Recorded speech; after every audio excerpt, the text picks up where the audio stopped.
Enterprise is now live streaming Star Citizen Spaceships drum covers Dono 4 drums Elgatog fuels any VKB.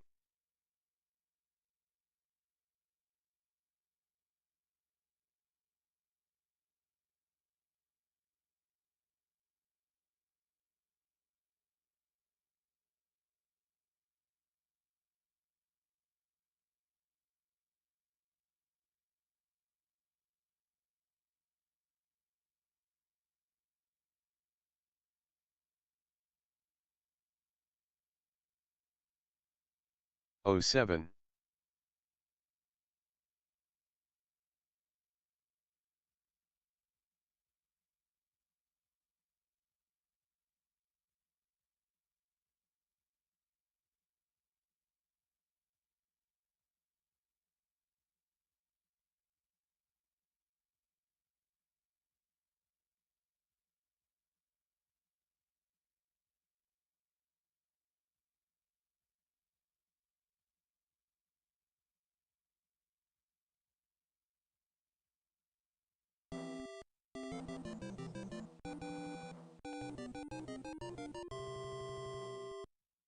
Fireball XL999 has subbed for 5 months. Ehe.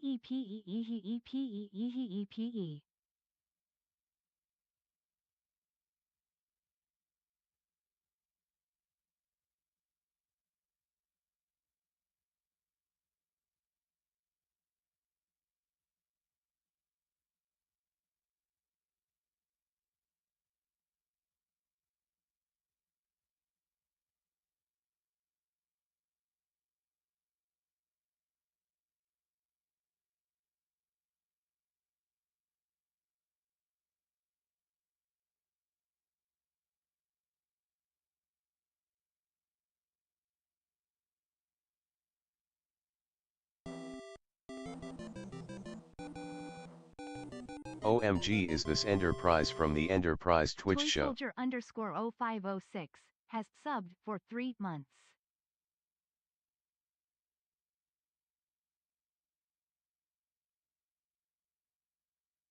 What's up Ender and all my buddies? I'm Loki kinda early.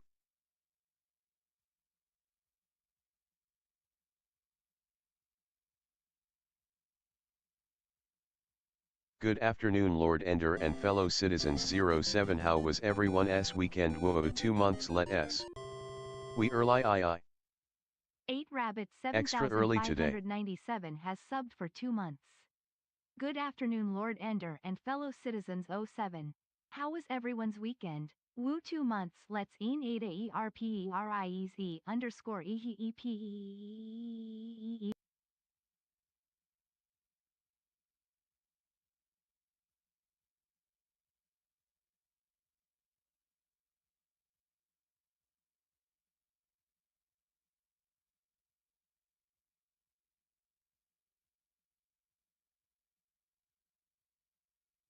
Petition for Ender to leave TDS on for the whole stream LOL.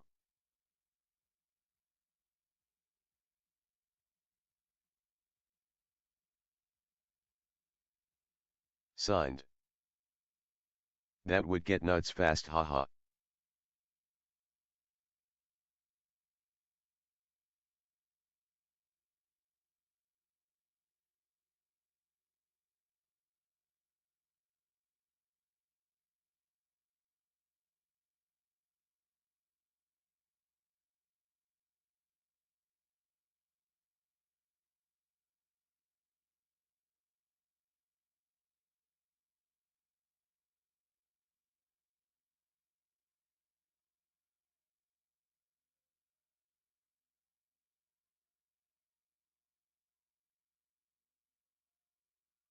What's up cuties? Where do I sign the petition?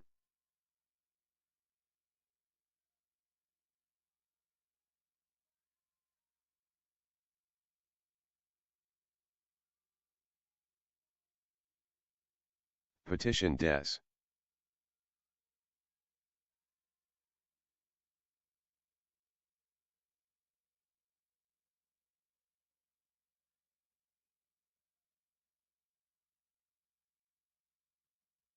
Jay the bartender go to drink at a bar.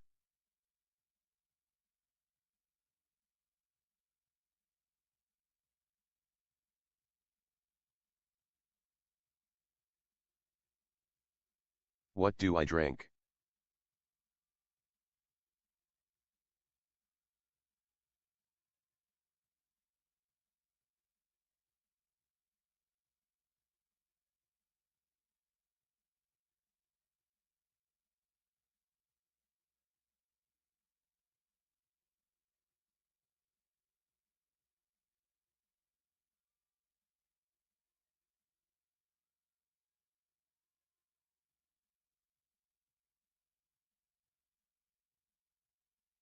I'd say favorite, but lots of favorites, I'm sure, so your standard order.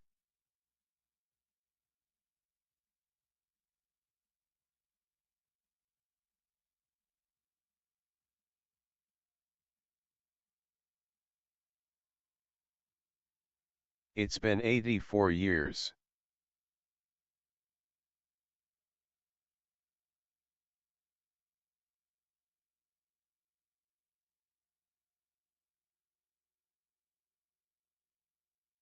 The planet is in ruins.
All right, I've almost got all the streams running. Just waiting on the TikTok to show up. There it is. Hear that echo? That means it was working.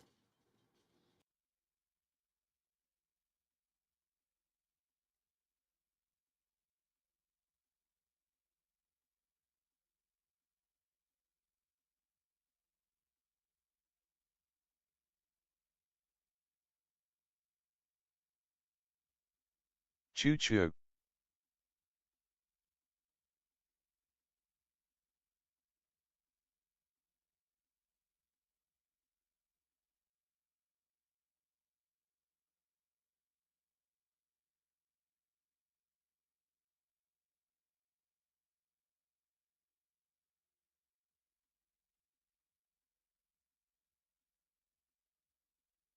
I got my first joystick in last night, went with THTM 1600, they are so nice to fly with, also picked up my first Cutlass Black.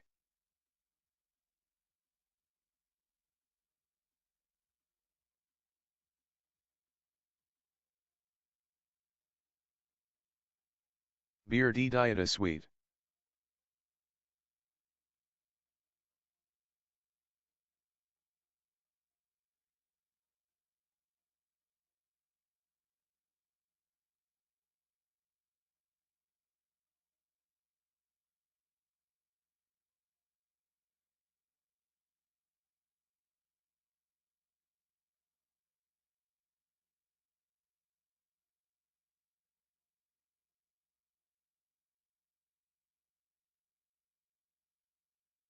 More caffeine, can't wait to go home and play, need to save up for my next ship.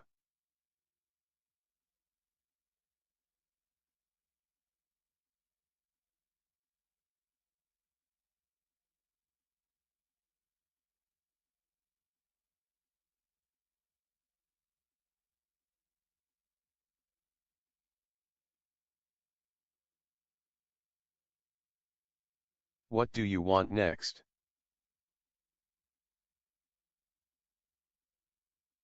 Let us go. Almost ready. My favorite notification on my phone is Enterprise is now live on Twitch.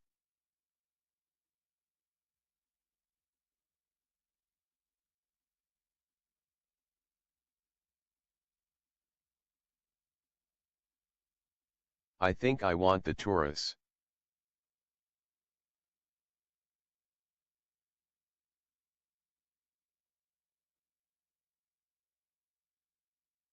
Ender, you're the man, if you can't drum no one can.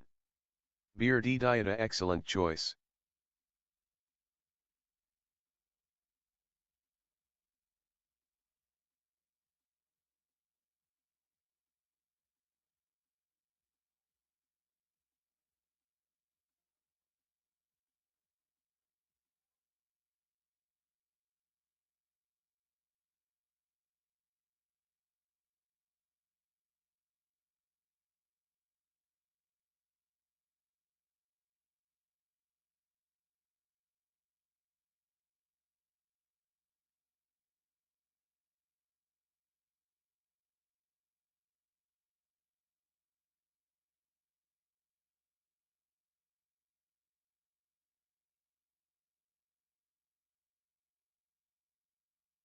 But I also want a cool one like the Phoenix or 600i for just letting my friend hang around the ship, yeah, feel.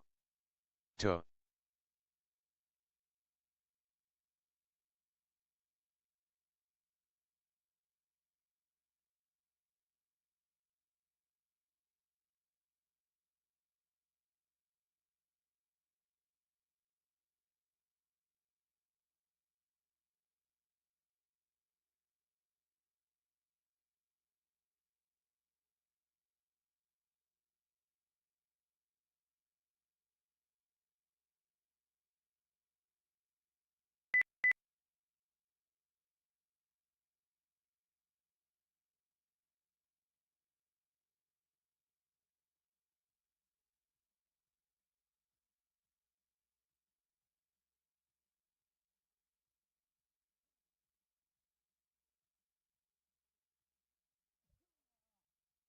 Pandemonium TV literally watched Tomato and Spooner get server errors every 3-4 minutes.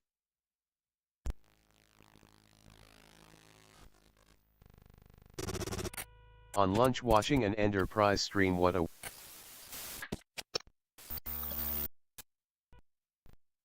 Sorry to cut you off there, but it's my turn to talk. Hey, everybody. Thank you so much for tuning into the show. I'm your host, Ender, live and direct from my beautiful studio here in Brooklyn, New York. Let's take a quick moment. Let's stop. Let's take a beat and say hi in the chat, because right now, those of you that are here with me in this very moment are the ones that truly make the show so easy to start. Because look, the beginning of the show is always the hardest. I always say this. It's true. Nothing makes you feel more like a legitimate weirdo who made bad life choices than talking to yourself in a room full of cameras. So I'm very happy that there's a bunch of you in the chat with me. Oh, and look at this. Bearded Yoda dropped a 5 sub bomb. Bearded Yoda with the first 5-pack of gifted subscriptions today. Thank you. Thank you very much, dude. I have been nonstop for the past 16 minutes while the starting timer ran. There's a lot of things that I have to do before I go live on the channel. We have to go live, and then we have to make a video that I'm live, because look, this world is what it is. And then I have to post that on TikTok and Instagram, and on on Twitch, the announcement thing. And then I have to change the codes for TikTok and get that going. And then I have to get all of my beverages ready. And then I have to make sure all the cameras are working. Like there's a checklist. And still, I forgot to do 2 things. So let's do the 2 things I didn't do. Thing number 1, you can't even see the bass drum. You can't see it at all. TikTok, you can't see this. Come to Twitch and you'll see it. Here, I want you to watch the bass drum light up. Watch this.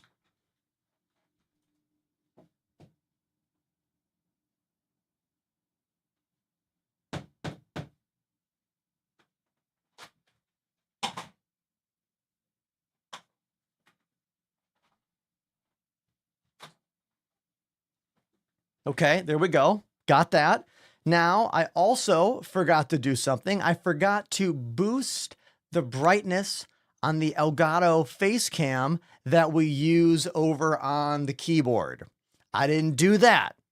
I have to do this every time manually because it always forgets. So let's do that. It'll be real fast. Don't get scared. Don't get scared. You're not going to see me. All right, let's stay with my voice. Stay with my voice. Psycho Killer, Talking Heads. Everybody, Riddick just dropped a dono for a song. Already.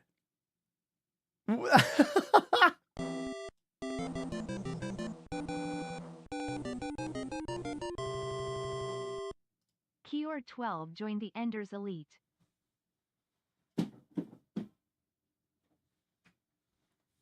And we got a tier 1 sub. Wait a minute. Wait, hold on. Stop. I was busy fixing things. And while I was fixing things, 2 wonderful things just happened. Riddick, one of our most prolific song gifters, dropped a $20 dono to get me to play Psycho Killer by the Talking Heads. Great song. Thank you. I hit the mic. And our first brand new tier 1 sub of the day just came in. Their name, Cure. I get that right? Thank you. Thank you very much. All right, I guess I'll get my shoes on and go play drums. Barnacles on TikTok says, Ender, can you gift me an Idris and a Polaris? No.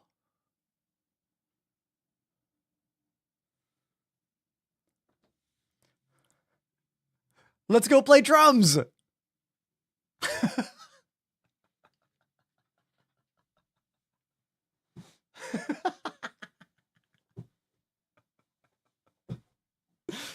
You should see my TikTok DMs. They are freaking crazy.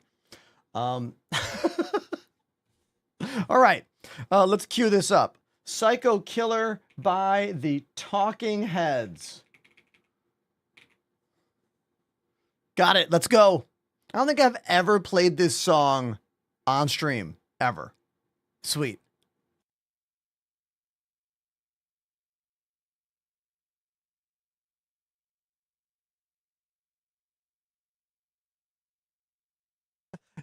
Dr. Evil voice. How about new?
That was Psycho Killer by the Talking Heads, the first direct song donation of the day. Thank you, Riddick, for that $20 dono.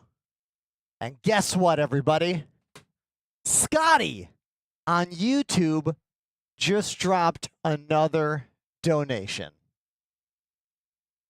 They want Hungry Like the Wolf by Duran Duran. Hey, Scotty, thank you, man. Thank you so much. That Talking Heads is like such a jam, right? I mean, the drum beat is like, it's a simple beat, but like it's a misnomer in the world of drumming that like simple beats are bad. And I did add a couple extra kick drums during that Talking Heads track. The actual track pretty much never strays from this or this. So I did kind of, I brought it up a little bit. I lifted a little bit for the live stream, because I'm not here to put on a clinic on the most perfectly tasteful drums. I'm here to entertain and educate. You know what I mean? So, like, yeah. Okay, so let's get this next tune going. Scotty, make sure you're watching on Twitch because YouTube gets no music. They have some content ID issues over there. I see some little gifts on TikTok. Thank you, anyone. We got some roses and a golden controller. Thank you very much. I ordered a new controller recently. 8-Bit Dough has finally made a new version of their SNES Pro controller, the one that looks like a Super Nintendo controller and a DualShock put together. Well, they have a brand new version, the third iteration, and it has everything, man. I already bought it on Amazon. It's supposed to ship sometime this month. I'm super, super excited about it. All right. Hungry Like the Wolf. Duran Duran. Let's do it. Here we go. You want your song played, it's exclamation donation. Otherwise, after this, we're going into the hellscape that is Star Citizen.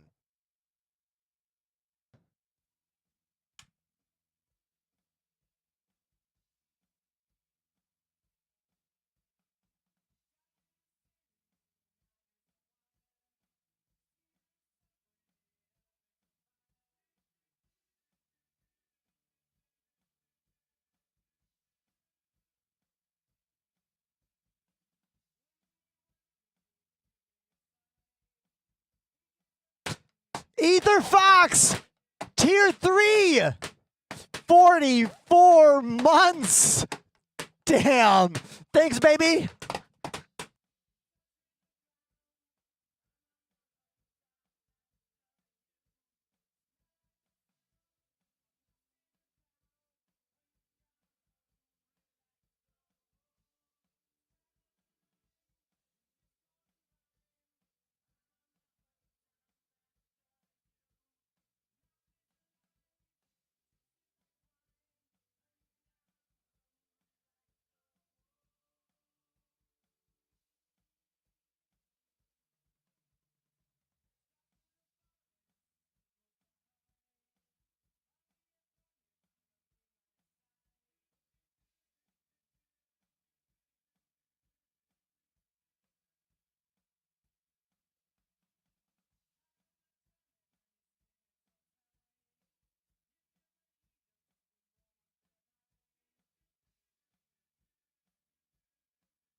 There we go. That's Duran Duran, Hungry Like the Wolf. Yeah, that's the song right there. Now, while I was drumming, some things happened. Let's talk about them. One of them, Ether Fox resubbed for 44 months. That's the biggest resub of the day. And at tier 3, dude, thank you. Thank you so much. That is incredibly generous of you. But also something else happened. Critical Flame dropped another $20 dono to get me to play a song I don't know. It is called wait. Oh, wait. So you want Lump by the Presidents of the United States of America? Dude, I love that song. Shout out from ZachLowRacing.com. If your name is Zach or Low and you like racing, check out ZachLowRacing.com.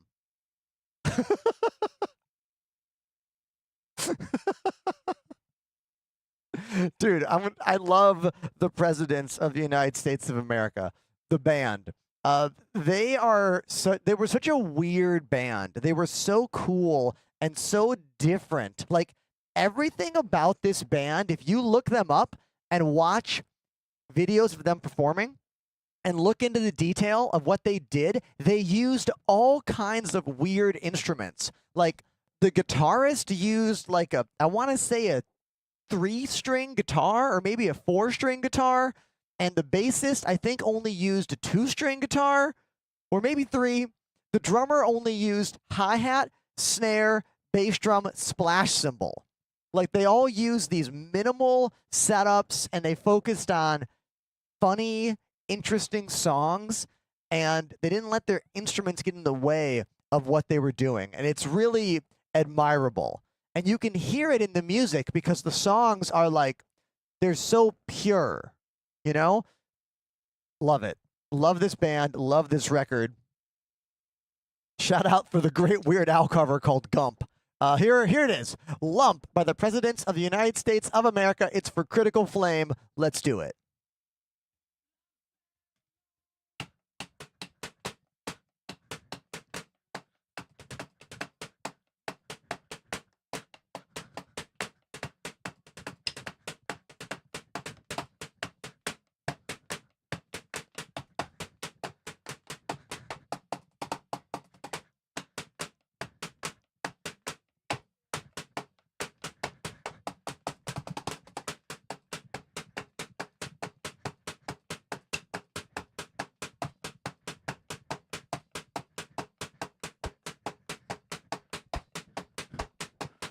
Oh, yeah.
That's Lump. Man, I haven't played that song on drums in a very long time.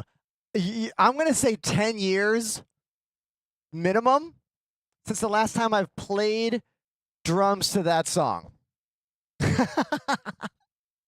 I think I did a pretty good job, like remembering all the moments, remembering all the things. It's like when you know what the drums had on the recording, it's so much easier. Like that dude didn't use a rack tom, didn't use a floor tom, didn't use a ride cymbal. He only used this, and a small cymbal. That's the whole album. So it's a lot easier to figure out how to play parts when you know what the musicians had exactly when they were in the studio. Because I don't know if you know this, but drummers, we play everything based on what's in front of us.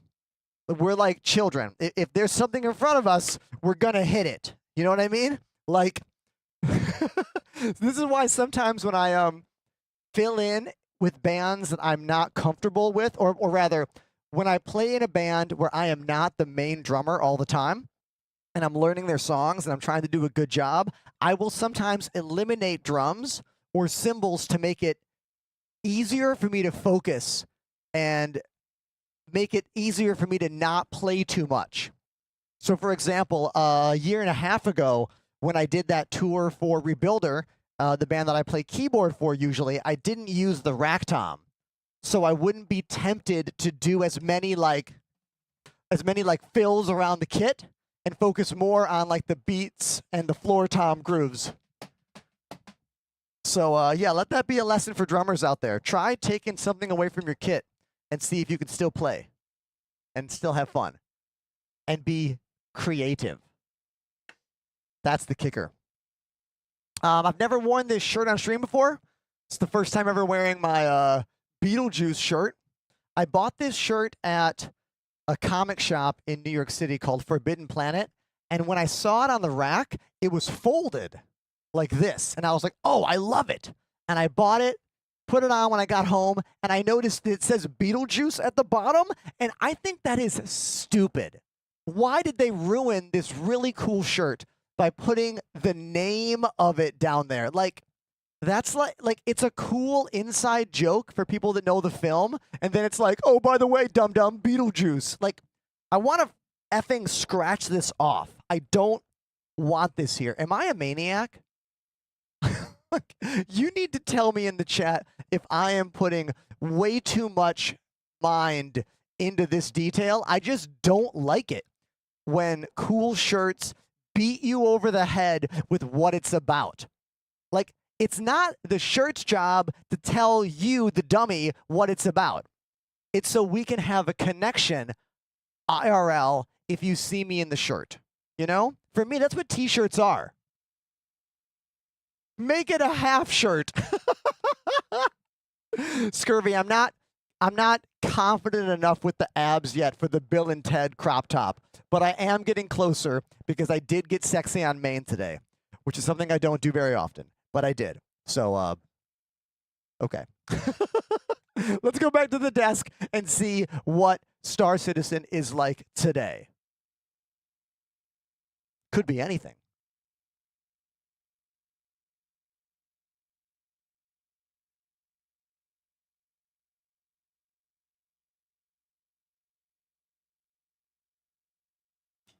I most definitely did say Bill and Ted. Strange things are afoot at the Circle K.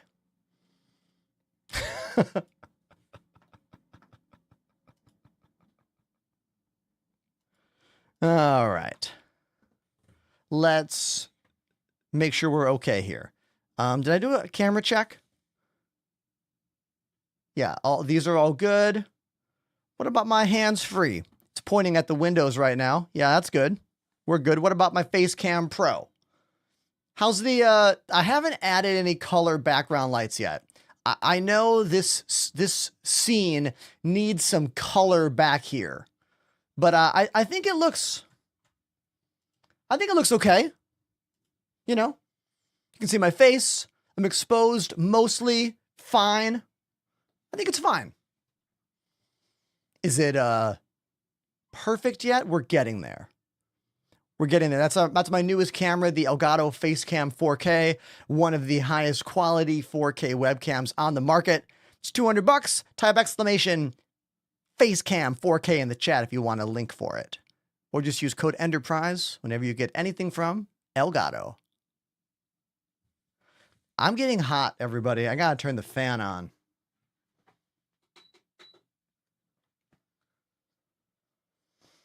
Ah, that's better. Better. Better. Ugh. Got enough cameras, says Smokey Yeti. No. Do you like write the Tonight Show and be like, do you guys have enough cameras? Sorry. Love you. Let me boot up Star Citizen now. Hold on. Just wait a second. I literally am pushing the absolute limit for what is possible on a standard AMD 5950X platform. Like, getting more cameras into a PC that's not a Threadripper, I'm pretty much there, dude. I have 8 HDMI input cameras and 3 webcams, and that is the max. Like, maybe if I was running some 720p cameras, we could squeeze a few more in, but who wants that? Nobody want that. All right, let's do a check. Smokey, lucky for you, I have videos on frickin' everything, my guy. Type exclamation streaming setup to watch my whole video on YouTube about the place. The computers are in the hallway. They're not even in the room. They're out here, my guy. 31 cables connect all the cameras and all the peripherals to everything in the hallway. You can do exclamation cables in the chat if you want to know what kind of cables I'm using. Perhaps you want to move your computers into another room. It helps save on noise, pollution in the room. It helps keep the heat down. It saves space, and it doesn't actually cost all that much. Fact, it only cost me about $300 extra to buy all the cables to connect everything in this room to the 2 machines in my hallway. All 25 and 30-foot cables. I did the work. I did the testing. I did the research. You reap the benefits. Exclamation cables in the chat to look at the list, and maybe it'll help you out. Yeah. Now, when we jump into game, I use Arena Commander before every single play session. We go free flight. We go offline. Scotty, you got to put an S on there. Multiple cables.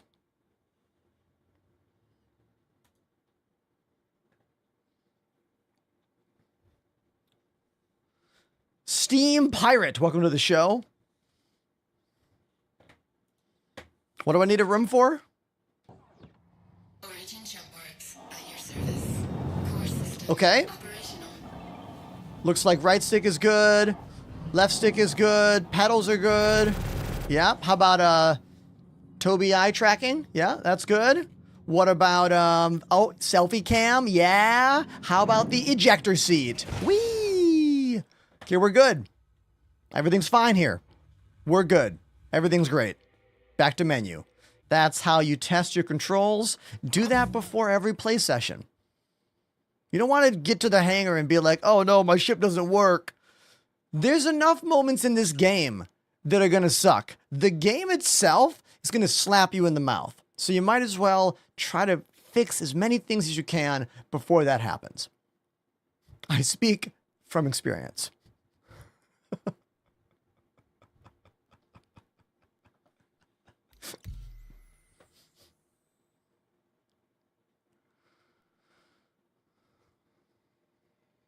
Smokey Koala says, the hub and long cables I got because of you really helped out my podcast. Oh, dude, I love that.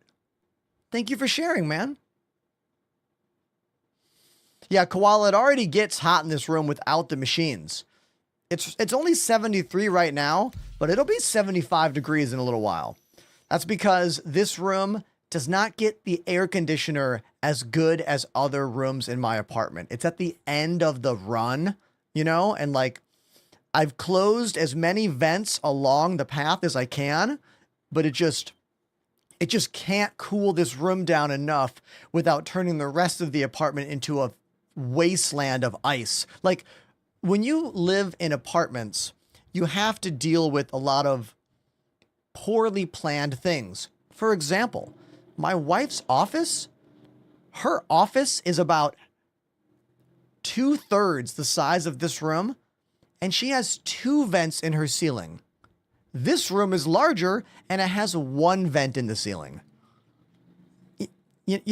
Like anyone else out there live in an apartment or have lived in apartments with like less than beautifully thought out things? It's funny when you're from a small town and you don't really know apartments. Like I was lucky to live in a house when I was a kid, and when I moved to Boston, I remember being like, "Wow, this apartment wasn't very well thought out." And then I moved to another one and I was like, "Wow, this apartment wasn't very well thought out." And then I moved to another, "Wow, this one wasn't very well thought out." And then one day I was like, "Wait a minute, do all apartments suck? Are they all bad for different reasons?" Yes. But look, you want to live in the greatest city in the world? You got to deal with it. You know what I mean? And my apartment's pretty cool, all things considered. I have lived in some hellholes in my life.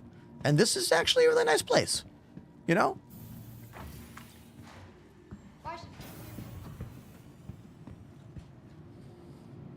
I mean, yeah, the reason that so many of the apartments I've lived in have terrible layouts is because of old cities and apartments that were probably cut up from houses.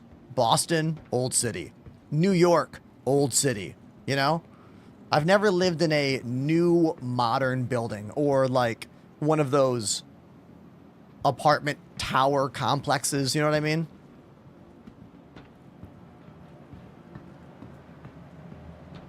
I've always been in the mom and pop places, Richie on TikTok says, "I'm on vacation and I'm missing my PC so bad." Well, that must mean vacation is not that great. I'm sorry. I hope that like the vacation perks up so you're not worried about your PC. Smoky Koala, the bank owns everything. What do we even own anymore? Talk about dystopian future, am I right? We're living it.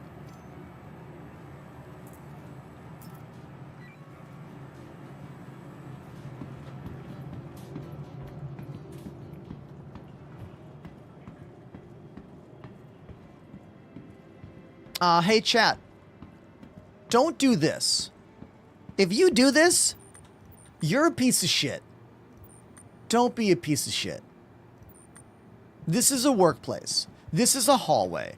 Everyone has to use this. This is the common space. Go be a child in your room. Don't be a child in everyone's room. Straight to jail. Welcome to the ASOP Vehicle Retrieval Center. Has been delivered to the fleeing visitors again. Goodbye. I mean, Joe Solve Live says Boston itself isn't well thought out. The roadmap is insanity. Oh, yeah, dude. Downtown Boston is an absolute nightmare. They're all just horse and buggy paths that they turned into roads. It's like Southern Manhattan is the same way. Southern Manhattan is just like downtown Boston. All the roads are tiny and weird and everywhere. Thankfully, once you get out of like the financial district in Manhattan, it goes to the grid and you're like, oh, thank God.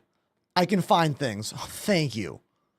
Yeah, that's because New York had the planning to do that and Boston did not.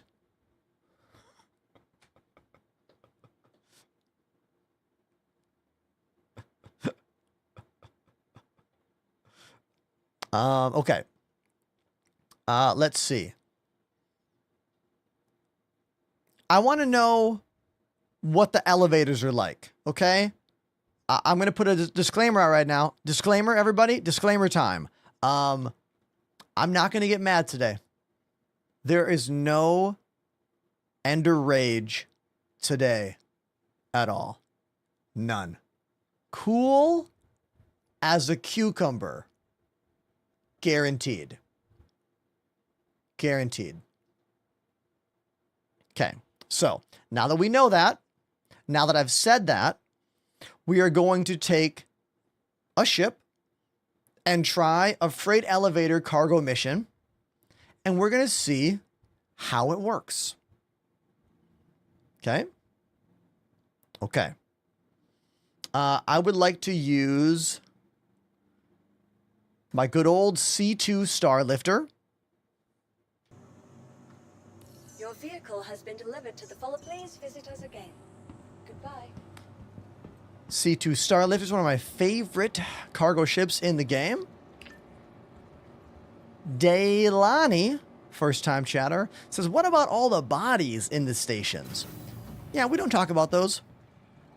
Because if I do, I get angry. And I told you, today is anger-free. Zen. Okay? Your moment of zen. That's the whole stream. He said confidently in the first 40 minutes of the show.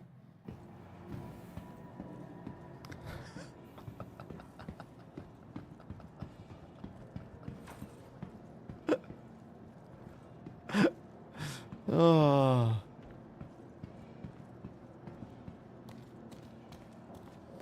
Julian Roblox on YouTube. Not sure if you're trying to be an emotional troll right now, but I will say that even when we try hard to do things in life, we sometimes fail. I have been fired from bands that I worked really hard to be in. You know, man? Things happen. What's important is how you deal with it and how you move forward, how you learn, and how you grow. There's your piece of advice for the day.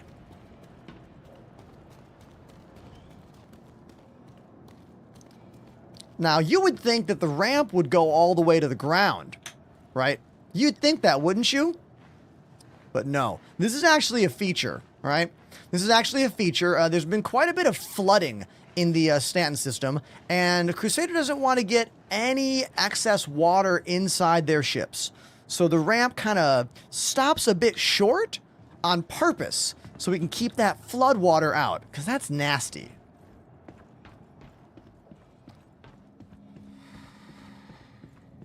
Zen. Find your zen. Find it. Hold it.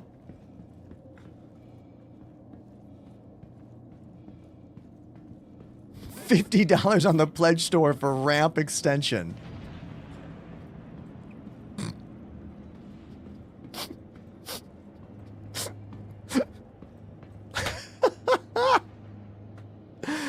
That is like, that is too funny. That's too real and too funny. I would love to speak to, who are you? You are Jenna on TikTok. Jenna, I love Dune Awakening. I think it's a really fun game, but it is not doing well online. You want to know how many people are watching Dune Awakening in the entire world right now on Twitch? 1,600. That's it. Now, I don't know how much you know about this business, but it's rarely worth your time to stream a game with like less than 1,000 viewers worldwide. Rarely. Sir Alwyn has subbed for 5 months. 5 whole months. Sir Alwyn, thank you for 5 months. Subscribe to the channel. Thank you. Now back to that Dune thing. If Funcom can do a great update soon with new content for all the people who no-life the game and all the people who helped other people fast forward to the end game, and they have some new drops, this could change. and Dune could become a game that we play again on stream. I would love to, because again, Dune is a fun game inherently for me. Just naturally, it's a fun game. I don't have to pretend to not get mad or make jokes about lore splaining like I do in a different game. Crusader Industries, a journey worth taking. Systems on.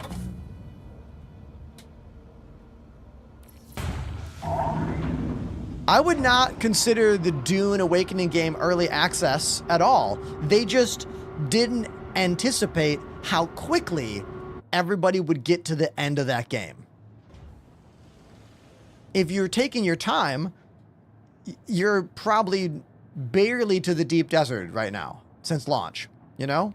But that's not what happened. Now, yes, Battlefield 6 is about to be one of the most popular new FPS games on Twitch. It does look very interesting. The graphics look pretty extraordinary. There are some frighteningly realistic maps for the new Battlefield 6 game. I don't know how many of you have ever been to Dumbo in Brooklyn. That's the area right underneath the bridge to Manhattan, like Southern Bridge to Manhattan. It's a pretty famous street where you can like see this cobblestone road and the bridge in the background. People always use it for like Instagram selfies and pictures and whatnot. That's a map in the new Battlefield. And it looks incredibly accurate, like frighteningly accurate. I saw clips over the weekend. It's causing a bit of controversy with how realistic these battle scenarios are in like real places. But I worry about my overall viewer turnout should I play Battlefield 6. Typically, my audience is not that into me playing FPS shooter games. Typically, we do poorly, even when I'm having fun. The Smoky Yeti activated the Prime sub. Yo, Smoky Yeti. Thank you for the Prime sub, dude. You are the first Prime sub of the day. Thanks for using your Bezos pesos for one free subscription to my channel. Now you get all those cool emotes that our buddy All Seeing Llama's been making. And you get 0 ads. Oh, the second new Prime sub of the day.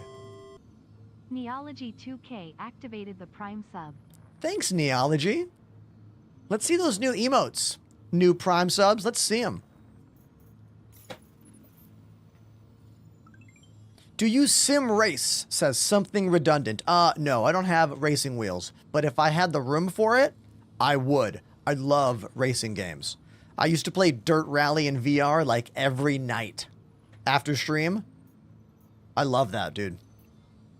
If I lived somewhere with a bigger place, I would for sure have like a sim pit with a wheel and pedals and all that. Large-sized hall. Here we go. Let's see if this actually works. We're going to find out. We're going to HDMS Pinewood. Okay. Can I actually do it like this? If I hit... no, we have to search for it. HDMS Pinewood. Oh, whoops, wrong button.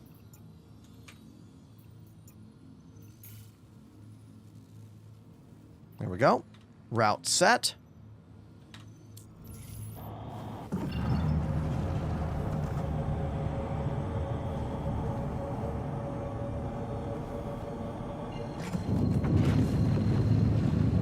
Hey, One Dagger, thank you very much for the gym congratulation. I have been going to a gym now for, what, 12, 13, 14, 15, 16, 17. I've been going to a gym for like 20 months. And I had never been to a gym a day in my life until 20 months ago. And it's been a pretty transformative experience for me. Not only for like learning how fitness works and learning how to safely lift weights, but getting more serious about my diet and protein, and I'm getting in the best shape of my life over here. You know what I mean? One day I woke up and I was like, I'm skinny. I've always been skinny, but what if I was fit? You know? And that's been my quest. I work out before every stream 5 days a week, and I posted a picture today. I don't do that very often. It's a sneaky pic. It's not a full size, but you know, I wanted to share because I'm feeling confident enough about it. So thank you. All right. Thank you, Jenna.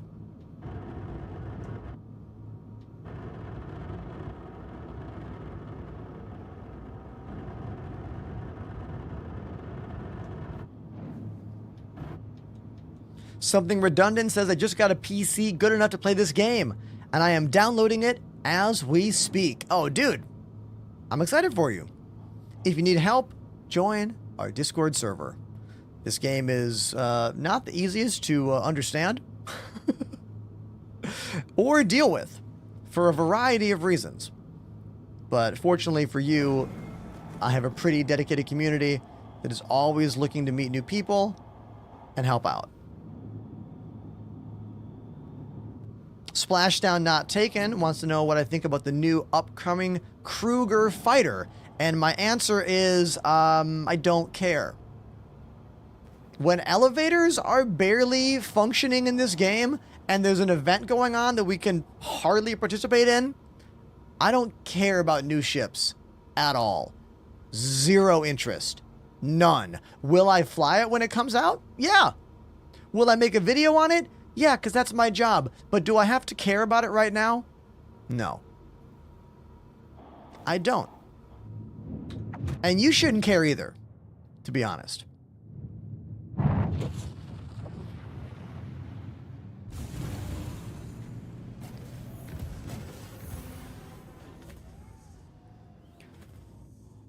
All right, we're going to have to land on this smaller pad here and hope that this elevator is working.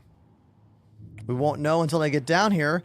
Oh, good. There's some kind of weird, broken Hull series ship just kind of flopping like a fish in front of me. Beautiful. That's exactly what I wanted. Not. Perfect landing. There we go. Right there. Too bad I can't tractor beam that ship away or anything. Wait, can I nose it out of the way? Can I frickin' take off and then just like push my nose into it? Hold on. Hold on.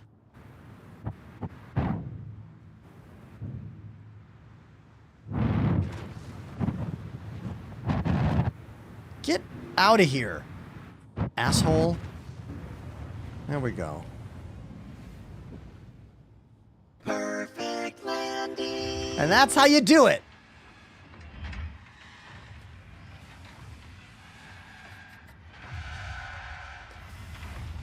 However, that elevator is already closed, so it's probably broken. See that elevator to my right? It's closed, so I'm pretty sure it's broken. So I'm not even going to try. I will take off and look at the other elevator over here. See if this one is working. There are 2 on the large pad. There are 1 on the smaller pad. So that one is open on the right.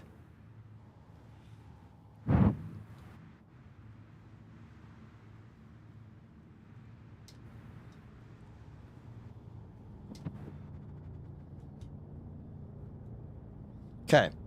So let's see if either of these are working. Okay? I have a feeling one of these is going to work. I mean, who knows?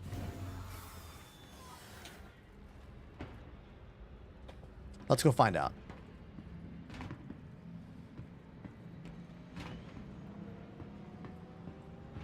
I see some conversations about joystick setups.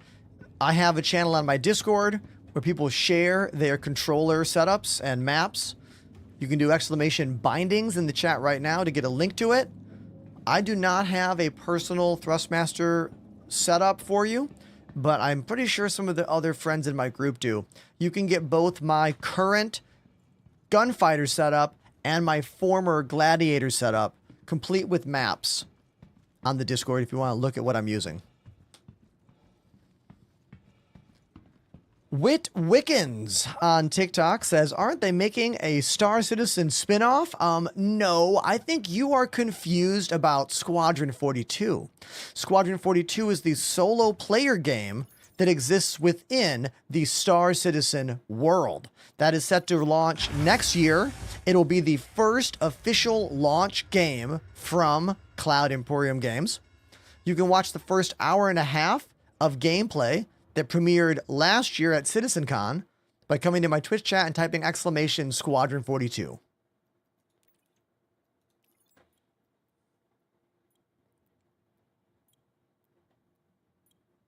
Come on. Come on.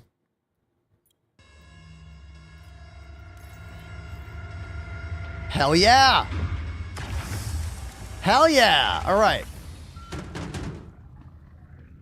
Thank you, 8 Rabbit, for answering the question about my Delta Hub wrist rest. Thank you. It's one of the most frequent questions I get. Other than, what are those joysticks? Which is why I have commands for both of them. And I also work with both those companies. So if you want to get a Delta Hub wrist rest, you can use my code. And if you want to get some joysticks, again, use my code. And what's the code? My name.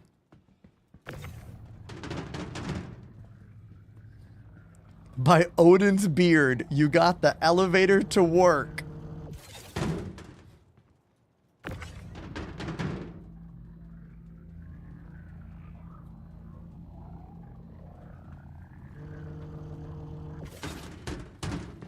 I got some work to do here. Let me get a sip of today's G Fuel. Speaking of Code Enterprise, you can use Code Enterprise on G Fuel as well. Today's flavor is Hype Sauce. It's like a raspberry lemonade. Cheers.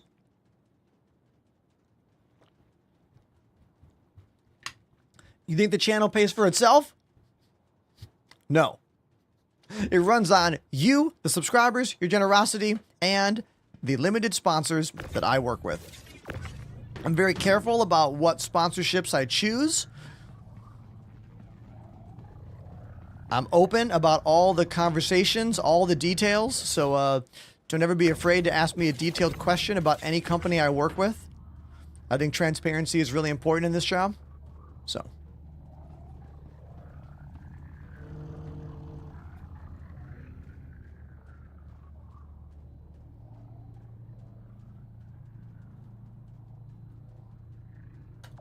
I'm just going to throw these in there and then go figure it out later.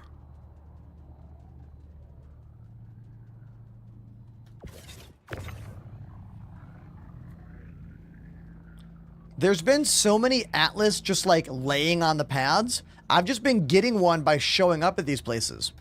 Also, this game right now and this event is so bugged that I don't want to put any extra effort into any of this.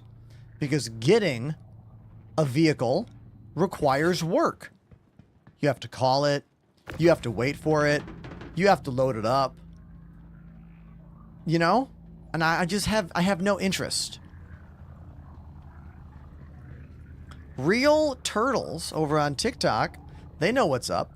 Talking about the 127,000 payout missions, where all you do is fly close to a ship full of cargo, eject, walk into that ship or float into that ship, launch all the countermeasures, and then jump away.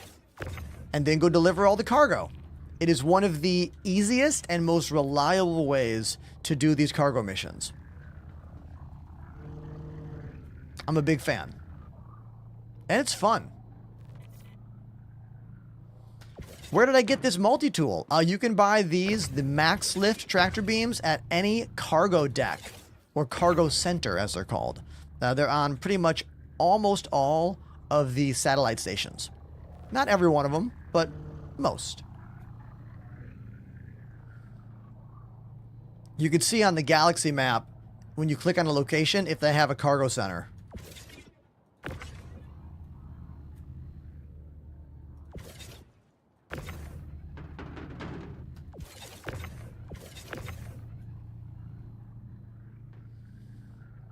All right, question time, chat. This is a great time because I'm just moving boxes. Anybody do anything fun over the weekend? I had a great weekend. Oh my God, my voice. I had a great weekend. I hope you did as well. Took Friday off and I cleaned the kitchen at home. I've lived in this apartment for 2 years and Friday was the first time I mopped the whole kitchen and scrubbed the counters and, you know, scrubbed the trash can, like that domestic stuff. And it's so nice. Kitchen's so nice now.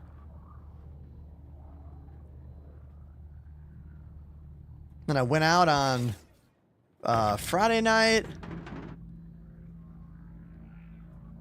Played a bunch of video games with Lily on Saturday. On Sunday, I had band practice. I am helping write the new Stop the Presses album. That's the ska and reggae band I play for. I will be recording with them in the fall. And we've had about 3 writing sessions with, you know, the main songwriters are Allie and Danny. They're a couple. They play guitar and keyboard. And they sing vocals back and forth. They're like the co-lead singers. So usually they write everything. But yesterday when we were jamming, they had a melody that was so good that I took a little bit more charge. Like, I spoke up more yesterday during the rehearsal because the song was so good. And I even told them, I was like, hey, I've been kind of keeping quiet because I'm the new guy, didn't want to rock the boat, but this song is too good.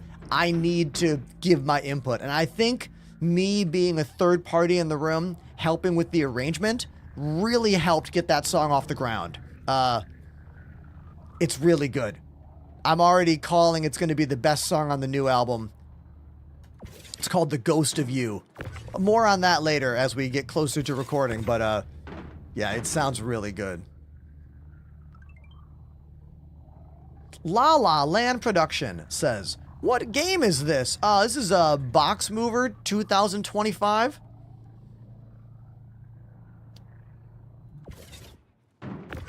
What do you think? Does it look fun? Huh?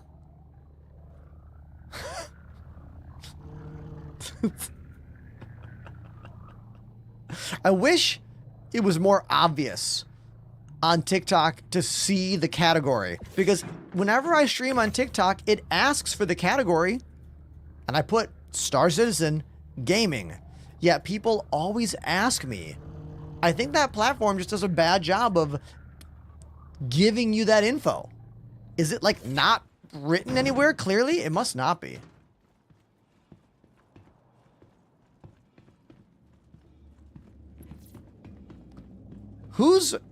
Anyone clean their room and all you do is throw everything in your closet like this? It's like my closet when I was a kid. It'd be like, yeah, Mom, I clean my room.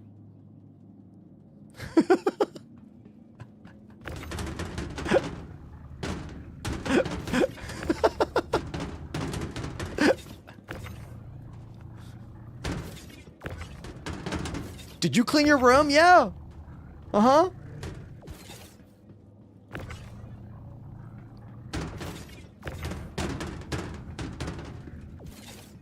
How is the resource drive event? Well, it's actually functioning today. The first elevator I went to actually worked. Well, that's a lie.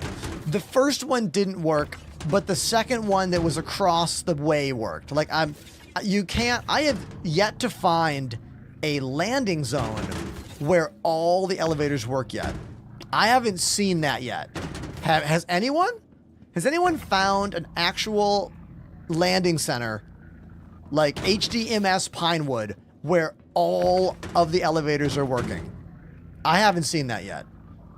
I've seen 2 working, or 1 working.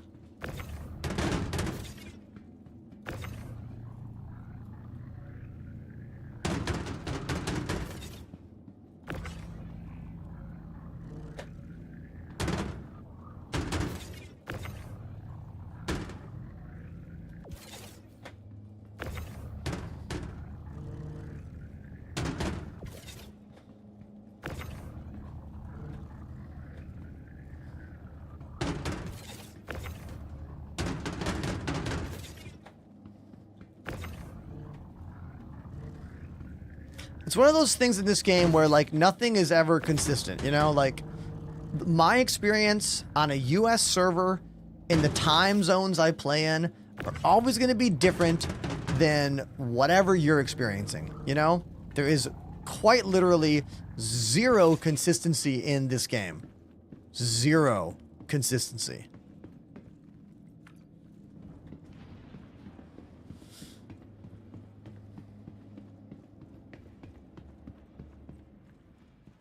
What's my opinion on the Idris?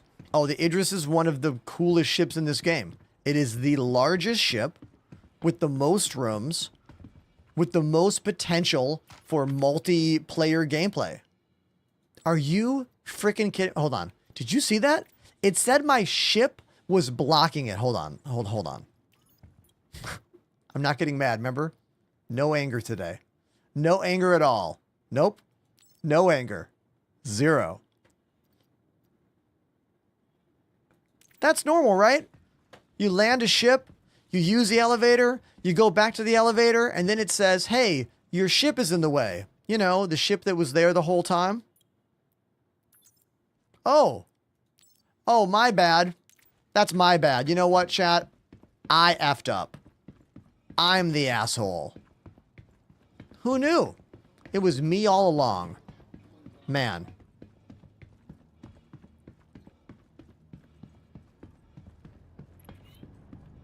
But we're not mad. No rage today. Now, I think this one's okay.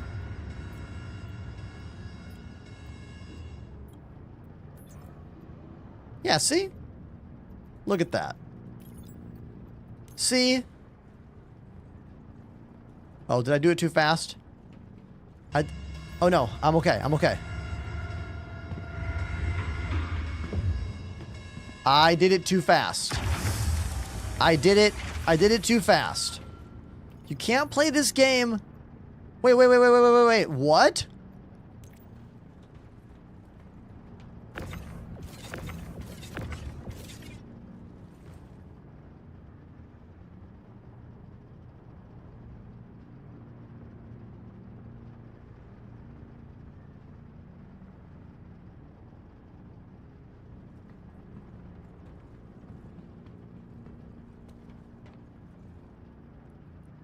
So, 18 boxes were here. I clicked here. I hit go up. And then I walked away thinking that would be fine. But guess what I did, chat? I walked away too fast. So, before anything happens, we are going to lower the elevator again.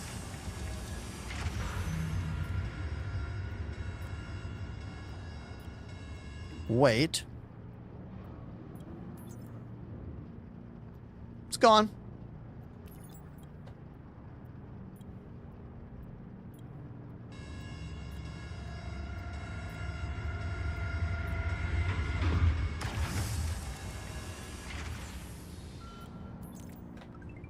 It came back.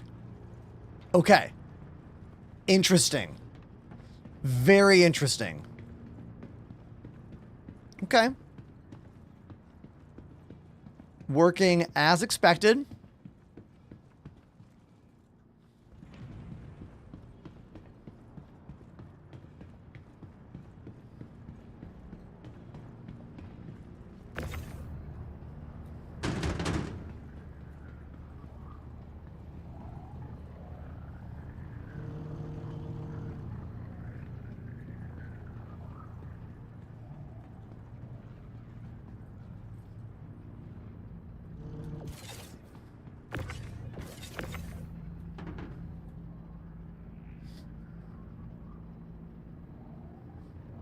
Okay. Who is watching the new season of Dan the Dan? Because the last 2 episodes were fantastic. I really liked them. I liked the last episode so much, I watched it twice. I watched it in the English dub, and then I watched it with subs. They're doing a really good job of continuing the, like, idea and the feeling of season 1 and upping the ante a little bit, like having a bit more going on, more new characters. I like the music a lot. I like how zany and weird it is. I like how adult-oriented it is without being, like, too overly sexual. Like, it's an adult anime, but it doesn't, like... It's not vulgar. You know what I mean? Like, there's a difference between something being made for adults and being vulgar. Or just being, like, really cheeky, you know? And they do a good job of, like, walking that line, I think.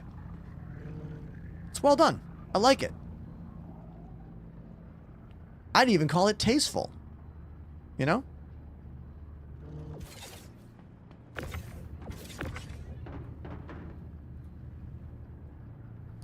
Panamanium says, why no PTU? I didn't know there was a PTU. That shows you how very little I've been looking into Star Citizen news and happenings. I'm in this state of mind where I just don't care at all about anything CIG is saying or doing.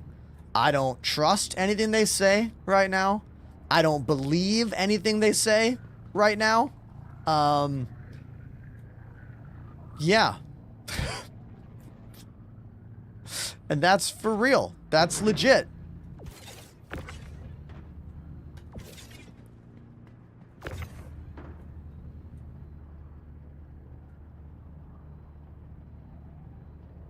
Play Fortnite, says J-Boys.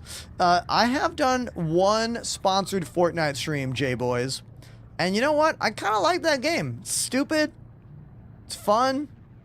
But I don't think the majority of my audience would be here for it. I'm pretty sure I would get a 75% reduction in all Twitch viewership if I was playing Fortnite right now. And after all, streaming is my job. Viewers are important, and they make it a job for me. So thank you so much, everyone, for watching the show, hanging out with me. Appreciate it. William says, I'm getting Star Citizen tonight.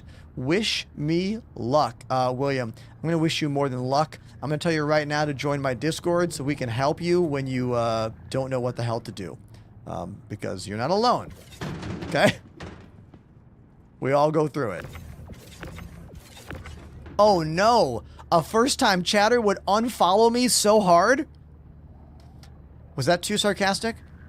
I'm sorry. You're welcome to follow the channel if you want or not, my guy.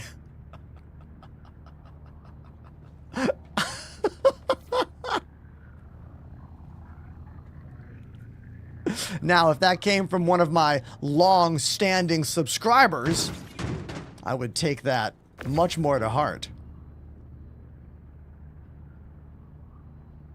Izzy Crazy has the right idea. Play this game with 0 expectations, so you're never disappointed. Yeah, man, that is a fact. An absolute fact.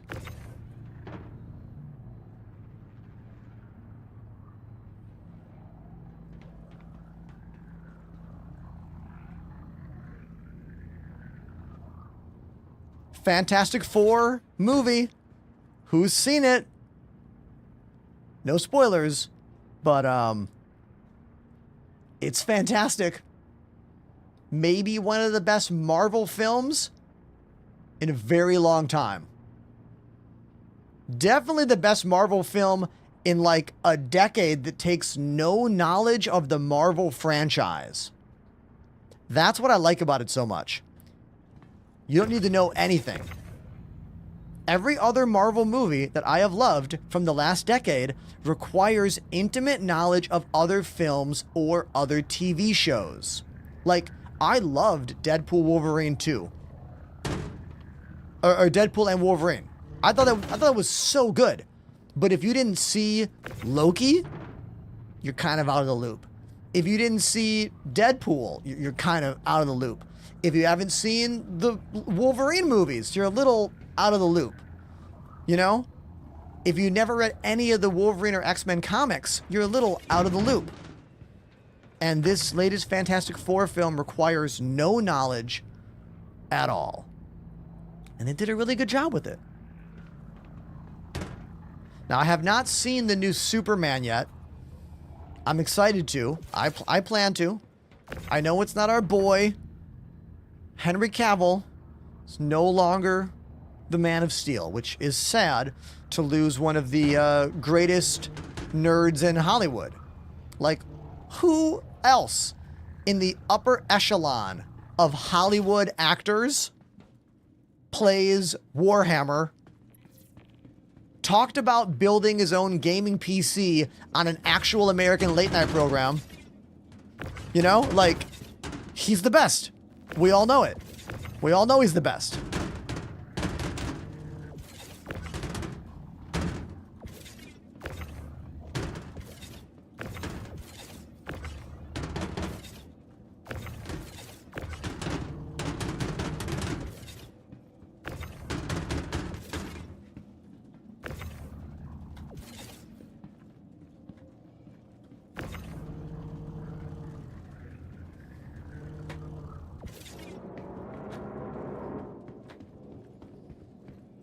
I think he did a live stream when he built that gaming PC during COVID. I think you're right.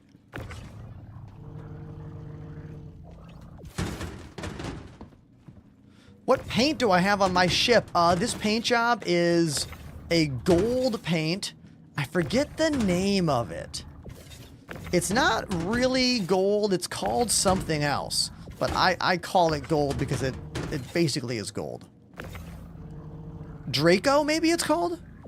The Draco paint? That sounds familiar to me.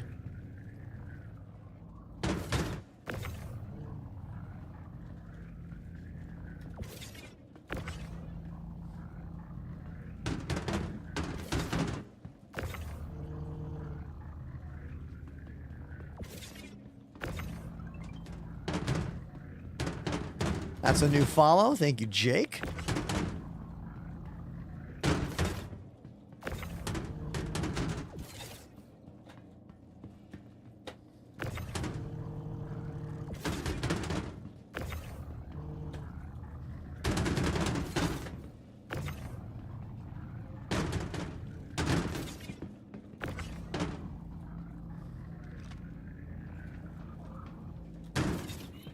So, Sky, talking about how they like the way that you can pack your own ships. I agree. It's cool. We all wish it was a little easier to do. It has gotten to be significantly easier over the years. The cargo grid has been improved greatly. Oh, Fireball's here. Look at that, everybody. What's up, buddy? What's going on here? Okay.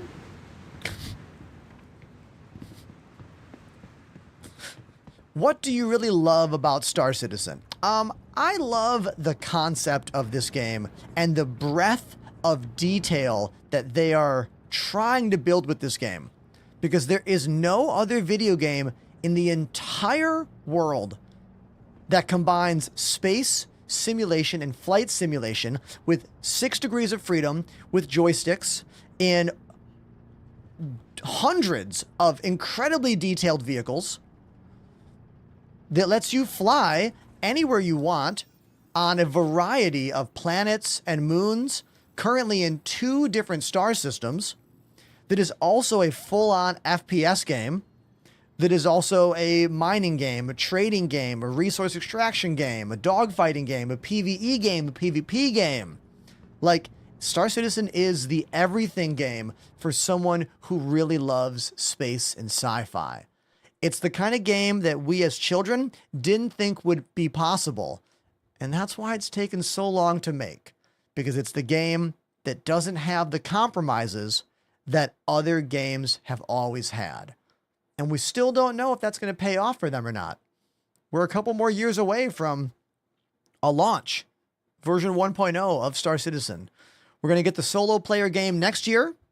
Squadron 42 comes out in 2026. That'll be our first taste of this game and the first finished thing from CIG.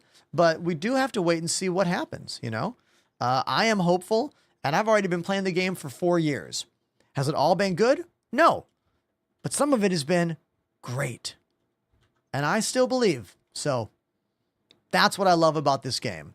Even though right now it's an absolute piece of trash. Look at this. It says my ship is blocking the place that I just got boxes from. You can't make this shit up.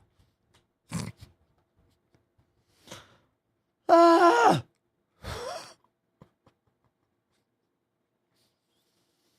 Yeah. Exactly. Exactly.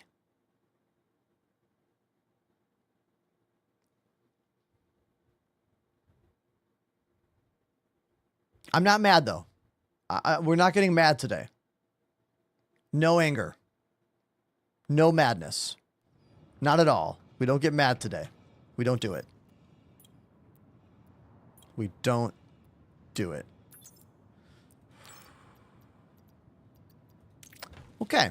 Well, I'm going to pick up the ship and spin it around and land it again. And we're going to see what happens.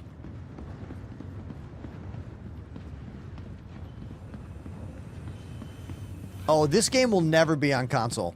There is a chance that we might get a port of Squadron 42 years down the road, the same way that we got a port of The Last of Us years after it was on console. But I do not think this will ever come to a console. But the future is still unwritten. You know what I mean? I mean, shit. This won't even be version 1.0 for 2 years probably. So, a lot can change in 2 years.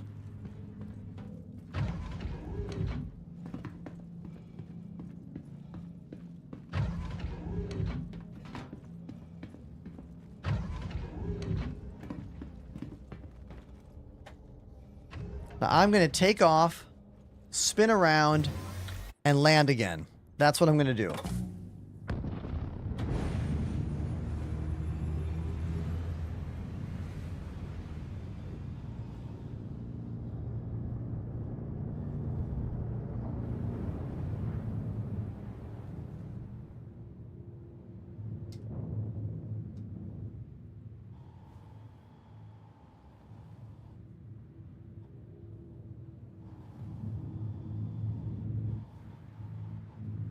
This saber?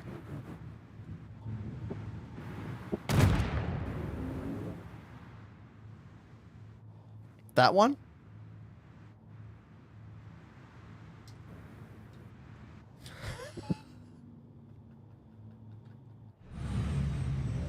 I'm so sorry, Scarthy. Scarthy, I'll get you a new one. I'll get you a new one. Perfect landing.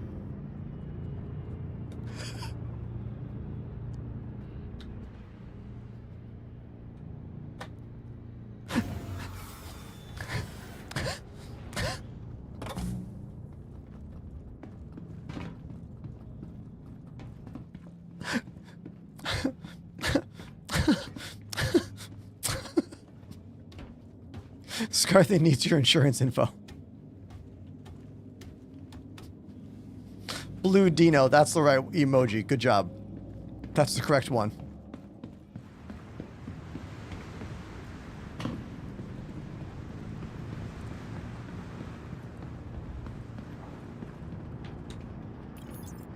Are you... Okay.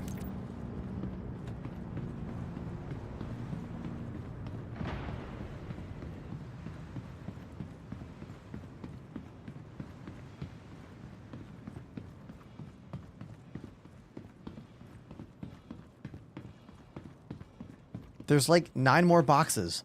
that I want to get.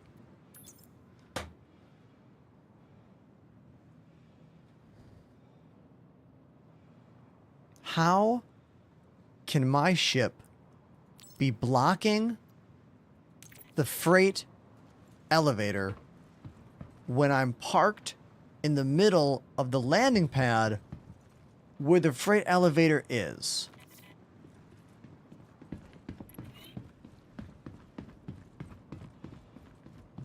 What if I don't even park on the pad? What if I park over there in the... What if I park out here? What if I go out there? I'm going to go out there. And we're going to see what happens. Because I'm curious. What happens if I go out there?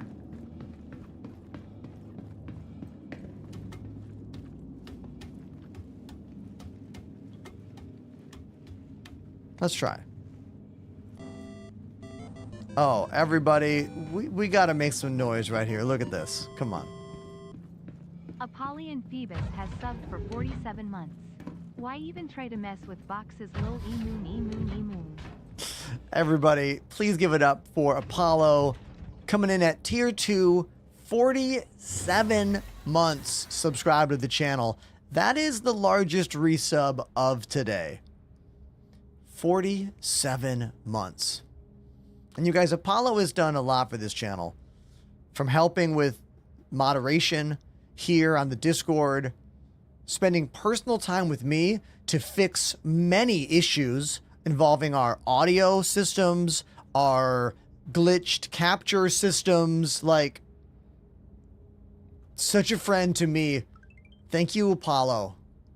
Thank you, dude.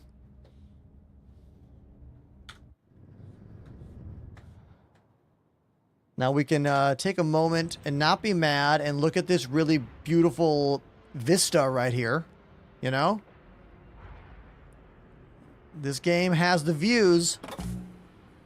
We got the vibes. That is for sure. Ghost, you can call me Ender.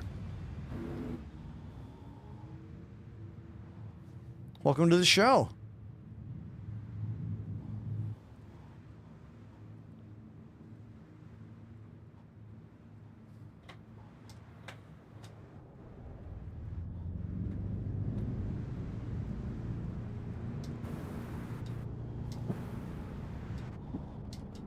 Perfect landing.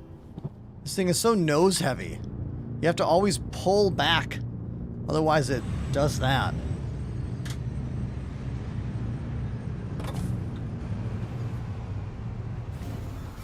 Eric, I'm streaming on Twitch and TikTok and YouTube. But Twitch is the best place to watch my show. That's the only version that's 1080p with the maximum bitrate that Twitch allows, with all the background music and game music. And me.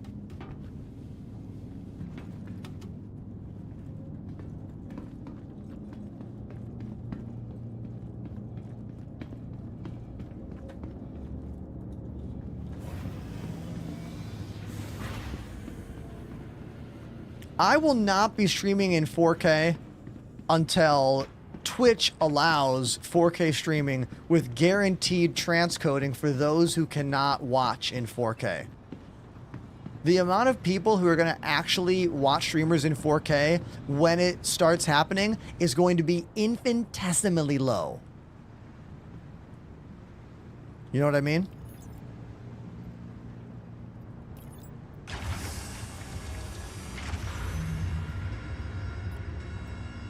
Why waste the bandwidth for me to stream in 4K when very few people are going to actually be enjoying my show in 4K?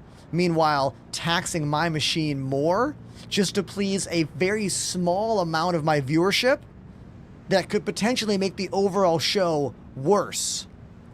The American internet infrastructure just frankly isn't good enough to have 4K go across the country. Only people in major cities even have, like, fiber connections, you know?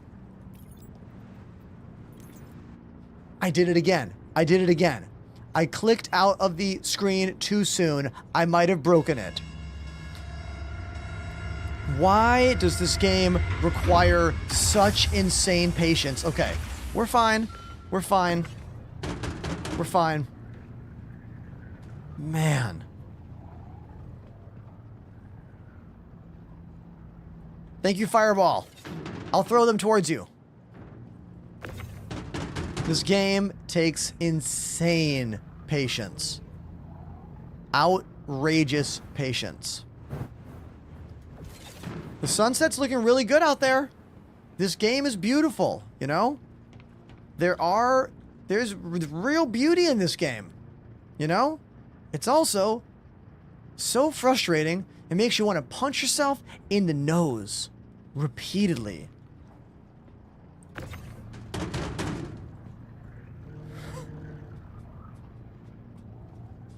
How much money does it cost to get in? To play the game? It's $45.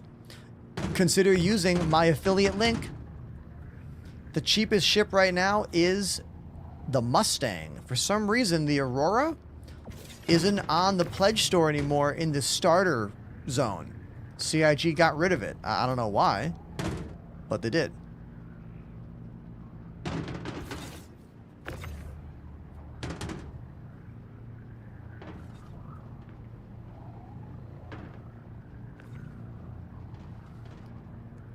No, I don't think that's why, Stacy. Like, why did they get rid of the Aurora? There used to be two $45 starter pledges. I think they are going to do something different to the Aurora.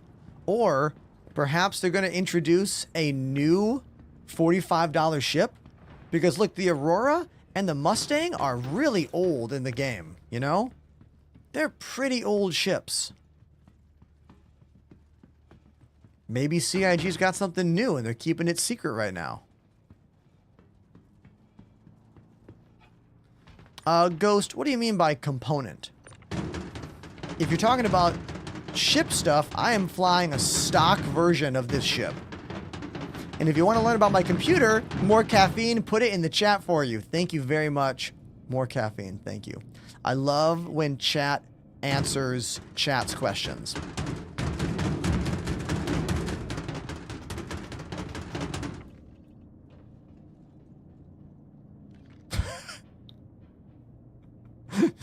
Fireball's like, don't worry, I got it. I got it.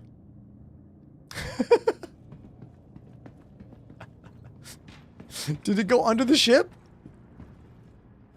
Where'd it go? Okay, whatever. It's all good. It's all good.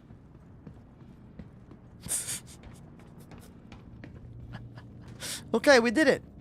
Everyone, let's thank Fireball. Scarthy, you want to come on board? I think we need to get Scarthy into the crew. I blew up their ship. I may or may not have pushed their ship off the platform. You can't prove that I did that, but I'm saying I might have. Maybe that flaming wreck of a ship is from me. Maybe.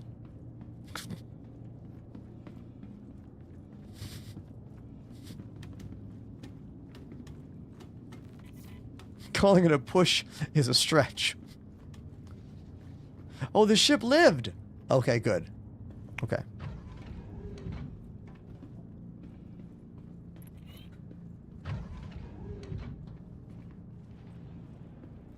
J-Boys, you get one more chance.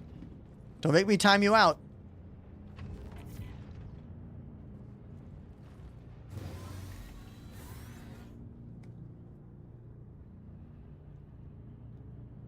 So did that last crate get into the ship? I don't know, dude. I literally don't know.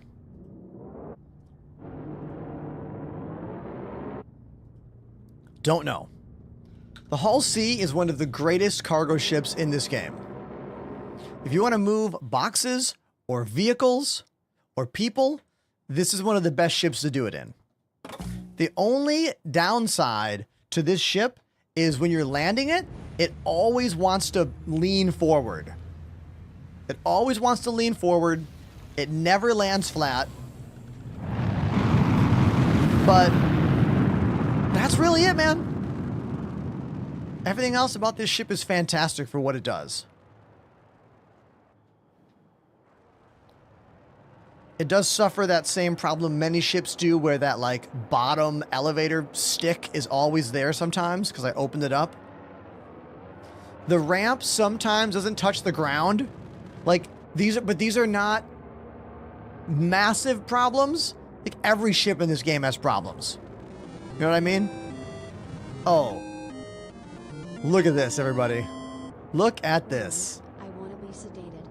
Everybody, can we all thank the Hammer Toe for dropping a $20 donation to get me to play one of the greatest punk rock songs of all time?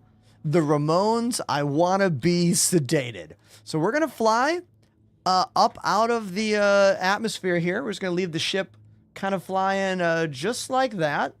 And we're going to go play Ramones right now.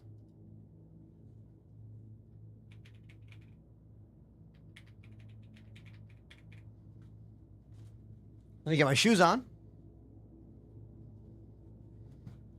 This is already the fourth direct song dono of the day. We started out the show with a few songs, Psycho Killer, Lump, and I want to say Duran Duran. And now we're going to play Ramones. Beautiful. Thank you very much, Hammer Toe. Super appreciate you. Let's go.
That was the Ramones, I Wanna Be Sedated, a $20 song dono for the Hammer Toe.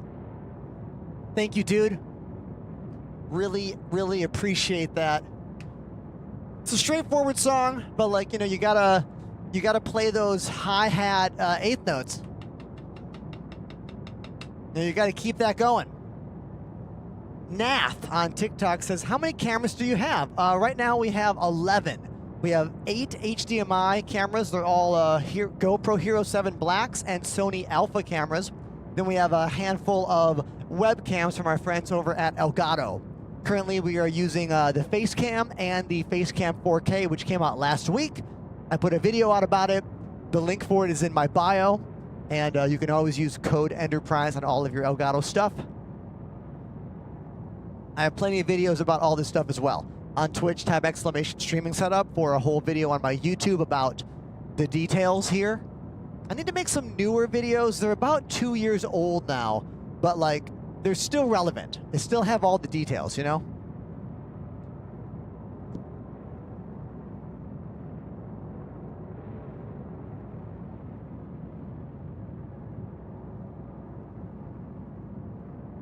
Noshti, let's talk about this. They say, man, the headset mic quality is terrible.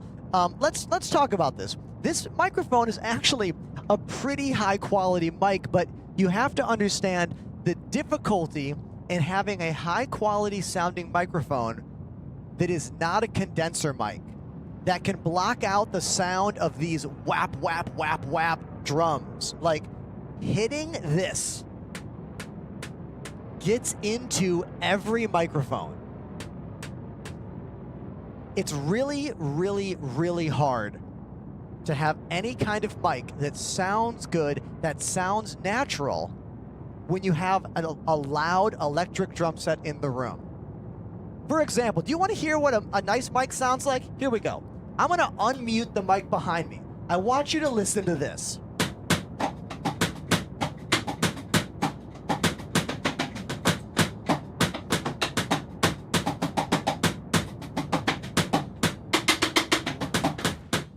Do you hear all that? Like all that just horrible sounding clunk, clunk, clunk, waka, waka, waka, like all that stuff? That's what electric drums sound like when you're in the room with them. Especially when you know how to hit them. It's like awful. Every sound has this like nonsense plastic Tupperware sound on top.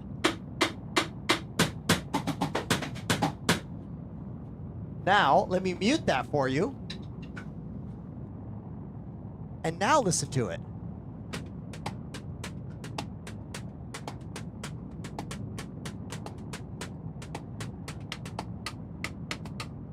See? Now, this microphone is a Shure dynamic headset mic that is gaff taped to the side of a Rode headset. You can do exclamation headset in the chat for this. And the only other way to try to make this sound good is to put a really, really, really aggressive noise gate on it. Now, a noise gate is literally an on-off switch that says, hey, is microphone signal certain volume level, microphone is muted. So I have a pretty aggressive noise gate on this, but if I put an even more aggressive one on it, then like I get cut off. My words get chopped. So I don't really know how to make it better. I have spent a lot of time looking into headset mics that are better than this, but they're all condenser mics.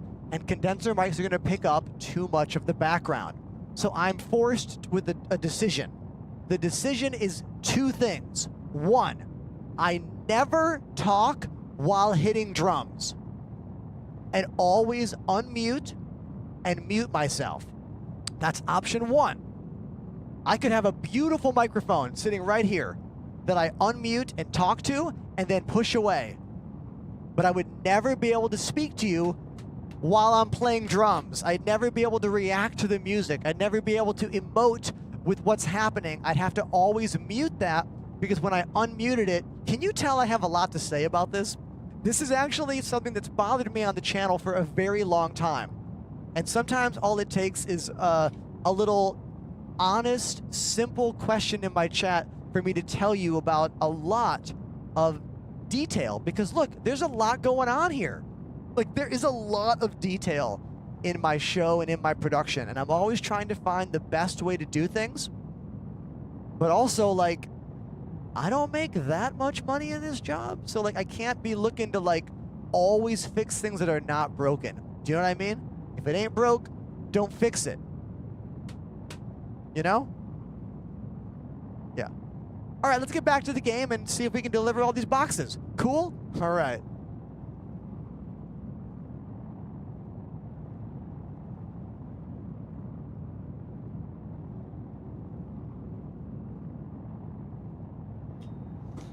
anyone out there who plays music on their channel and has a much better sounding microphone on their drums is either playing an acoustic kit or playing an electric kit, but playing very softly on it.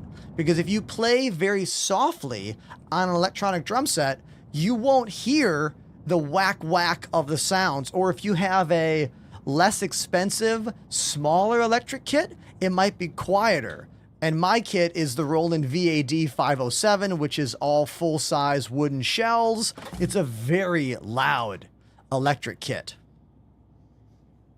If I had an acoustic kit, I could use a nice mic and you would get a little bit of a bleed into it, but it wouldn't be bad. It'd be fine, you know?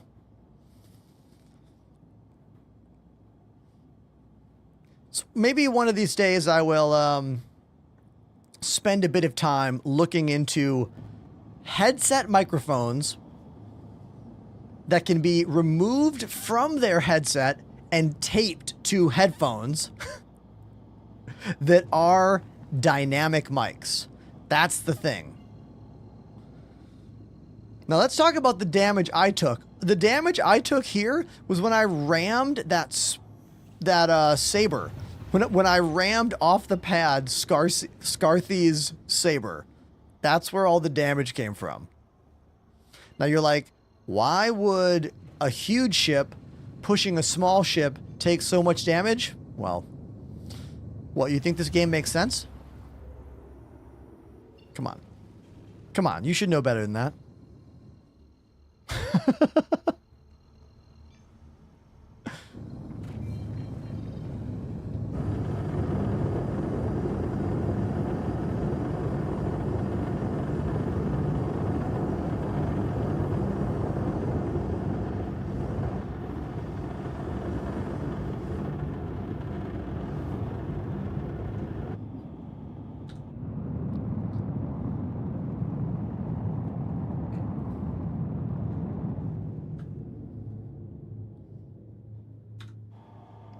Flex tape. Now that's a lot of damage. I love that infomercial. I love when he's like, I saw this boat in half.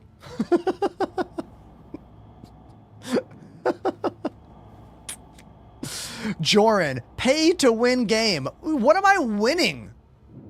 Joran, you want to tell me specifically what I'm winning in this game?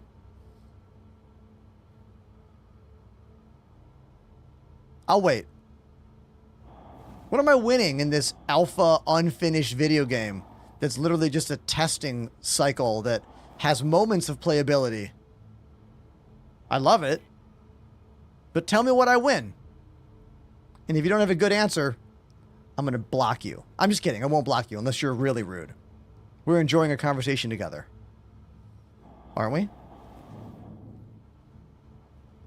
What do you think about the Asgard? Asked Bob. I think it's a pretty no-nonsense, straightforward ship. If you like the Drake Cutlass Black and you want a bigger, stronger version of that, Asgard's a good choice.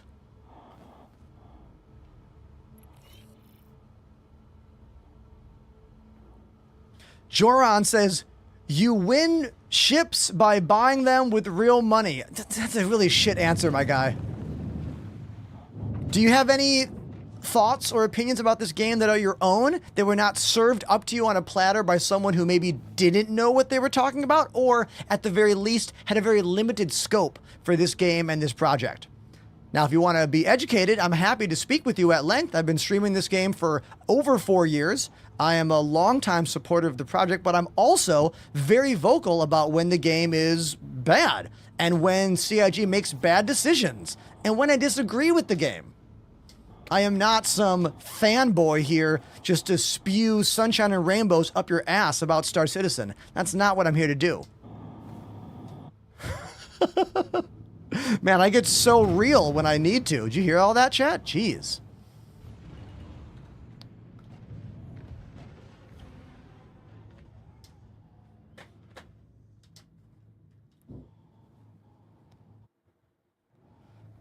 Let's make it all worthwhile with this absolutely perfect landing. Here we go. Touchdown right there.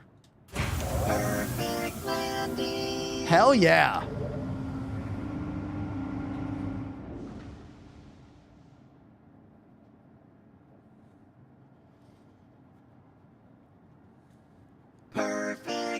Yeah, I hit it twice. I hit it twice. No pay to win there. That's all me.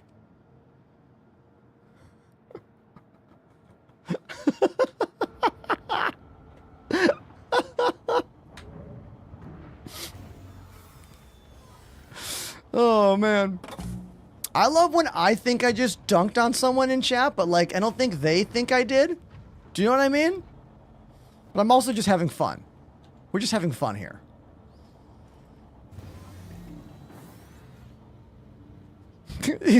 Pay to perfect land. Yeah, you can't. There's no amount of money to get those landings. You gotta practice.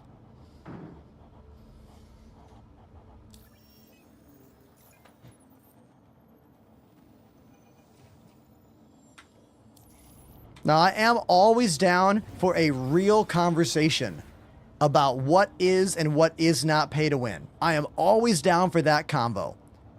My stance has always been that until there are any actual stakes, there is no pay to win aspect of this game because you are not winning anything except for momentary battles, which again mean nothing. You know? And I won't argue, this is not necessarily a game. It is sometimes. It's an alpha, early access, with game-like moments.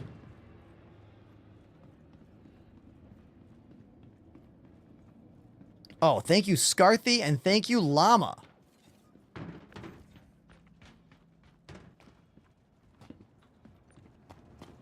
But it's not that simple. The question in the TikTok chat right now is Star Citizen good to buy? Like, dude, literally, it could be yes, and it could be no. It all depends on you. Who is a person that will like this game and have fun? I'll tell you who. Someone who has played hours upon hours upon hours of Elite Dangerous and is bored to death and irritated at that game's stagnicity. Is that even a word? Or did I make up a different tense of the word stagnation? Either way, that's who it's for. Or people that think Elite Dangerous looks like crap and they want a better looking space game.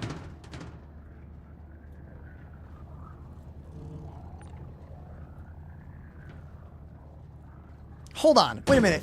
Someone in TikTok chat who knows nothing about this game is trying to answer a question from someone in my chat who has questions about the game. Dude, you don't know shit. Dude, I'm done with you. Get out of here. Take a break. Take a moment for yourself. All right? Just like, nothing pisses me off more than someone who actively says they know nothing, and then someone asks a question and they're like, actually, you don't know shit. Shut up.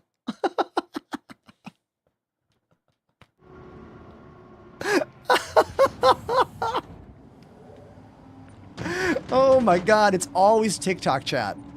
Always. Always. Children? Possibly.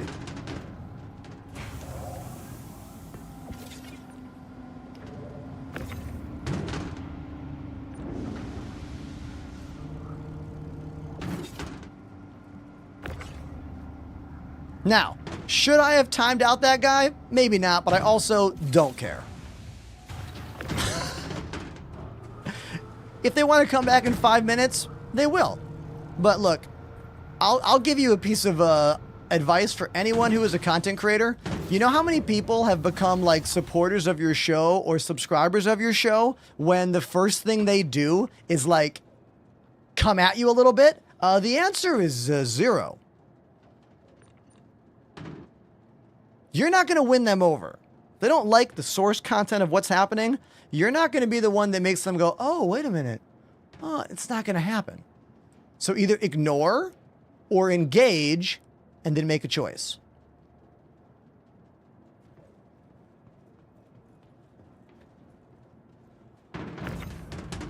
Forward into the black. You're all good, my guy. No, the reason I stream on TikTok is really simple. It is a great site for meeting people. Anyone that I meet on TikTok that likes my show, they'll come to Twitch. You know? That's how it works.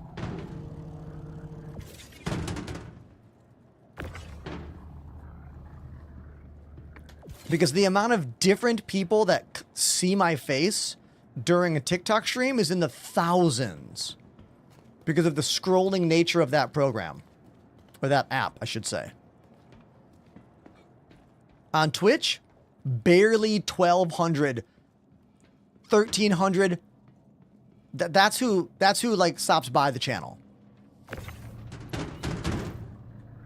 If I have a 2,000 unique views day on Twitch, that is an incredible day and a rare day. But I'll regularly hit the thousands of multi-thousands of people watching on TikTok, or at least clicking on the stream once. They might not stay, but they'll at least click on it one time. You know?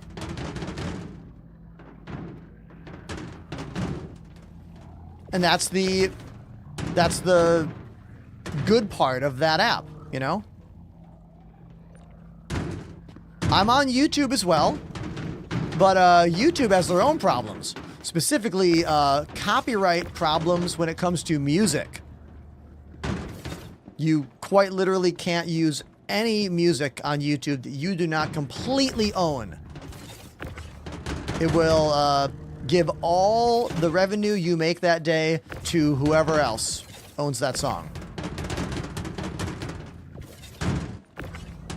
And TikTok has been making changes to their music as well.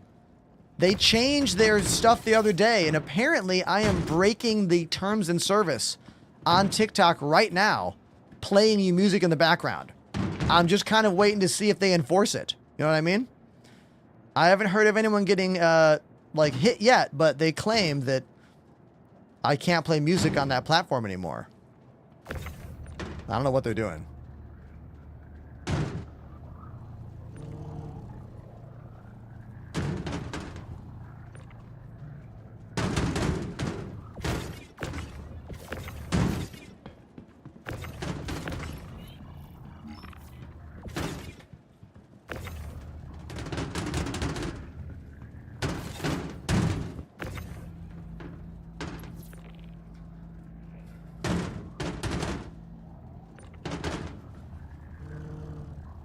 Wouldn't it have been nice if for this event, CIG updated the box noises?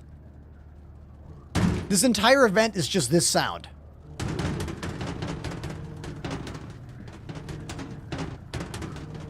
Like, what a wonderful time for them to have added different noises for the boxes.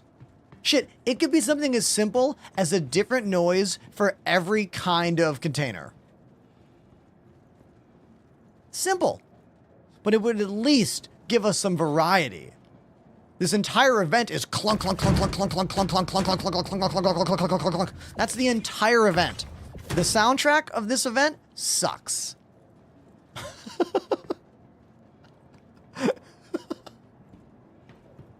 But again, we're not getting mad today. We are being observant. Right?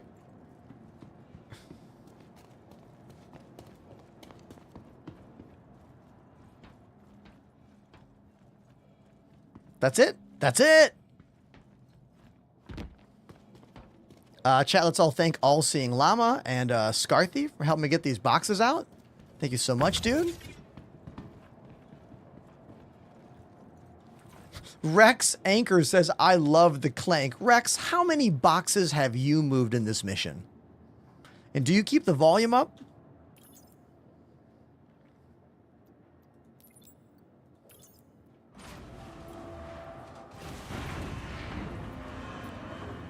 Okay, Rex, you're built different. My hat's off to thee. Bob on TikTok with a very nice compliment saying, love the way you do your streams, man. All the different cameras and drum sessions. Thank you, dude. Thank you. It is not necessarily easy or simple to maintain the kind of show that I do here, you know?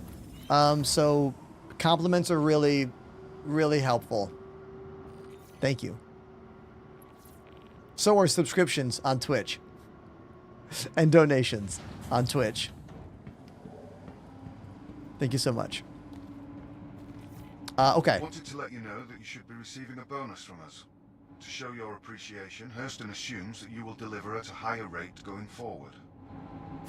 Saw your delivery come through. Could have been a little more efficient on your delivery, but a win's a win. Could have been a little more efficient? What a absolute asshole. Did you hear that? Could have been more efficient. What? You could have had elevators that worked every time. Trash man.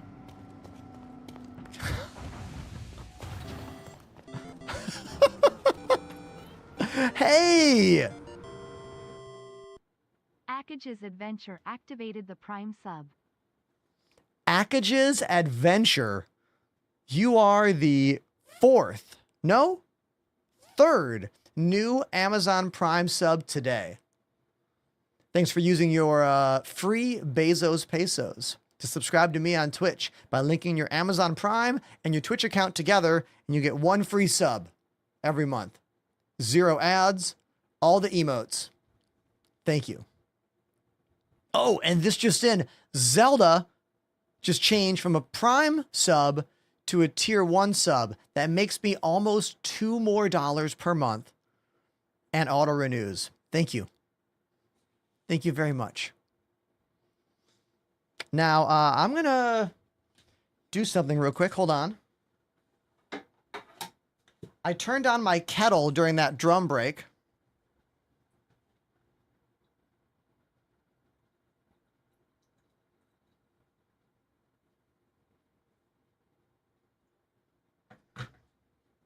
I turned on the kettle during the drum break so we could make some tea. And this is the very first time using my brand new Jean-Luc Picard Earl Grey tea hot cups. These were a gift from a very generous member of our community, Fuzzy Melons. Thanks for these amazing replica next generation Jean-Luc Picard teacups. Made by Bodum, screen accurate replica. Yes. It's hot. That's why there's a handle on it. I'm gonna let it steep. Hold on.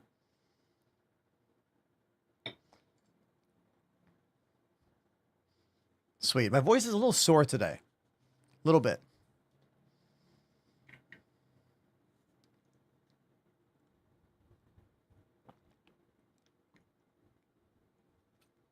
All right, so we did one box mission and it worked, but it had errors. Like, we got to HDMS Pinewood, one elevator didn't work at all. The other pad that has the 2 elevators, first one went down, came up, it was fine. Tried it a second time, it said the C2 was blocking. So I crossed the platform, used the other elevator, it worked one time, loaded it up, then both of them claimed my ship was blocking the elevators. So I had to take off, land not on the landing pad, then go back, again, hit the button, then the elevator worked. But like, man, what a pain. Ghost Reaper in the chat says, "You're quite a big streamer." Oh, that is kind of you, but I am not. Like, I am fortunate to have the beginnings of what I would call a career in this job, and I am thankful for every view I have out there. But calling me a big streamer is a little misleading. In my world, big indicates success beyond minimum wage.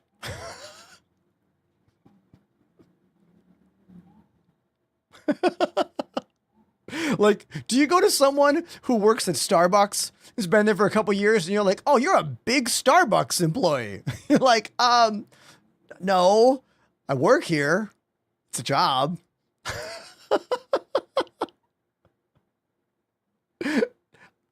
I digress. Would you ever do a family type stream in Star Citizen? I don't know what you think isn't family friendly on my show. Like, I don't go out of my way to like coddle to the children out there, but like, I think I'm pretty family friendly just in my nature, just in my, the way I talk to everybody. So I don't think I understand what you mean. Unless you mean like, am I going to play the game with like another family, like a dad and a kid and like a mom, and we're like playing the game together? Morta Del Draco dropped a 5 sub bomb. You guys, Morty Del Draco just dropped a 5 gifted sub donation to the channel. 5 subs to the channel. That's the second time someone today has done that, putting us at 10 gifted subs for the day. Thank you, dude. I'm going to raise my hot tea to you. It's very hot.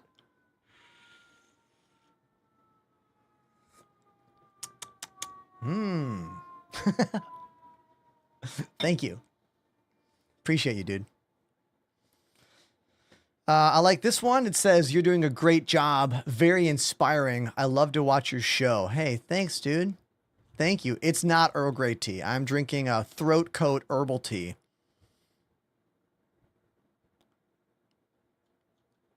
If I wanted to be completely screen correct, it would be Earl Grey tea. It's not. Exclamation tea time if you want to get the tea I drink and the kettle that I use.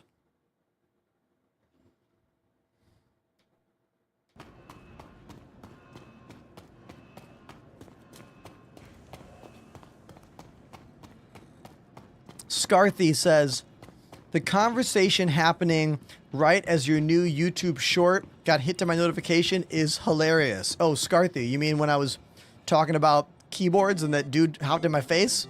The video from today? Welcome to the ASOP vehicle Nante retrieval has subbed system. for 11 months.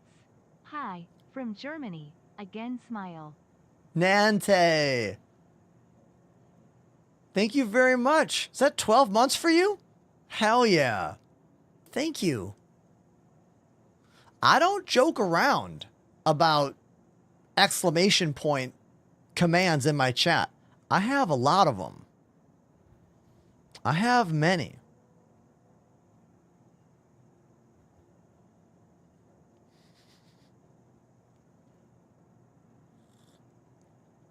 Warmonger. The only console chance I think there is for Star Citizen is for Squadron 42, the solo player game. That comes out next year, maybe in 2028. You could imagine it coming to a console, 2029. Maybe. But who knows, you know? Definitely not this. Not the open world game. I don't think this will ever hit a console. Yeah, the mug I'm talking about in that command is not necessarily this mug, although these are hard to get as well. These are Jean-Luc Picard cups. I'm talking about a Crusader teacup or a Crusader mug that I use. That was also a gift from Fuzzy Melons. Dude, both the cups I drink out of for hot drinks were both from Fuzzy Melons.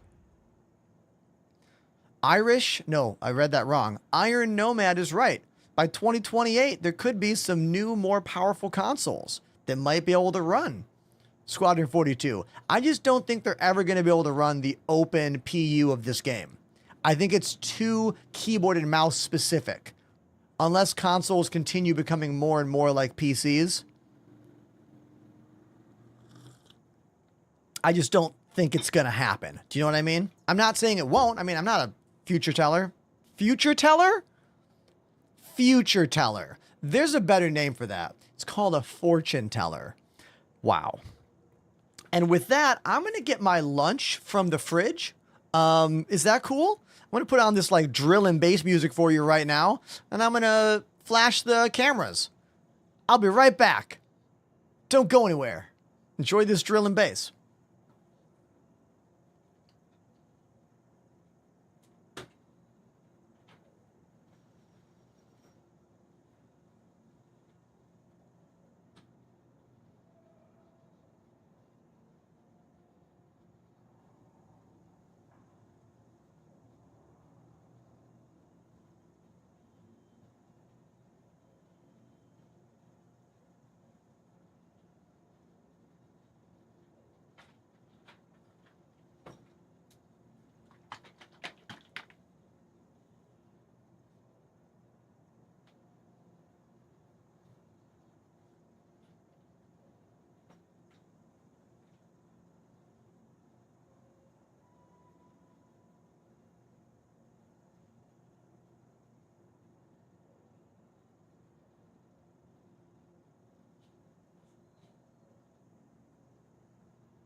Please visit us again.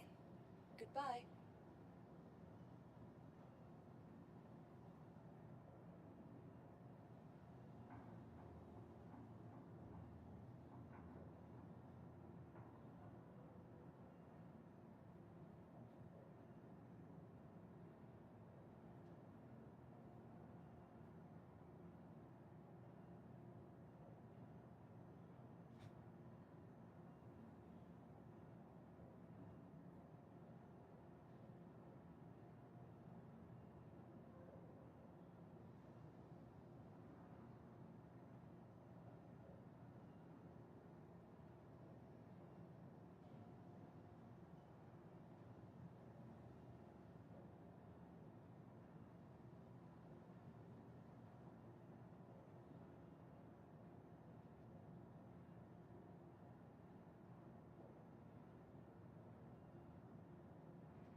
Okay, so sometimes I check my work email to see like what random emails I get, and I keep getting these sponsorship requests for a flavored toothpick company.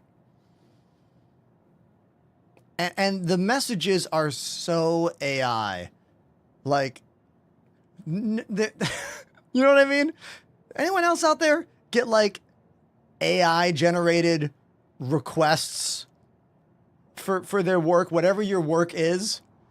They'll always be like too specific, and they'll be using like exact wording from like videos I've done. Could you play New God by Moonwalker? Hey everybody, we just got a dono. Zelda, who just changed their sub from a Prime to a Tier 1, has dropped a $20 donation for me to play New God by Moonwalker. I don't know this song or this artist, but I'm going to play it for you. So let me fire it up and let's make it happen. What's it called? Hold on. I got too many cups. New God by Moonwalker.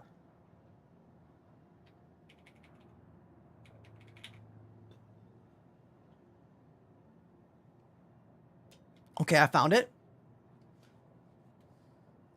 I'm not even going to listen to it. We're just going to play it. I'll just be surprised. Let me have another sip of my tea. Hold on. My throat's a little sore today. A little bit.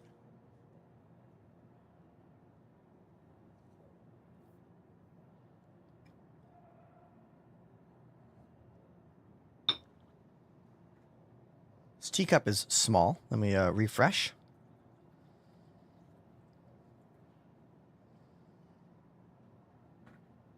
And here we go.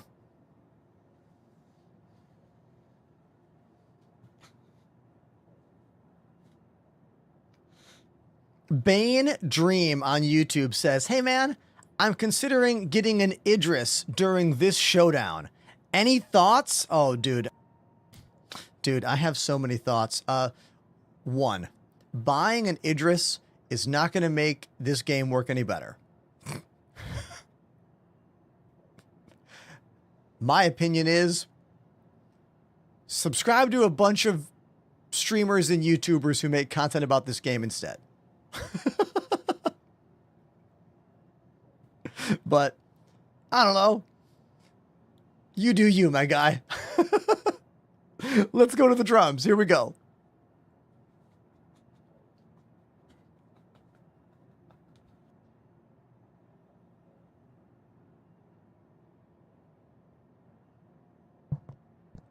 All right, this song is called New God. It is by Moonwalker. I've never heard the song before. Let's see what happens. Thank you, Zelda, for the $20 donation.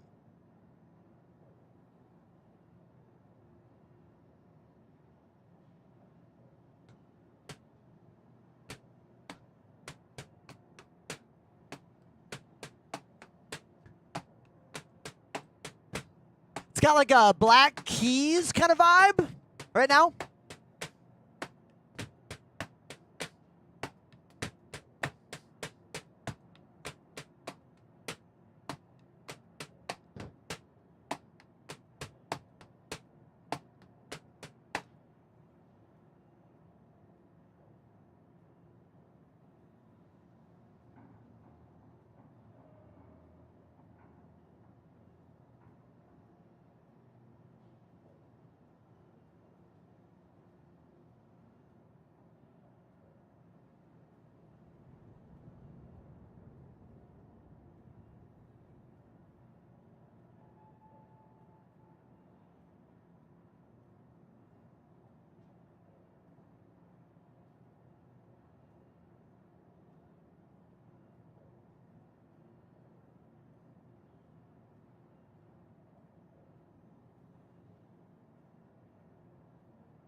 This is a first time listen, first time play for Zelda in the chat.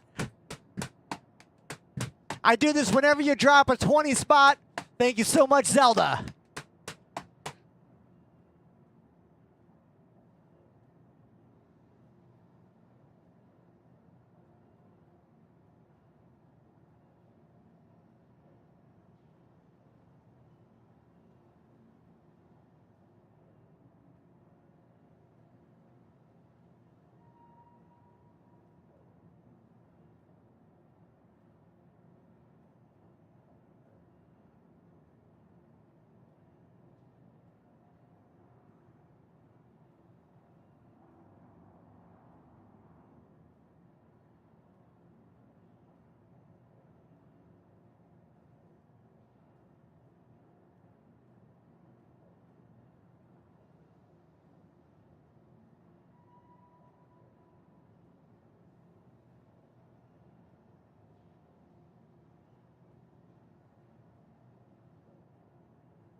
The ending snuck up on me. Da-na-na-na. Yeah, sweet. That was basically a drum loop. So that was an easy song to step into and play. I only heard one drum fill in the whole song. It was a 6-tuplet snare drum roll. Can I find it?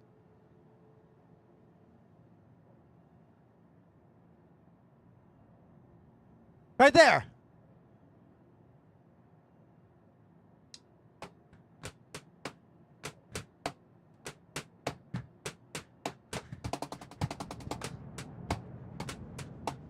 Yeah, that's the only fill in the whole song.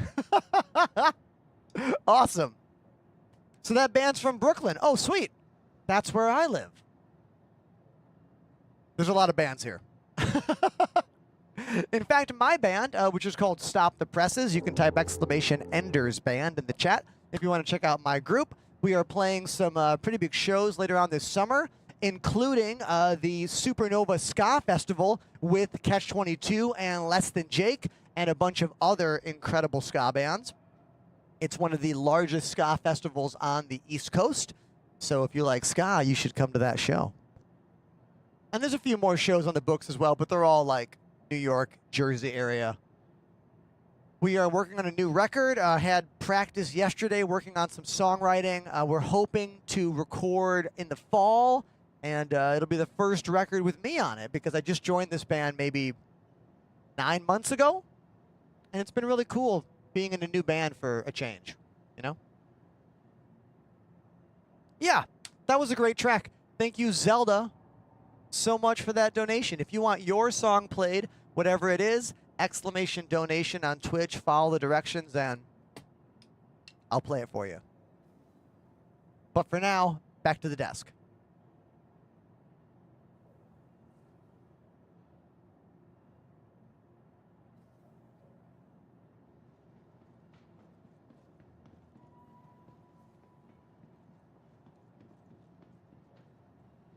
So here's a random question for everybody. Now that I have a few more people hanging out, this is my first time ever wearing this particular shirt on stream. I bought it a long time ago. Oh, here. I got it at Forbidden Planet, which is one of New York City's best comic book shops. But when I bought it, it was folded up and I couldn't see the bottom of it. I really like the shirt, except for the bottom. And I'm going to frame it so you can see, okay?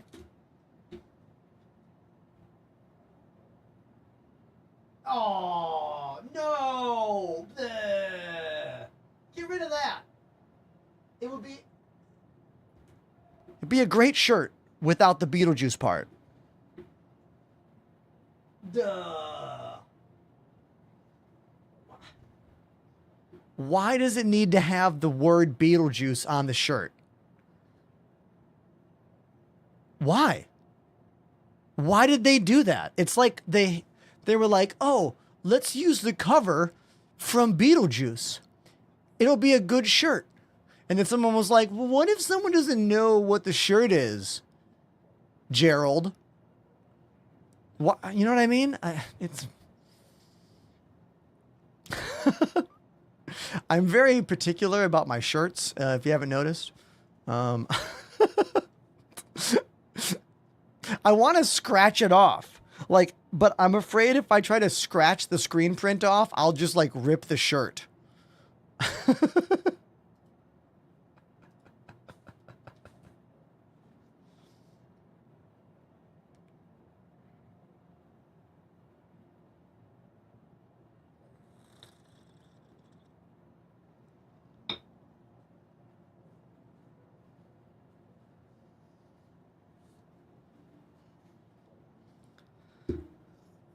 Okay, so this is a thing that Fireball. This is not the first time you guys have tried to hide. Like when there's a name tag on you, it's kind of hard to be sneaky.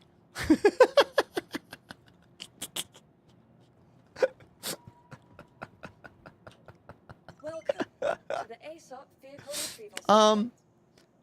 How is everybody feeling about Star Citizen right now? Like, I want like your real thoughts right now, because how many weeks are we into this new update? Like, how many weeks are we into the Save Stanton event? 2? Are we 3?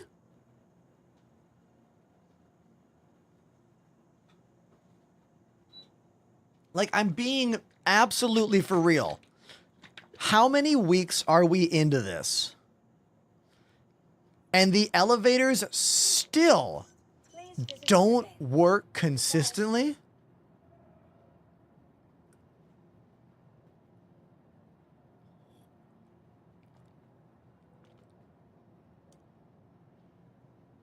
I mean, general morale is slightly higher because Twitch views are a little over 4,000. And about a week ago, they were closer to 3,000.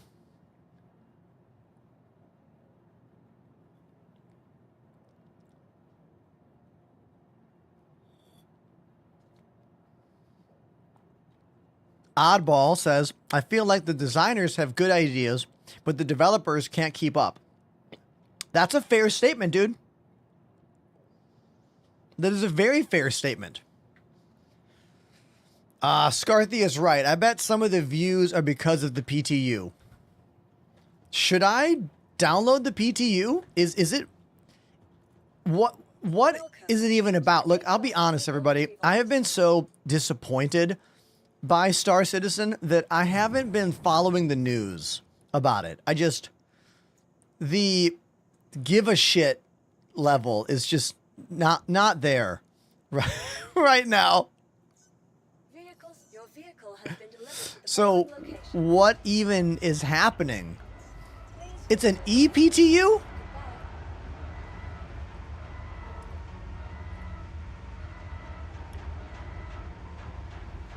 Will this game ever release on PS5? No way. Maybe PlayStation 6 for the solo player Squadron 42? Apollo says, just say you're playing the PTU. No one will notice. Oh my God, Apollo.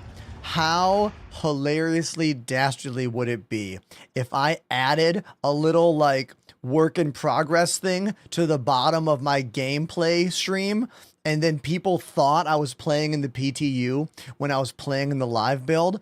That is so dumb. It is so stupid, but also really funny. I wouldn't do that to you, okay? But it's funny. It's really funny.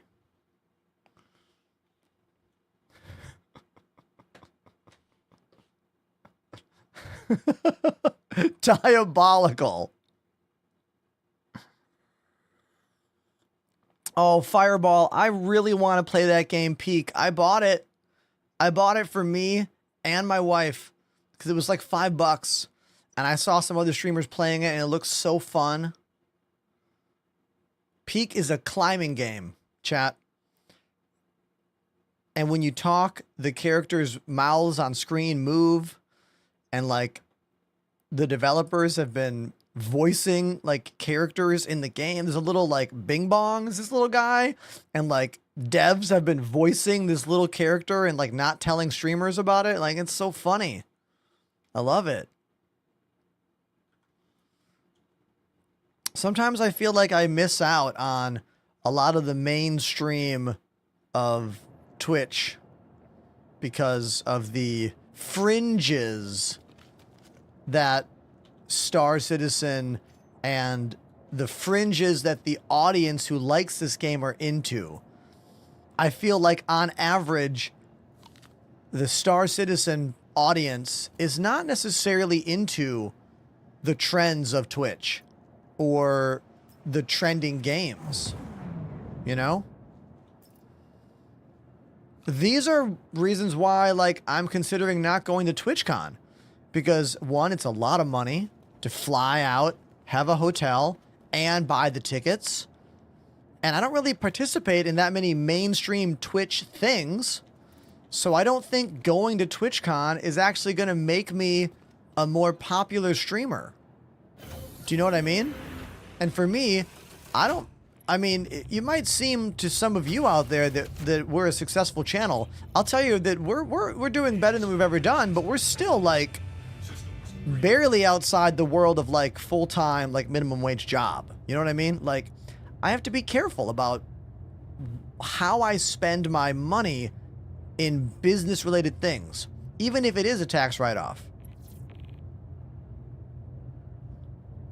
You know? This is why I'm considering not going to TwitchCon. It's a lot of money.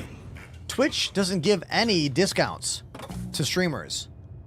Like not even partnered ones. It's probably going to cost me minimum $2,000 to fly out to California, go to TwitchCon, eat food every day, come back, you know? And that's money that I could use on, like, my tattoo that I want to finish. You know?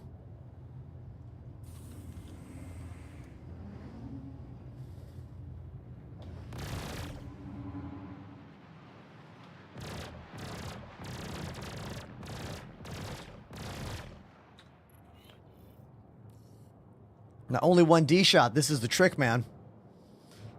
The trick is, how do you maintain a growing channel and keep your subscriber count high and your view count high while still finding new viewers and playing other games? You barely can do that. There's only certain games that the core of Star Citizen audience likes to watch. And one of those games is Dune, but Dune Awakening is in the crapper right now for live stream views because the developers need to make new content.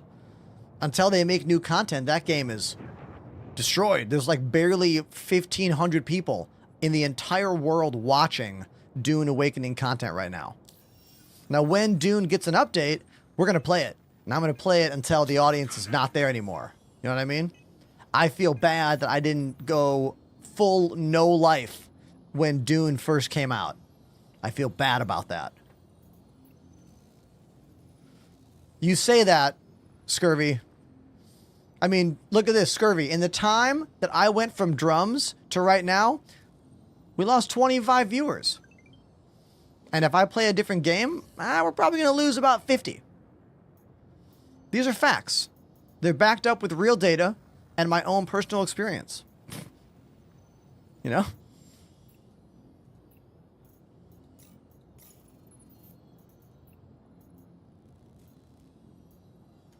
Ooh, this is the one. This is the one.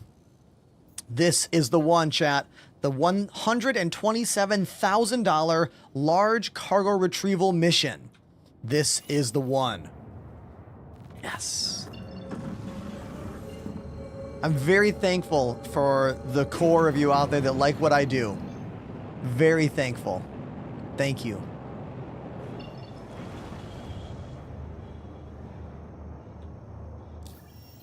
The One Piece is real.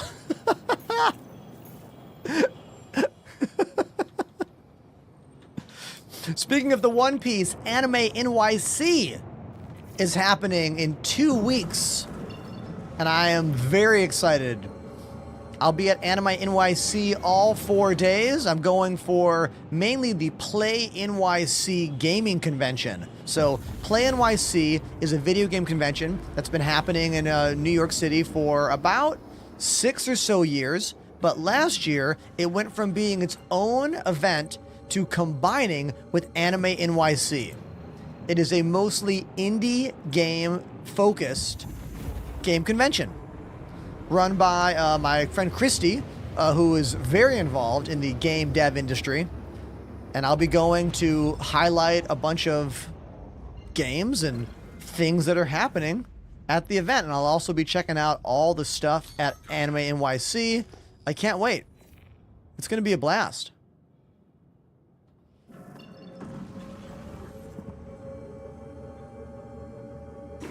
All right, now I'm going to show you how to do this mission the easy way.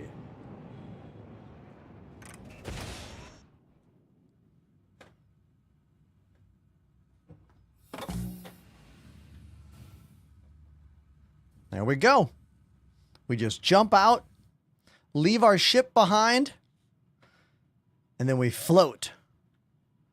Float on over to the ship. Once I get there, get in the seat, turn on the ship, drop all the countermeasures, and jump away as fast as possible. That's how you do it. Then deliver all the cargo.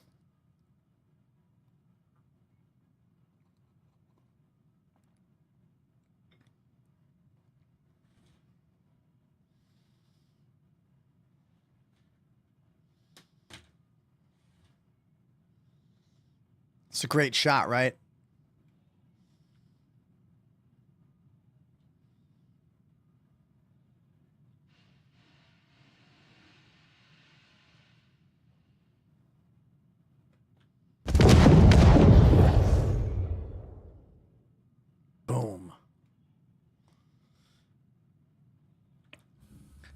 That was the sound of that ship arriving from Quantum.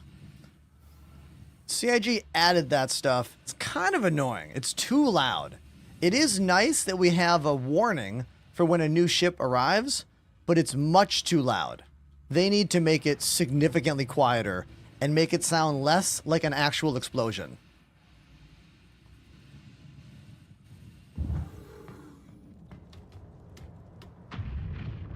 Now, I could use a railgun to blow up some of those smaller ships. I could.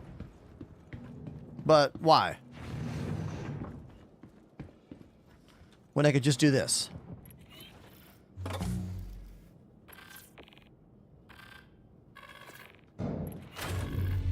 welcome aboard your great interplanetary craft. Your systems are online. Contact.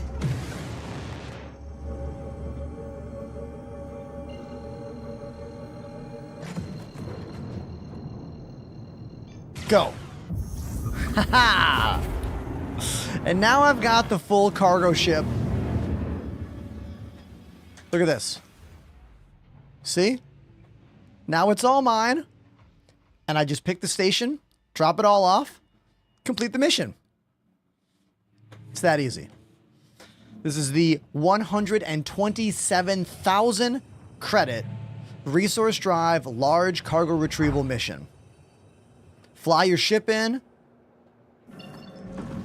eject, float your body into the ship, drop all the noise and chaff, jump away as fast as possible. That's it. No elevator. Good.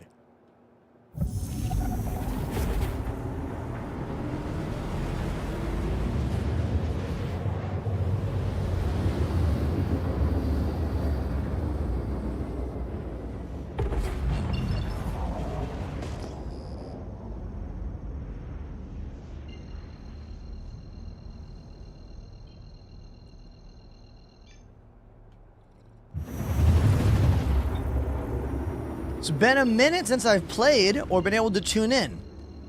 Has CIG fixed the cargo stuff? No. Nope. They have tried, but it is still not a guarantee that you are going to be able to use the cargo elevator when you get there. Or the freight elevator, I should say. It'll work sometimes, not other times. Or it'll work, but then it'll be like, your ship is in the way. And you're like, what do you mean my ship is in the way? And you have to move your ship off the pad and then deliver, and then it will work. It makes, I don't understand the problems here. Like, I don't know enough about the back end system to tell you why things are so incredibly inconsistent, you know? I think it would take a programmer of this game to actually explain why these things aren't working.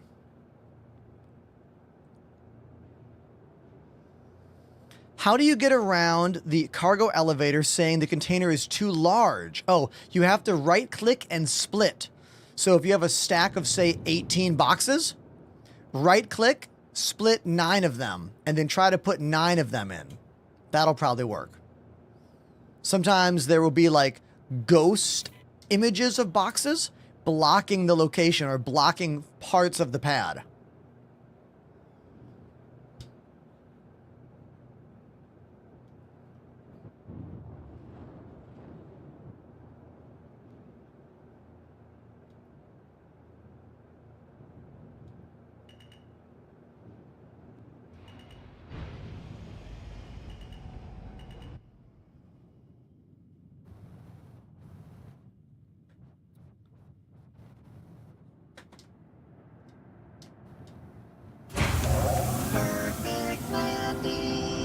Definitely one of the most fun ships to land. It doesn't nosedive. It just sits down and stays down. The Caterpillar.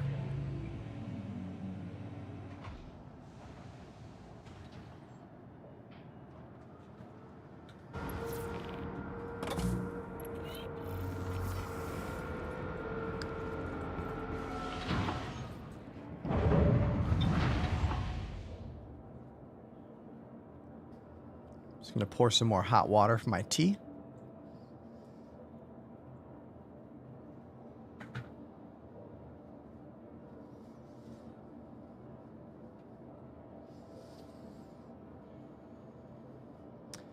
Bell over on TikTok talking about Star Citizen and Elite Dangerous. I have a lot of experience playing both games.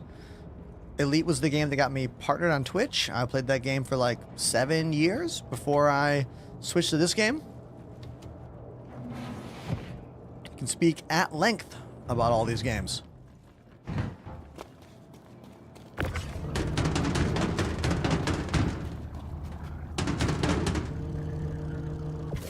Oh. Everybody, can we all give it up for All-Seeing Llama, who is over here in a loading mech to help make this a little bit easier?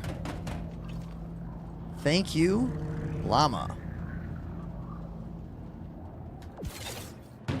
The only thing bad about this ship, the Caterpillar, is that once you have all of the cargo zones full, it can be difficult to, like, walk through the ship. You know?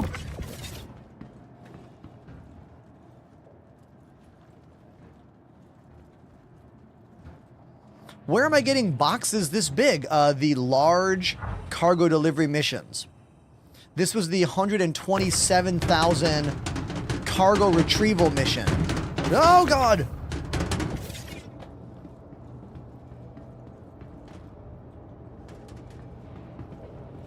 I was unable to grab the box from the ground, so I wanted to bring that ramp up.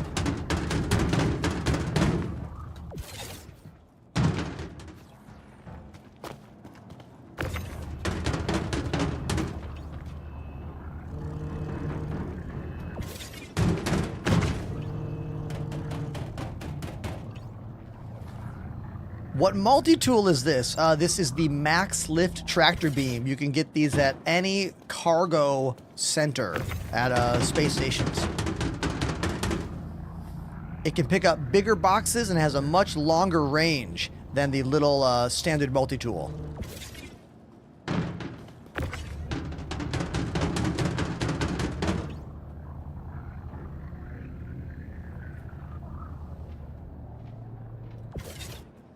This is the 127,000 large cargo retrieval mission. It's the one where you have to steal the ship that has the boxes.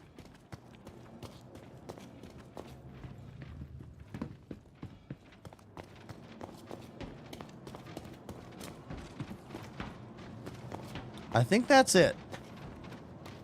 Yeah, that's it, I think. But now, I'm going to show you what you have to do. You cannot leave the ship here. Oh, we're missing one. We're missing one. Oh, there it is. Ah, good eye. Good eye, Llama.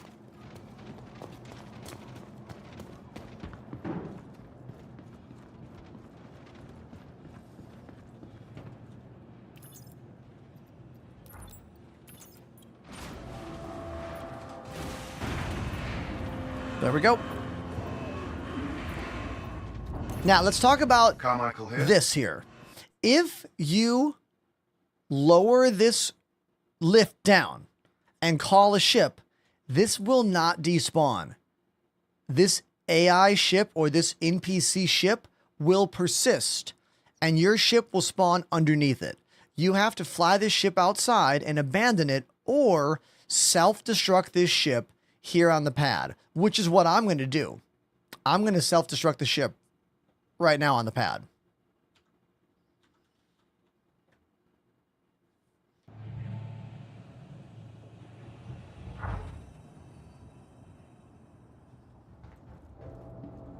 But first, I'm going to guarantee I have an easy escape.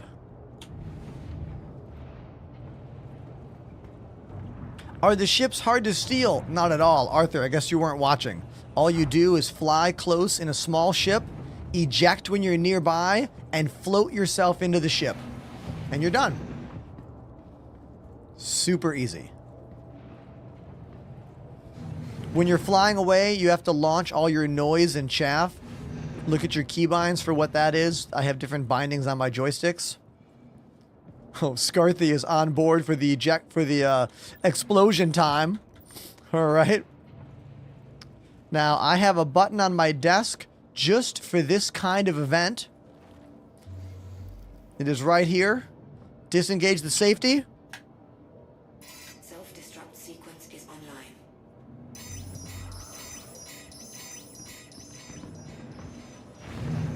Go, go, go, go, go, go, go. Go, go, go, go, go, go, go. No, open up.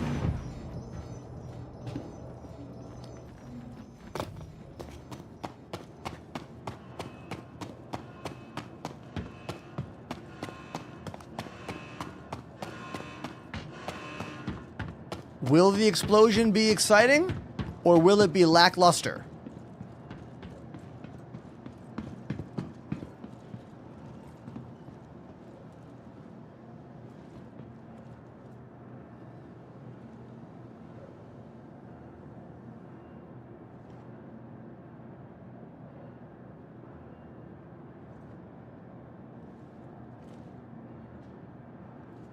I'm ready.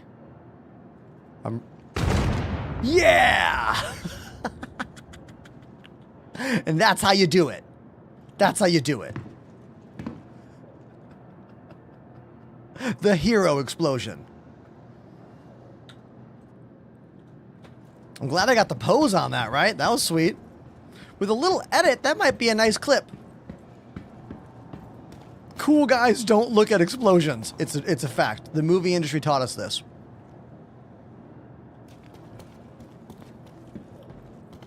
All right, so now when I lower this hangar down, it should eat this ship because the ship is no longer flyable. Let's test this theory. We are going to leave this hangar and see what happens.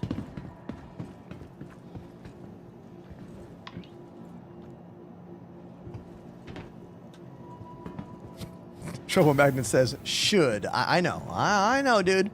I know. All right, let's go to the lobby. We'll go to the lobby together here. Ah! Just threw a drink at me. Whoa. Yeah, Star Kitten. Meow. Welcome to the ASOP Vehicle Retrieval System. Now I'm going to call a different ship, and we're going to see what happens.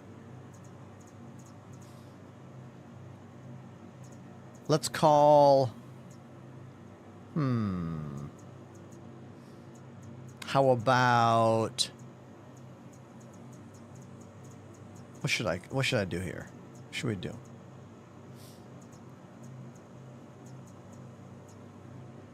How about a mining ship? No, I don't want to go mining. Welcome to the ASOP Vehicle Retrieval System. What a vulture. Vehicle selected. Stand No. by, visit us again. Goodbye. Nah. Gonna wait for this? Oh, man. Your insurance claim. Your vehicle has been moved. Too to a bad those storage racing facility. missions are gone. Your insurance claim has been. Thank you. Weren't racing missions fun? Why do they have to do that? Like, what about racing missions being in the game? I don't know. I don't know about the back end on this game. I don't know why they do things. You know what I mean? Welcome to the ASOP Vehicle Retrieval System. It seems like it'd be a fine thing just to have in the game for us to do, Please but... visit us again. Goodbye.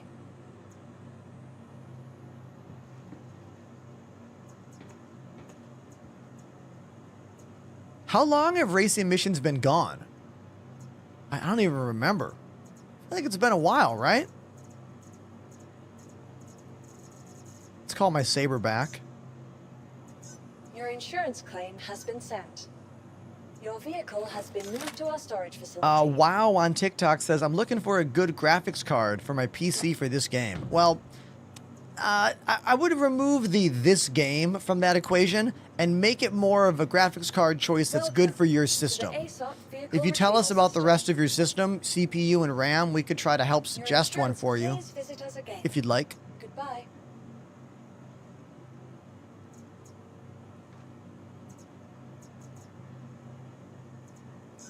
Your vehicle has been delivered to the following location.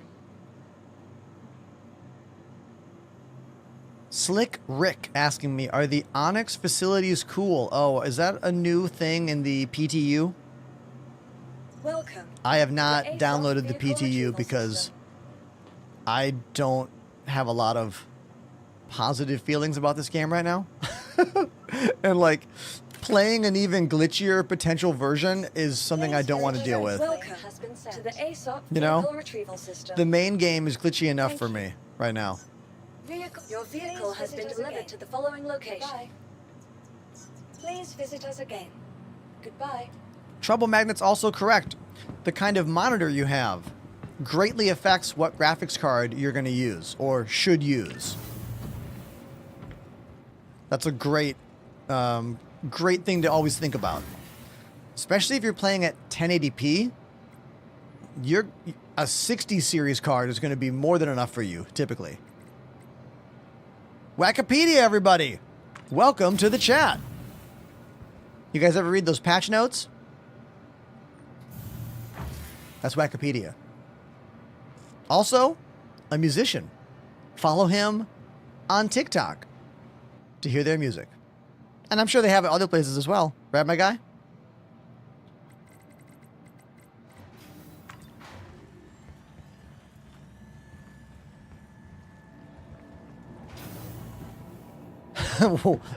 Waka, waka, waka. Yeah, right there. Kind of.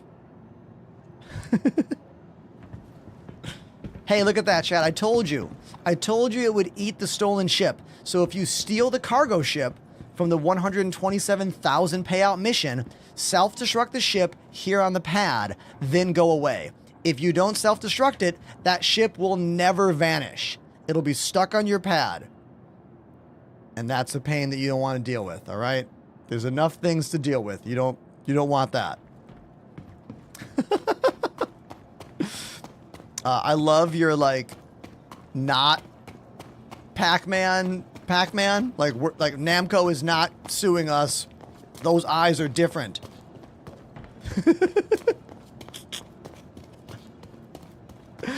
What's the adventure today? Same as every day, at least lately, which is try to avoid disappointment at all cost, hoping people request songs on drums to distract me. But today is a no anger day. I told chat at the beginning of the show, no anger today, no rage, and I have been keeping it suppressed. It's a survival day. Yes. Yes. Anvil Aerospace. Cheers. All systems online.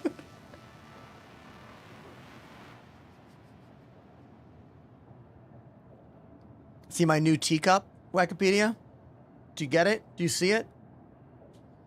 For all my next-gen fans out there. Ender opinion. Okay. What do you want to ask? What do you want to ask, my guy? We got a bunch of brand new emotes, too, Wikipedia. If you haven't seen them yet. Hey, chat, can we spam those new emotes? All made by our very own all-seeing llama.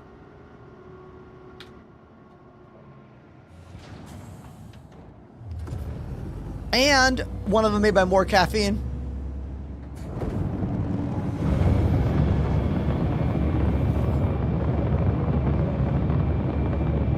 Why is the tea bag in the cup? Because I don't have an actual tea kettle for brewing tea next to me. I have a electric kettle that heats up water, but you don't brew the tea in that.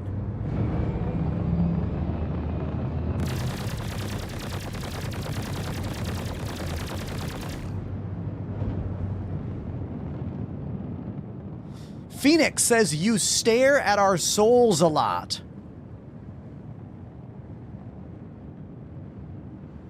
I'm not afraid of a little prolonged eye contact.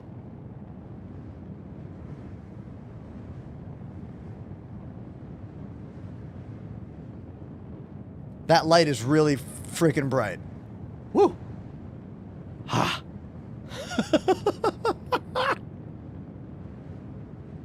It's like flashbang. Solar flare.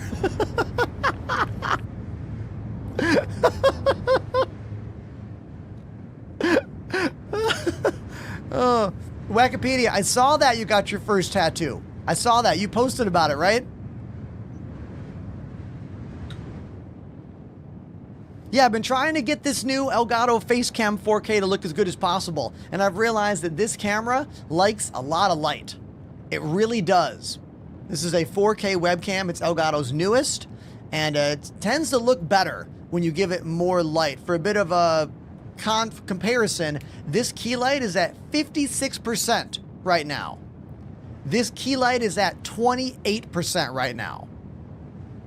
That's the difference between a real camera, larger sensor, lets more light in. This is why a lot of webcams require more light, and why real cameras allow light to come in easier, which is why my dream is to one day have a full frame camera.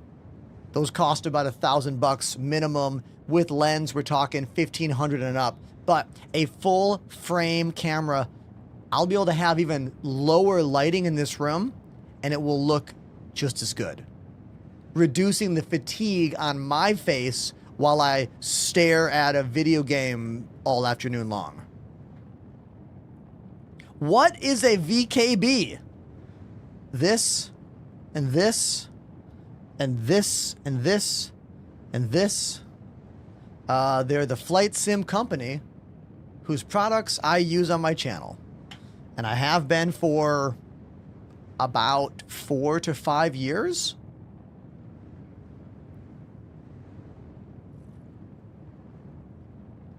Yeah. Any specific questions, you let me know. What was the gear question that Wikipedia had? Or the opinion? I didn't see the question, or did you just ask a fun question? Oh, what's this? Casual Irish Gamer has subbed for 7 months. Casual Irish Gamer. Thank you for 7 months on the channel. It's really kind of you. Streaming is my full-time gig. Subscriptions, donations, and sponsorships are how I stay afloat. So thank you for being a part of that.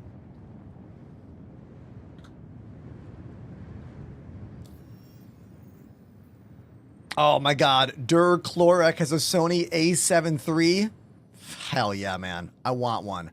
Oh my God, I want one. I keep telling myself when I become a 200 average viewer channel for 2 months in a row, that's when I'll drop the money on that.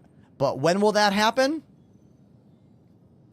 Not until CIG releases something official. The marketplace is just too small, you know? For me to become a 200 viewer channel 2 months in a row, significant numbers of people would have to leave other established channels. It is a fact.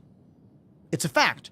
Or Squadron launches and more new people get into this world. That is the straightforward truth. Wikipedia says, what's the best starter electric drum kit? Ooh, okay, I have a few choices for this, actually. Hold on. I have a few suggestions for you. Let's go to sweetwater.com because you can use my affiliate links, !Sweetwater in the chat. All right, so if we go to category, we go to drums, we go to electronic drums, electronic drum kits. Let me talk about a couple ones I like. I like a lot of these Alesis kits. Let's see, where is it? Bum, bum, bum, bum. Okay, hold on. I'm going to open up a couple. Absolute cheapest. Where is it? Dun, dun, dun, dun, dun, dun.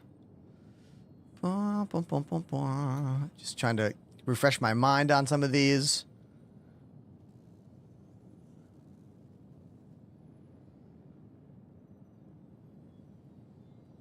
Okay, here's a bunch of kits I like. Roland has quite a few pretty good kits in that like 1,000 to 1,500 capacity. Also, these Alesis kits are pretty good. This one's probably one of the cheapest ones. This one's only like $300. So if you're a total beginner, this is like a Rock Band kit that is a lot stronger. Not that many sounds, but for a beginner who wants to smack something that sounds like a drum, this is not a bad choice. But keep in mind, E-drums are what you pay for. This one is significantly better. You know, I mean, almost double, but way better. Is another decent choice for you, that TD07D. These Alesis Strata kits have been replacing their former Nitro mesh kits. One of my viewers actually bought one of these, I want to say last week. Who was it? Are you in the chat right now? The biggest thing about electronic drums is that unlike real drums, you don't have easy upgrades. Like real drums, you can buy a $300 kit and it's going to sound pretty good and you're going to be able to upgrade over time. Get better cymbals, get better heads, etc. But an E-kit is like a one and done purchase. It's like buying a keyboard. You usually can't add sounds to it. You have to buy the thing you want, because when you piecemeal electric drum kit parts, it's even more expensive. And the world of E-drums is insane expensive. The kit behind me is the most expensive instrument I have ever purchased in my full life as a musician. We bought it during COVID using subscription money. At the time, I was making $500 a month on subs, and that was what the installment plan was for Sweetwater. It took us over a year to pay it off. And that kit, here, hold on. Here, I'll show you. Here it is.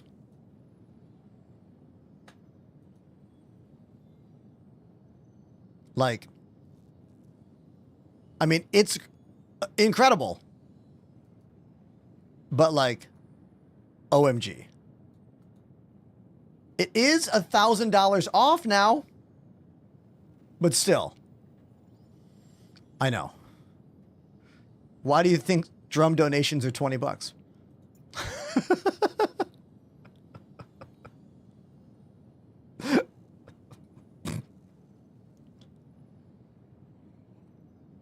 Mickery says, I want someone to replace Danny Carey's sounds with an electric kit. I mean, we can do that.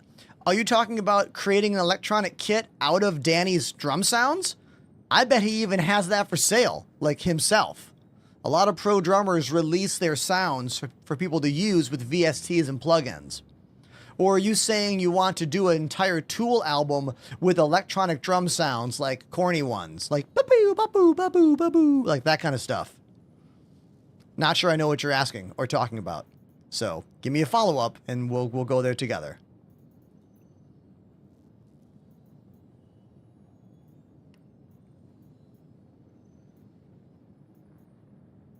Small vessel under attack. Let's do it. Of course you like the later, booty twag. You requested me to play Richard Cheese last week. Of course you like the goofy. That Richard Cheese request was badass, by the way. One of my favorites all week. Thank you again for that.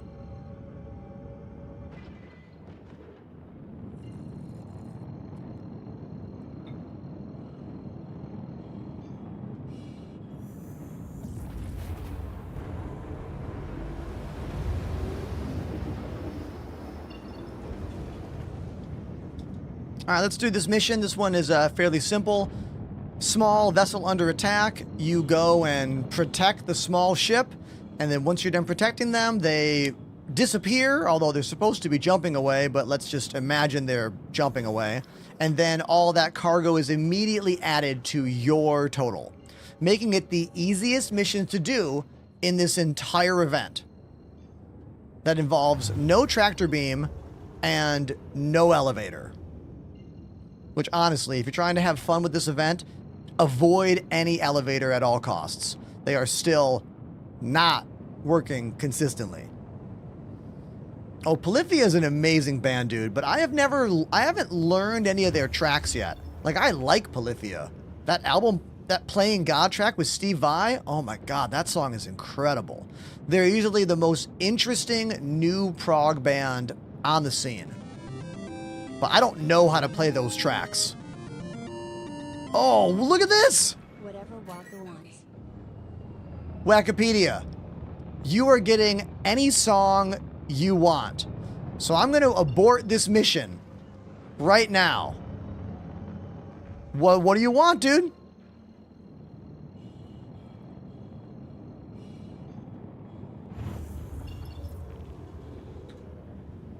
What do you want me to play? Let's put this in autopilot right there. Get my shoes on. I don't know how to play Ego Death. I mean, I could try and fake it, but like, it's your choice.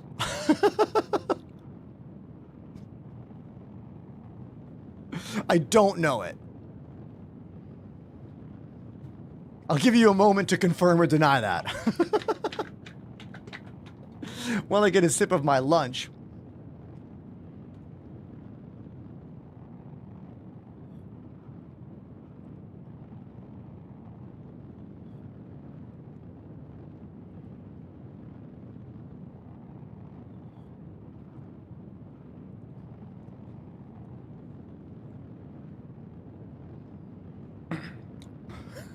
Thank you.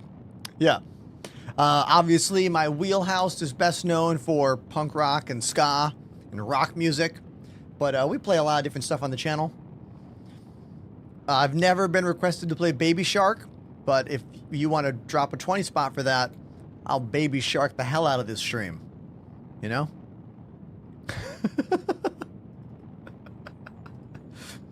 Okay, everybody, we are waiting to see what song Wikipedia from CIG wants us to play, and I'll go play it. What you got?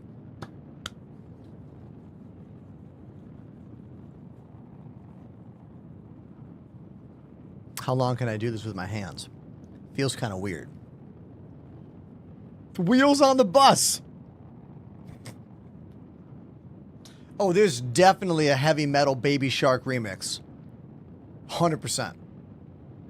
Billy Talent. Someone requested that band last week. What song?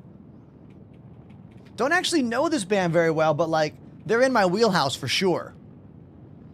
What track?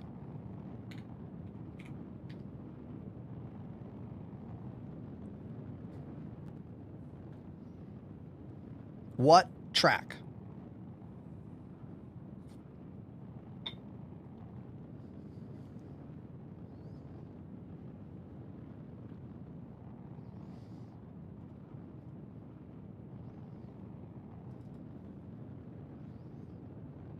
I'm gonna go to the drums. You tell me what song, and I'll do it.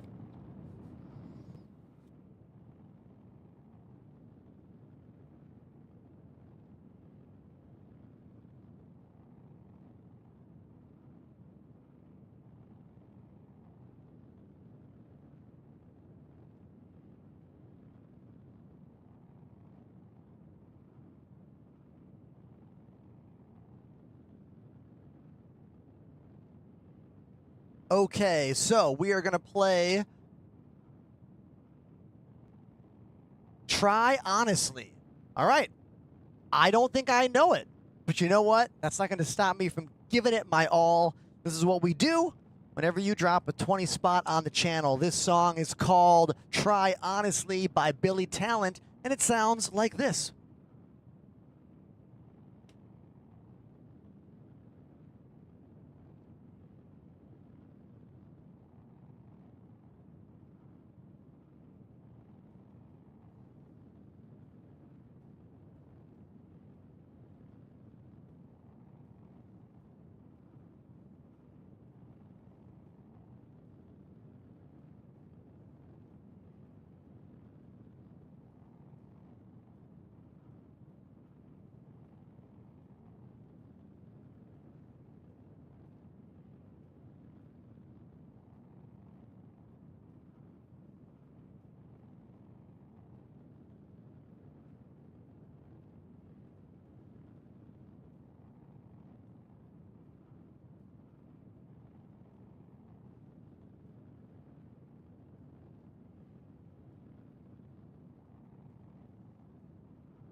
This is my first time hearing Try Honestly by Billy Talent. I'm doing okay, I think.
It's all about the last note. As long as you get the last note of a song, people are like, damn, that dude knows the song. Now that I'm done playing that, can I go back and listen to that chorus? I want to see if I actually picked up on the correct chorus beat. I know it had a boom, bop, boom, bop, chicka boom, bop, chicka boom. I know it had that kind of a thing, but let me listen. Oh, yeah. Hell yeah.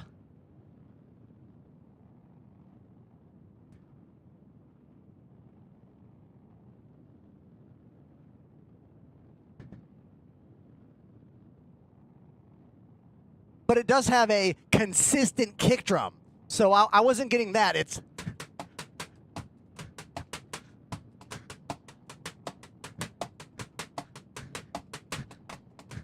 It does have that, I call that non-stop rock. Whenever your song is all kick drums and snare,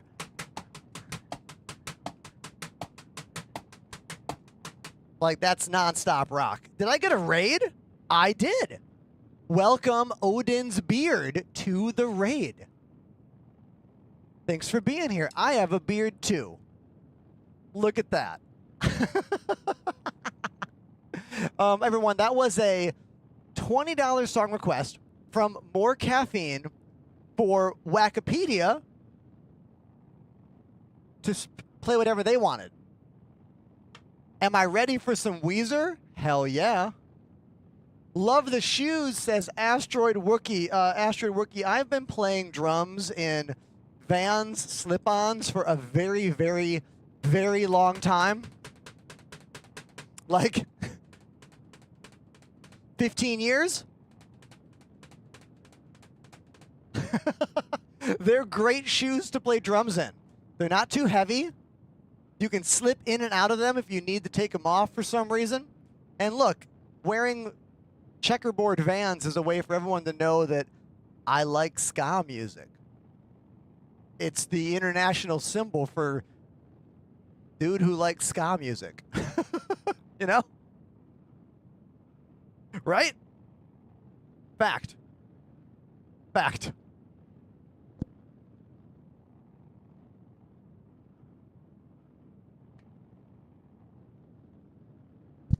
Although I had a show last week in my ska band, Stop the Presses, and like way too many people in the audience and way too many other band members were wearing the same shoes as me. And I was like, this is to be expected, but I can't wear these to ska shows anymore. I need to wear different shoes to ska shows. There are too many now. They are also popular again outside of like the small, you know what I mean?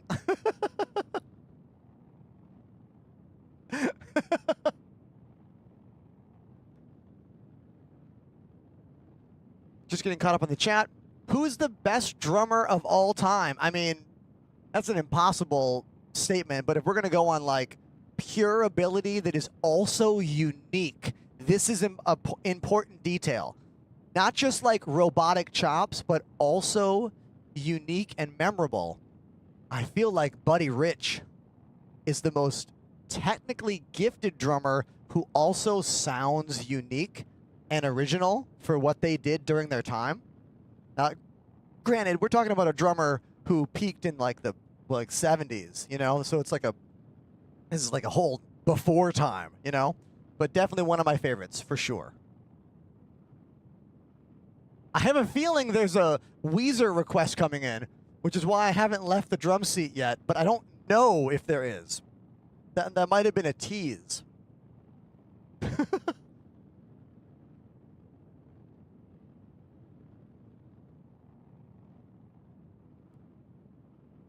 Unclear.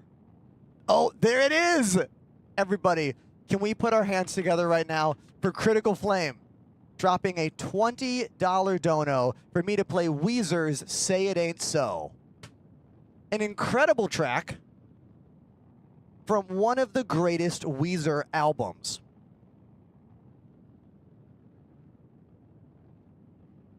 Did you know that Josh Freese, the drummer who formerly was in the Foo Fighters, one of my favorite drummers, he did a Weezer tour years ago where he played drums so Weezer's drummer Pat could play acoustic guitar for a tour. How crazy is that? Like, imagine you're the drummer in one of the world's biggest rock bands and you've been touring for so many years and you're like, hey, dudes in the band, can I just like play guitar for a tour? And we'll like hire someone real good to do it.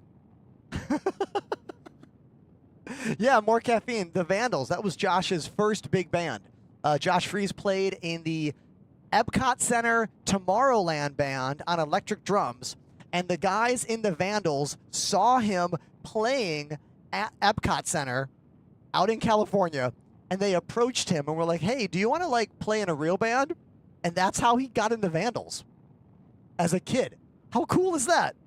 Right? Isn't that a great story? I freaking love that story. All right, let's do Say It Ain't So by Weezer. This one's for Critical Flame. Here we go. Let's see those emotes. How's my trad grip? I'll do it on this track for you, dude.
I suck like this.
It's actually hard to like stay in the groove on this track, you know? They have a really nice amount of play and motion. I don't think they used a click track on that recording. I mean, they might have. I don't think they did. There's a little bit of play in there, and it kind of sits. But then again, it could be on a click, and Pat could have like pushed and then relaxed more there. Now, I want to talk about what I did in the beginning of the stream, in the beginning of the song there, just because someone on TikTok named Tickler was like, "How's your trad grip?" I used traditional grip for the verses on that tune, and I'm not as good at getting the whip, like getting that loud snare is like really challenging with this kind of grip. It wasn't designed for power. It was designed for angled drums for marching band, you know? So, not very good at it. It'd be nice if the random person on TikTok could say something. There you go. There you go. I am self-taught when it comes to this grip. I taught myself how to do it correct, you know, with the bounce, but it's not made for like, it's not made for this. If you're playing any music where you're doing that, playing this way is a disservice to you as the player. Now, if you're playing music that is much, much softer, especially something that is, dare I say, jazzy, you know?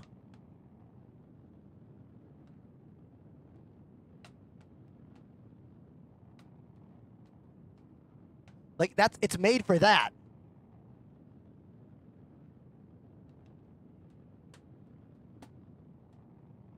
Because you can do those really soft, really little hits, you know? That's what that's what it's made for. If you were gonna hammer nails in on a roof, you're a roofer. Are you gonna hold your hammer like this? No, you're gonna hold your hammer like this. There is a reason that this grip has died in the majority of mainstream drummer world. It's only kept alive for marching bands and jazz. That's it. And the history, you know? And thank you for saying my jazz was clean, Jay the bartender. Appreciate that. I don't really play jazz very often, but I did go to Berklee School of Music, and I am a music teacher, so I have to at least be able to fake it.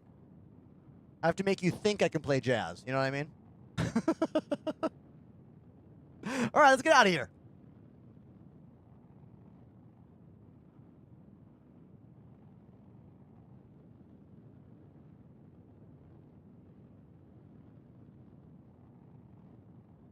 Too kind, Jay, the bartender. Too kind. Thank you very much, man. I'll take the compliment.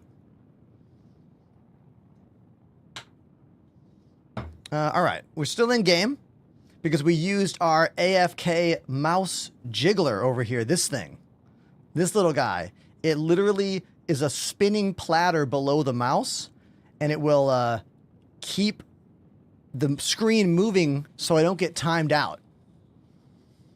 That was a gift from EtherFox on the channel. Exclamation mouse jiggler in the chat if you want to get your own. For real. Yeah, I know.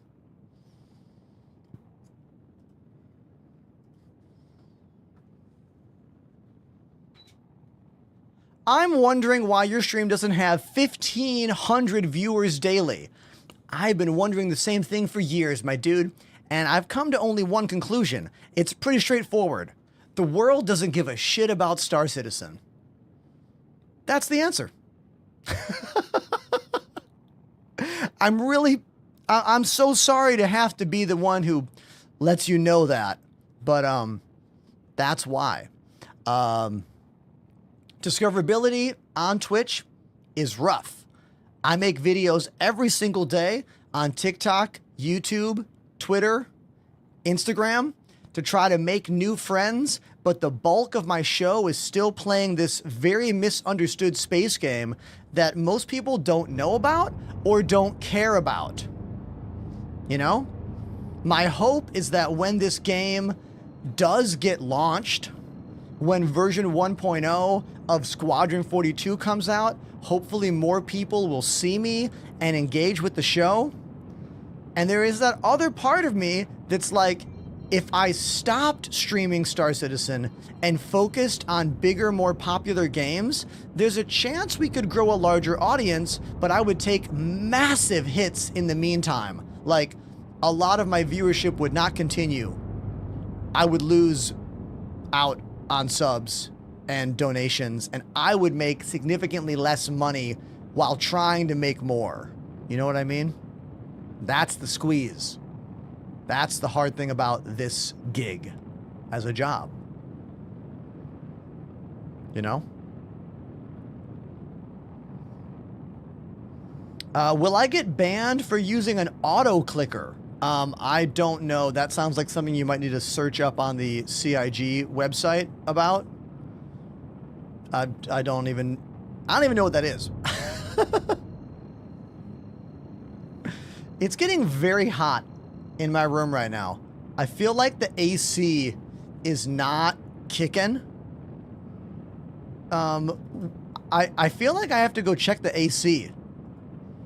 Can I play you the new Turnstile album while I go check the AC? Can I do that? I need to. The temperature is rising in here. I need to look into this. Give me 1 sec.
Okay. I put the AC up by, or rather, I put the AC down by 1 degree. Let's hope that helps. This room's getting hot, you know?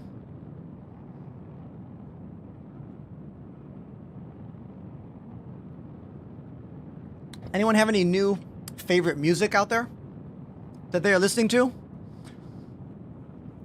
I've been listening to this Turnstile album quite a bit. And in terms of like my gym playlist, I've been listening to this band called Wage War quite a bit while I'm at the gym. Have you guys heard of this band before? It's pretty brutal, but I kind of really like it, especially for the gym. What do we think of this? Check it out.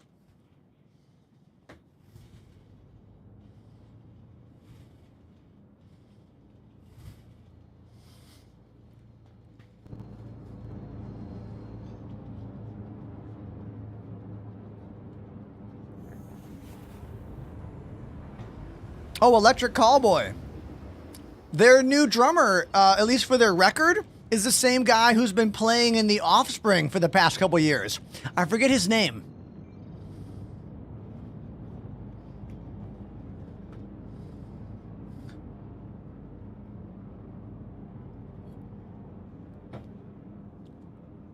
Scotty's been listening to Time Has Come by Glaz Music. That sounds like a fake band.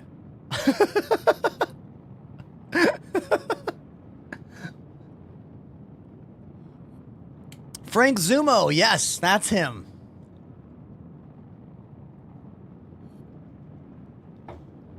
I like that Frank Zumo hits the drums really freaking hard. He's just a really hard-hitting drummer, and I appreciate that about him a whole bunch.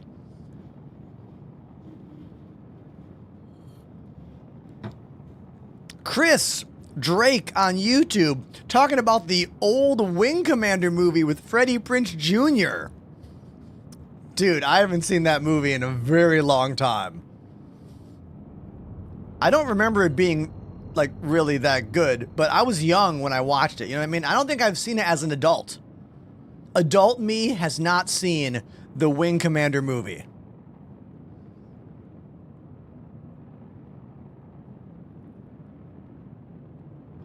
Oh, sorry, Jay. The bot doesn't let links in. But on my Discord, we have a channel for sharing music and bands. You can always drop it there.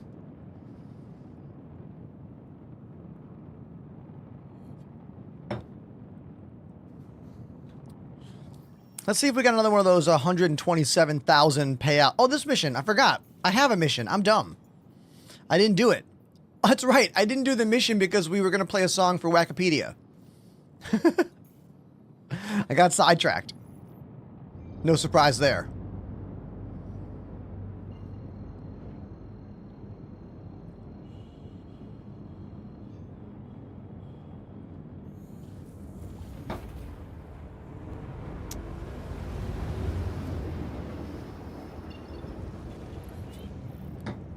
I appreciate how goofy that band Electric Callboy is. They're a very goofy band. You know what I mean? They have goofy goober energy in a good way.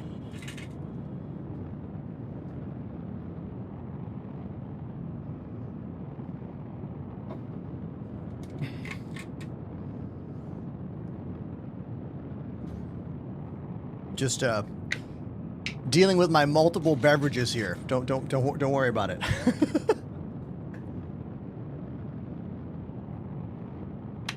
Don't forget to use code Enterprise on your next order of G Fuel. I've been with them for, man, almost 5 years now, which is crazy.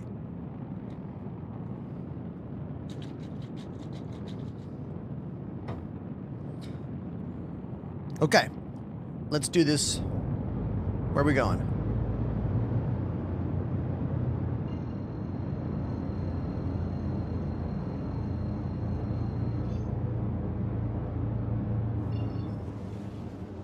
Oh, we're blacking out. Good night. Oh, good morning. Ah, other side of the planet. Okay.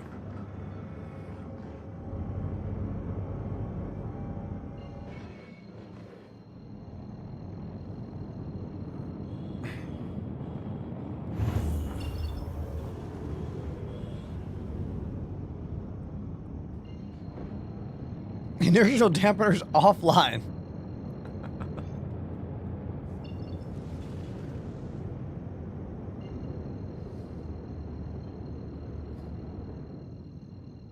Go.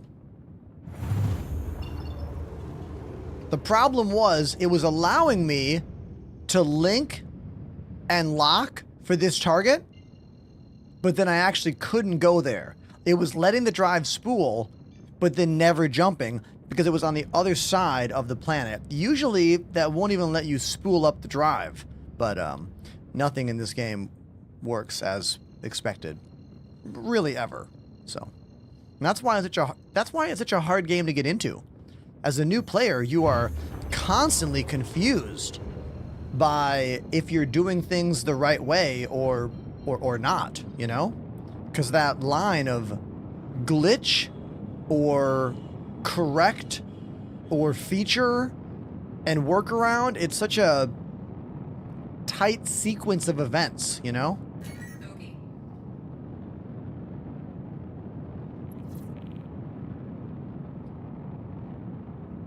All channels. I hate this voice actor. If you hear this, help me. I mean, I'm sure this voice actor is a nice dude, but I don't particularly like their voice, and we have to hear their things over and over again, you know?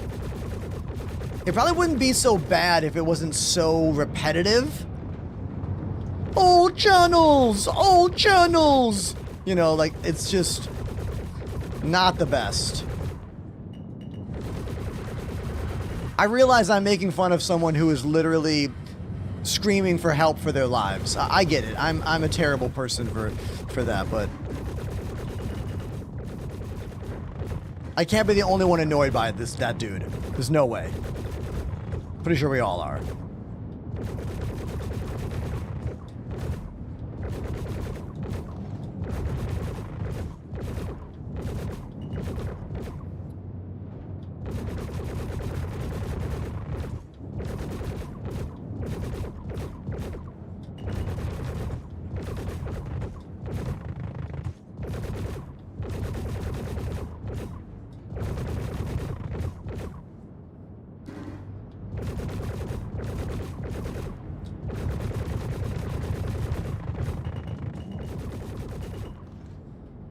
This prospector is so tanky. Thank you. I thought we were done for. Shipping just come to say that the cargo is on its way. My Thank you for the supervisor's help, pleased to Apollo. hear I resolved that situation.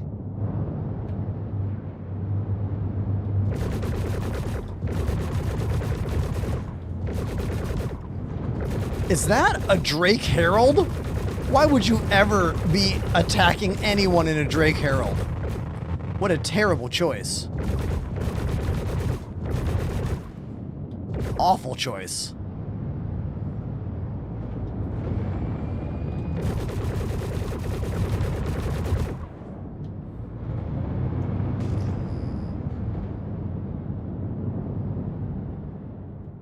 Are you a fan of Star Trek Online?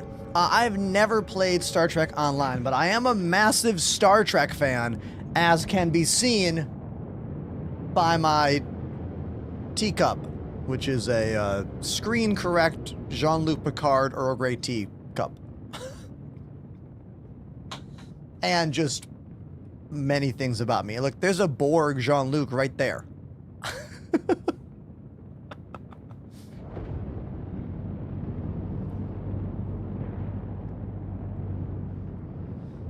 Let's go refill my gun here. HDMS, there we go.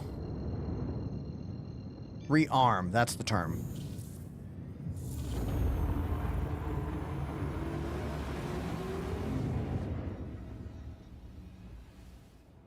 The Speaker.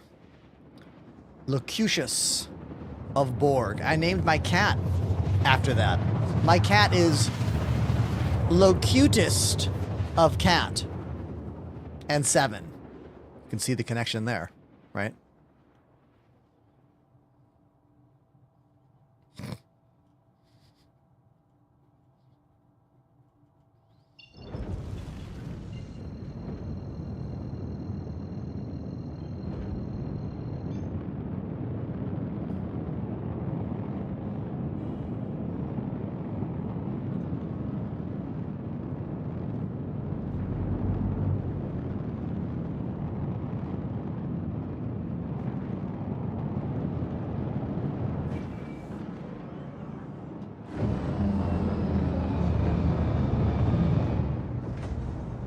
Oh, there's lots of ships here. I am not going to be able to land and rearm. It's not going to work. There's too many ships there. Never mind. We will not be rearming at that location. I should just go to a station. It's too much unreliability with all the random mining pads, you know, with the event going on and everything. This is a full-on stock arrow. I called it only because I wanted to eject and get rid of it to do one of the 127K missions. So we'll just go back to, you know, Everest Harbor.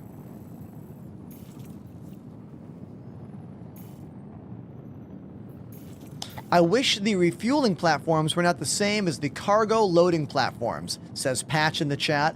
Patch is correct. They should be different platforms completely. Yeah. Yep. It's almost like this game's not done and awkward to play because it's not done. Wink, wink, wink. Nudge, nudge, nudge.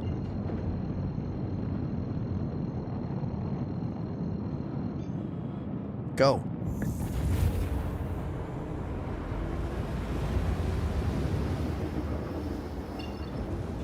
Follow just came in from Nighthawk.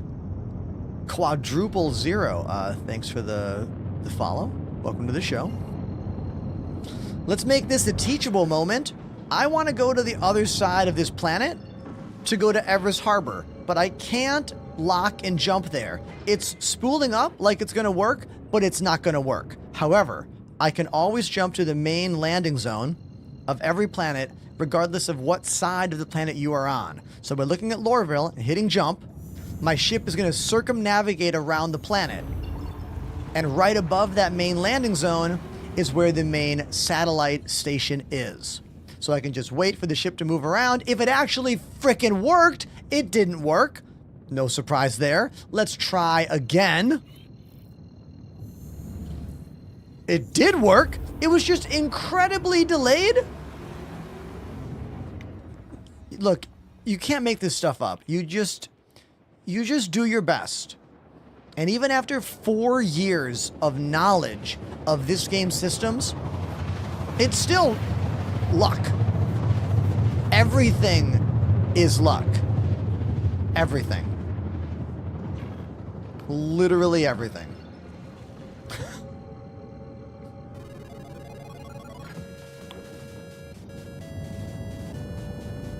Everybody, look what just happened.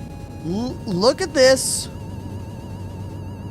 An epic raid has just arrived with 102. 102 new friends from Ulanator. Hope I didn't butcher your name too badly. Thank you very, very much for this mega raid. I'm your host, Ender. Hey, how you doing? Welcome to the show. It's another afternoon of drums and space games. My name's Ender. I live in Brooklyn, New York. I've been doing this for, wow, 6-something years now? I know. We have a lot going on here. We got a bunch of cameras. We got a bunch of lights. We have a bunch of energy. And I'm going to go play drums for all of the raiders who just showed up. So, raiders, can you do me a favor? And can you give me some songs you like? Can you give me some songs in the chat that you like? And I'm going to add some of those songs to my patented Wheel O Songs. And then I'm going to go play one of them for you. So, what do you want? First time chatter says, he promised entertainment, so you better dance for us. I am not a monkey. I do not dance for your entertainment unless you donate a lot of money. And then I'll do any dance you want. Okay? Dancer for money.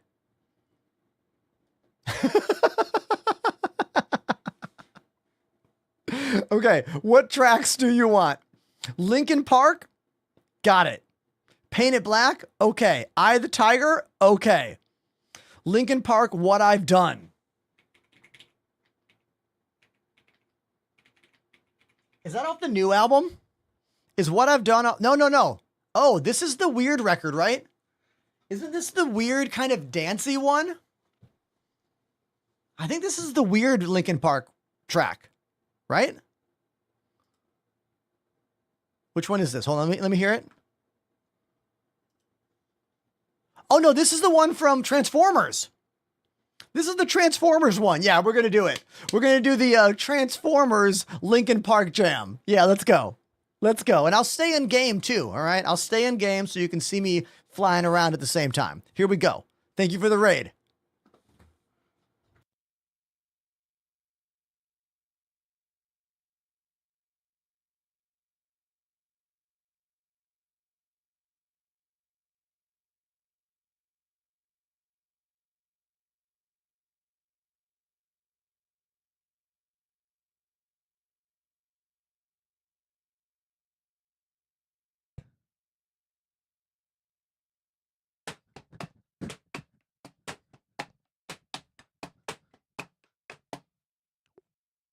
Wait.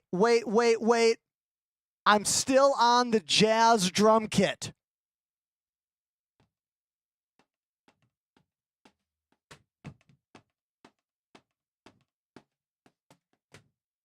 I'm on the jazz kit with the wood block.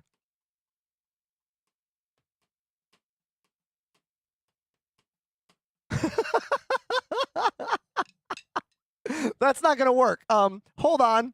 Hold on. I need to change the drum sound.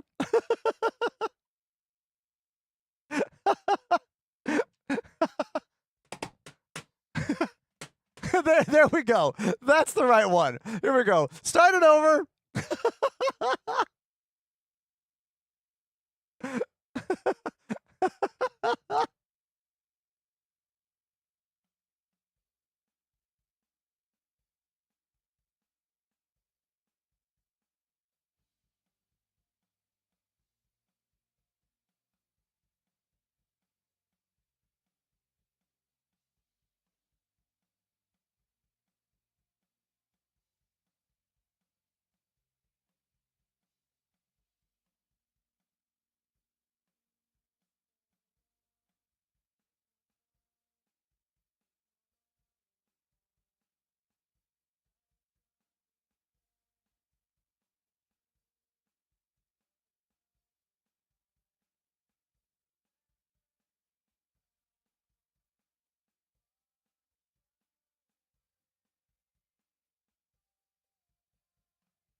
There we go. That was Linkin Park, What I've Done. Thank you very much, Ulinator, for this mega raid of 107 friends. I don't know how many of you have stuck around, but I really appreciate those of you that have. Few things came up in the chat while I was drumming. Let's talk about them. Rammstein came up. So for a few months, Paul, the guitarist from Rammstein, was a frequent viewer on our channel and subscriber. We have not seen them for a few months now, so who knows if Paul still watches the show here, but they did, and that was cool. Another thing says, dream for the neighbors. Well, guess what? These are electronic drums, my guy, and they are about 1/20th the volume of a full drum set.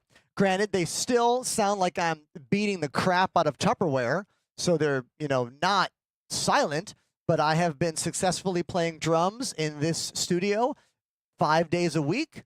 between the hours of 3 and 8 p.m. with zero issue. Because I live in Brooklyn, New York, people are loud, people live their lives, but as long as you don't mess up people's sleep schedules, you're usually A-okay, you know?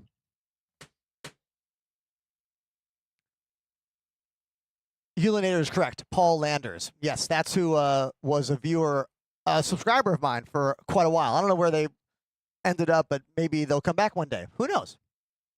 It was a nice surprise for me to find out that a band I like had a member in my chat, you know? So there we go. Any questions from anybody out there about this place of mine, this show, maybe this kit that I play before I go back to the desk and play some more Star Citizen?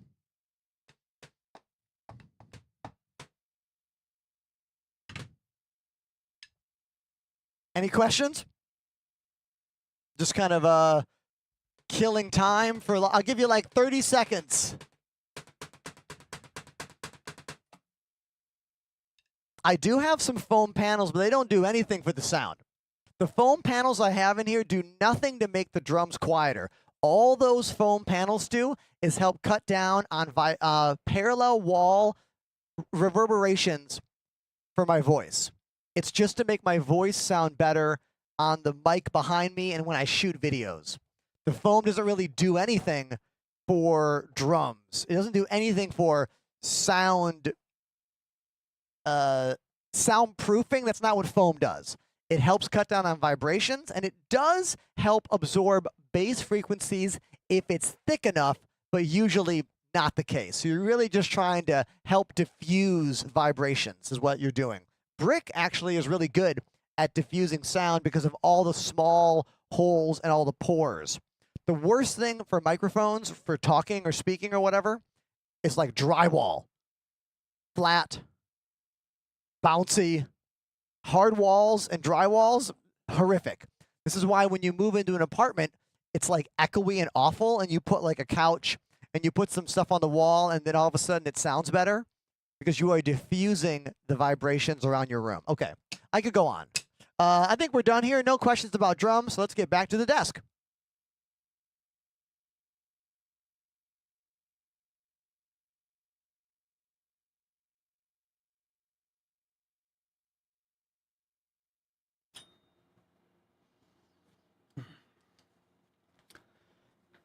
And one slow fade later, we are back at the desk to play some more Star Citizen with all of you. Now, I think I might have more people in the chat who care about maybe controller setups and joysticks than I do drums. So if you have any questions, concerns about my setup over here, I'll leave this on screen for you while I pick some music for us to listen to. How about some more instrumental drum and bass, because that really works for me when I'm streaming. I don't know. I like it. Lord Kill Jack says, I miss the color from the old place. Oh, let me show the old place just so people can know what you're talking about. Here we go. This is what my studio used to look like. This is my old studio in a basement apartment in a different part of Brooklyn. It had a very different look to it, but I think our new studio looks way better. And you know what? Our new studio, it doesn't flood. That one flooded many times. And with all the water problems here in New York, with New York being reclassified as a tropical zone, nobody wants to be living in a basement right now. Anyone in this city with a basement apartment is like, I got to get the F out of here. Do you know what I mean? I'm so happy to no longer be in a basement. There was some charm to my old place. It had some charm for sure. But all of my angles are better. Look at the top drum cam there. Look at what I have now. Look at the kick drum cam. Look at what I have now. You know, like, it's all a glow up. Look at the shot of playing drums, the main shot. Look at the main shot now. You know, like, bigger and better, upwards and onwards. This is the best studio I have built yet. It's my third studio. I've been streaming since 2019. And each time I build a studio, I get better and better at it. And this one is the best one I've built yet. Technology-wise, setup-wise, functionality-wise. The cam moves? Yes. This is a 31-inch rail slider. Here, I'll give you a better look because this game is kind of a piece of trash right now, and any excuse to not play, I'm into. Let me get my little iPhone camera for you. King Duck, type exclamation specs in the chat for all the stuff you want to know. We'll use this, and I'll show you that moving camera. Check it out.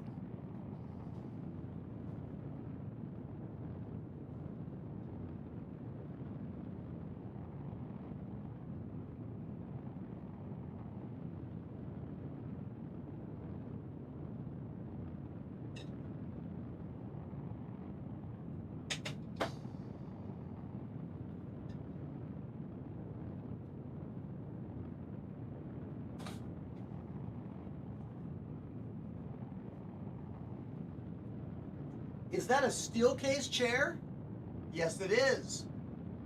The steel case gesture. Not sponsored, it's just a good chair.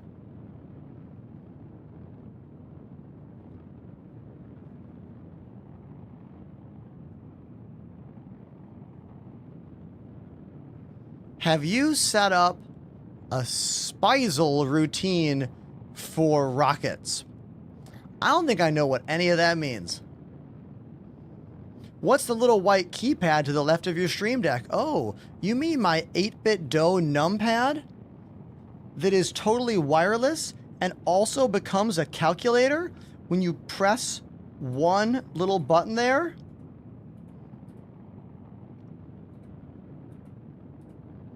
This guy? Love this guy. Such a great little device. Beautiful.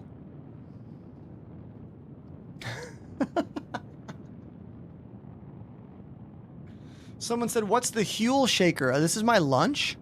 I drink the Huel Black 400 calorie, 20 gram protein chocolate shake for lunch pretty much every day. Yeah.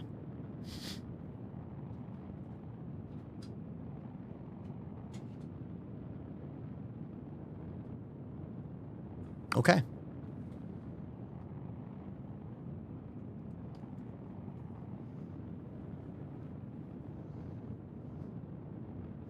How many Stream Deck buttons do you want? I mean, I use them all, my guy.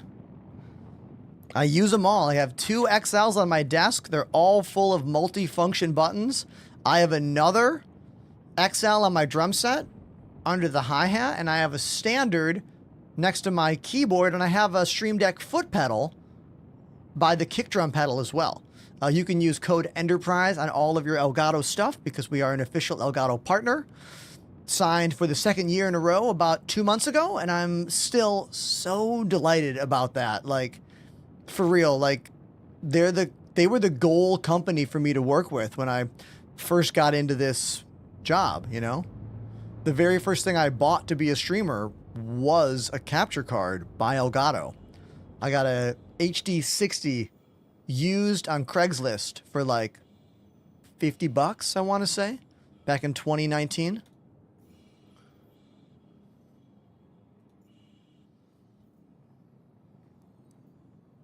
This is our latest Elgato camera. It is the Facecam 4K.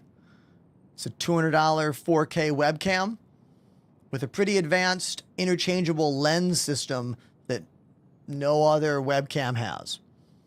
So if you want to add a star filter or a Pro Mist or a retro or any other kind of 49mm filter, you can put them on this camera. It does enjoy light though. Make sure you're ready to give it a lot of light.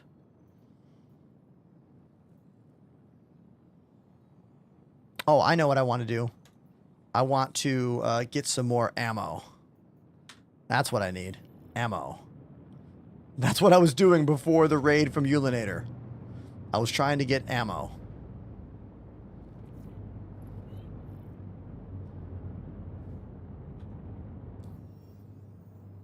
Steven the Geek says, I still have an HD60 in my PC. Yeah, I mean, it's a good little capture card, dude. I used it for the first, like, what, 3 years of streaming? And then I got the, what is it, the 4K Mark II, and now I have the 4K Pro.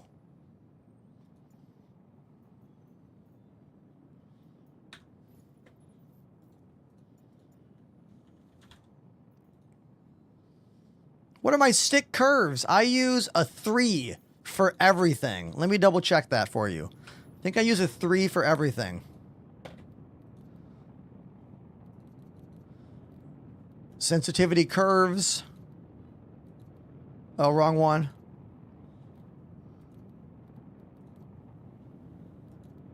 No, wrong one. I have too many devices. Sorry.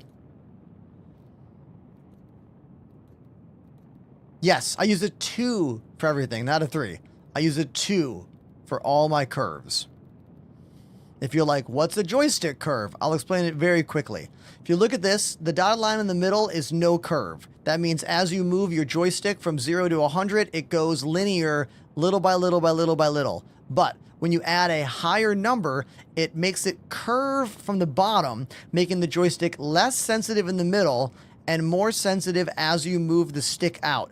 If you're finding your flying to be very jerky and like hard to make small movements, try putting a larger number in here for all of your flight curves like pitch, yaw, roll, etc. Try putting them at a 1 or a 2 and see if that makes you feel better. You can do it all in-game like I've done, or you can choose to use some third-party software. I like just doing it in-game.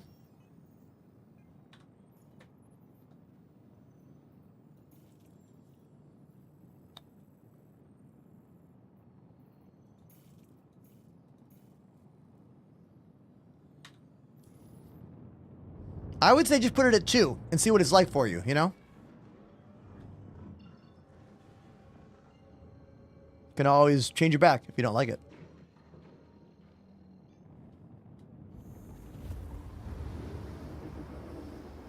If I have anyone else from the raid that's still kicking with the question, don't be afraid to hop in the chat.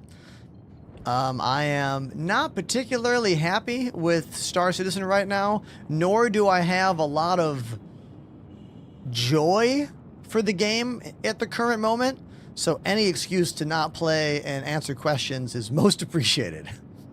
Thank you very much. What sticks do I use? Easy answer. VKB Gunfighters. You can type exclamation joysticks in the chat for a full breakdown. I used to use the Gladiators, and I switched to Gunfighters about 2 years ago. They are bolted to my desk, as you can see right here. They usually have a much larger metal base plate, but I just drilled them straight into the desk, giving you this really cool small footprint that allows me to fit my half Kinesis keyboard right there. I think it's a pretty clean setup. I have a video that goes in depth about my entire setup. Type exclamation desk and go watch that video on YouTube. It hit 10,000 views recently, which makes it one of my most popular YouTube videos. And that makes me happy because, well, my YouTube videos don't do very well. They don't. I haven't focused on it though, so it's understandable. Jackson says, I love that keyboard. Me too, man.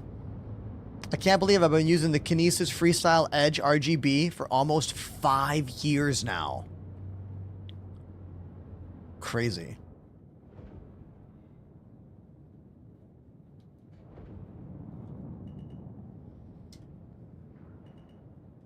Landing gear deployed.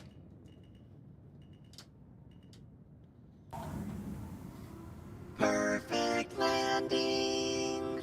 And that's how you land the ship.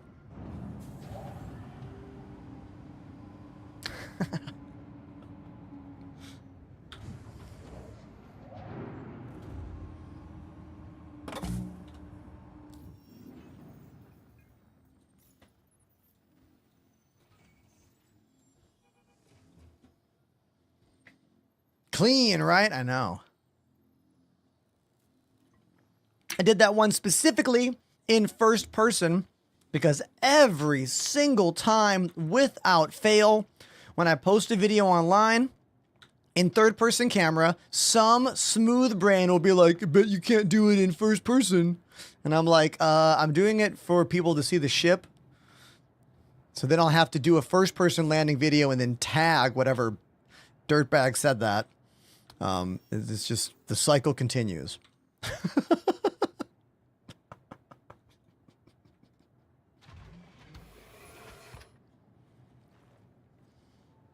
Like, do people online, when they leave snarky comments, do they even take a moment to research who they're talking to?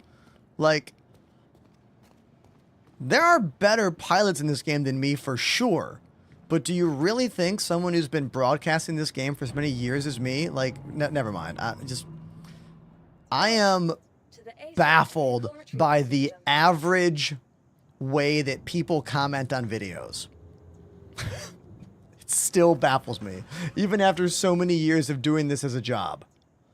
Like, I don't comment on things that I don't have anything to offer to. And if I do a little bit of research into the person. Like, click on their profile, look at what they do. You know, like, I don't know. Please visit us again.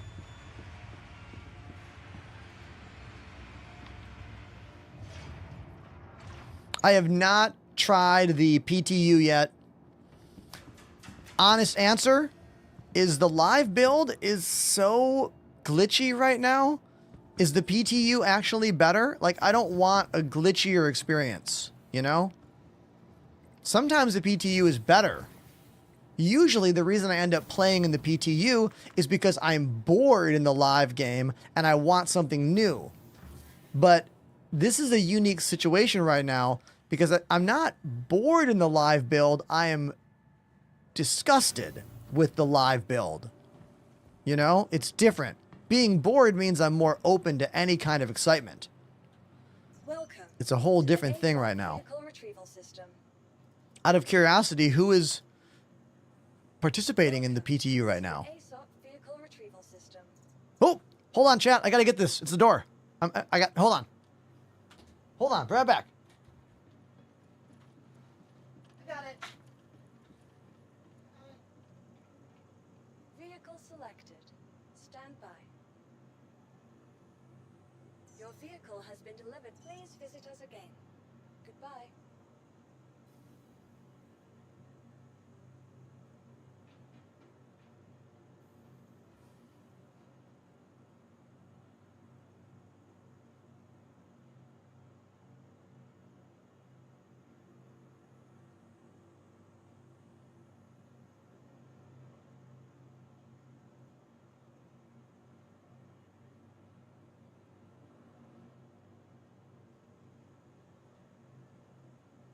Welcome to the ASOP vehicle retrieval system.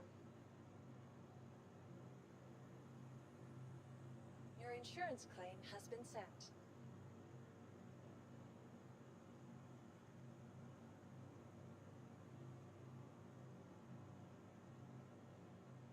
Thank you. Please visit us again. Welcome to the ASOP vehicle retrieval system. Vehicle selected. Please visit us again. Goodbye.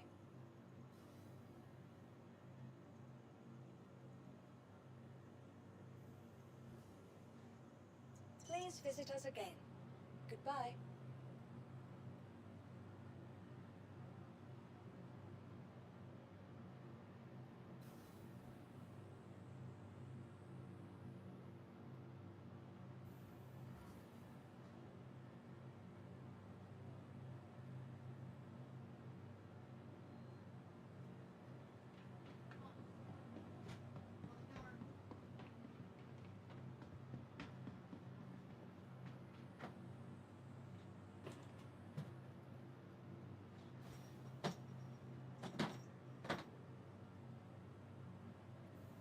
Okay.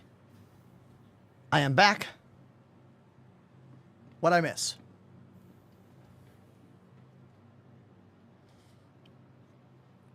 Got a question in the chat. First time chatter. Jashuma. Get that name right? They say, gonna ask, should I get this game? Then I hear it's buggy. I mean, the game is mega glitched right now for these elevator hangar missions. But here's the deal. If you are not doing this save Stanton mission using those freight elevators, you're probably going to have a normal experience. You know what I mean? Can anyone back me up on this? I feel like the majority of the systems are working as expected. I mean, we all know what that means.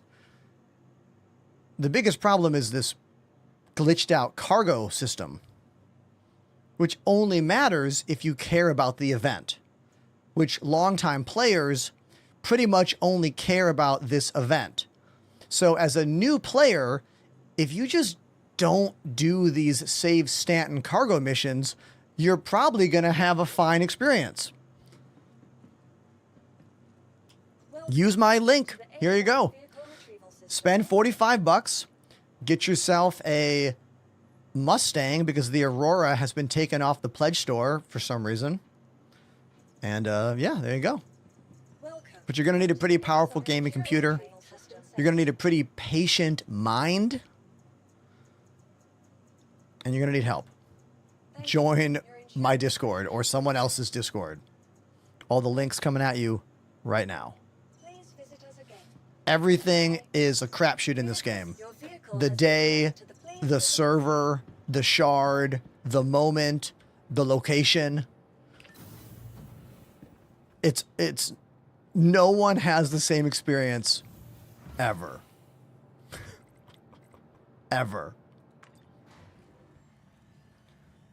First time chatter, not Jagog, whose name I probably butchered, says, finally caught a stream.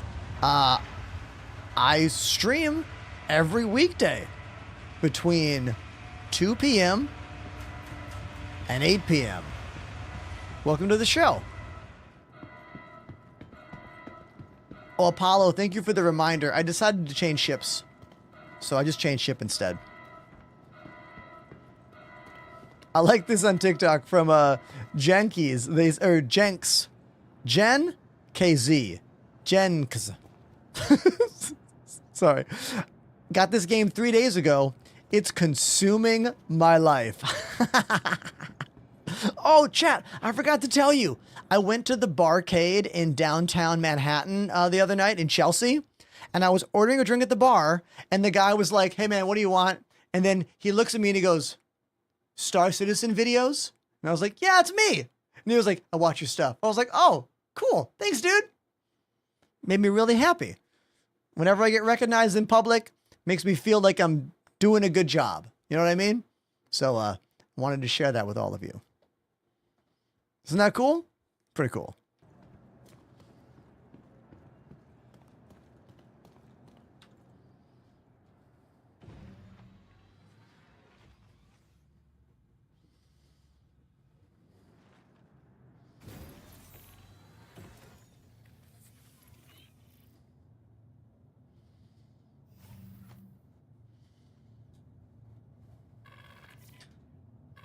Anytime I get recognized in real life, that is a W for me.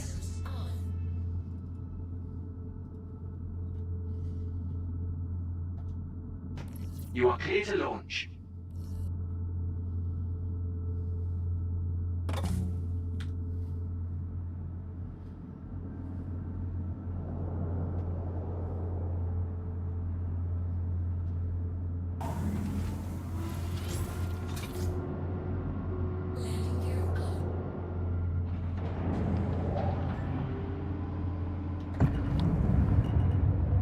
There we go. See you later.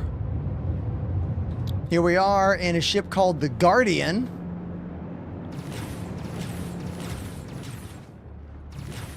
Showed my dad your setup the other day. We talked about stream setups. I told him you have one of the craziest setups I've seen. I mean, I do, man. And you know why I do?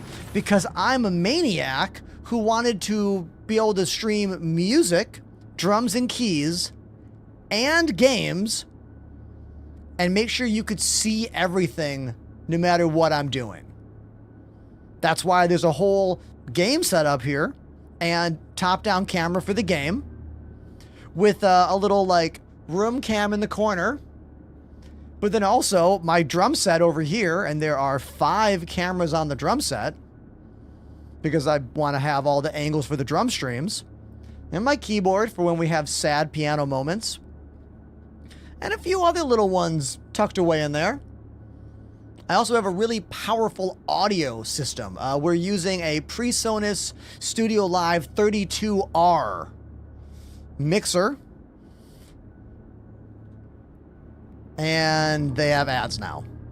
One of the most frustrating things on my channel is when I get excited to talk to somebody and then they get hit with ads. I get it. I know. But like...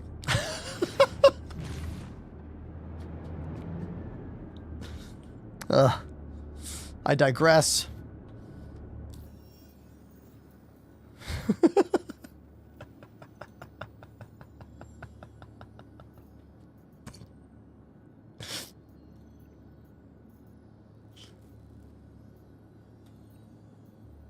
Let's do this.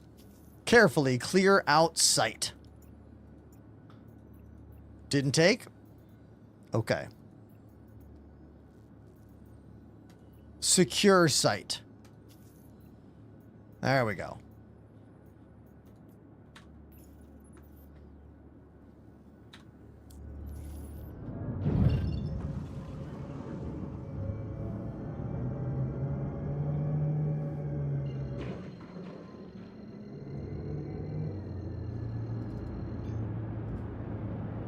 Engage. If you don't say a Star Trek captain line, your ship won't jump. I don't make the rules.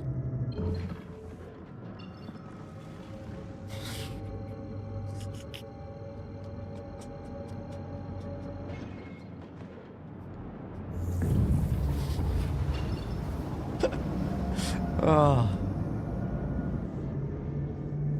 Okay.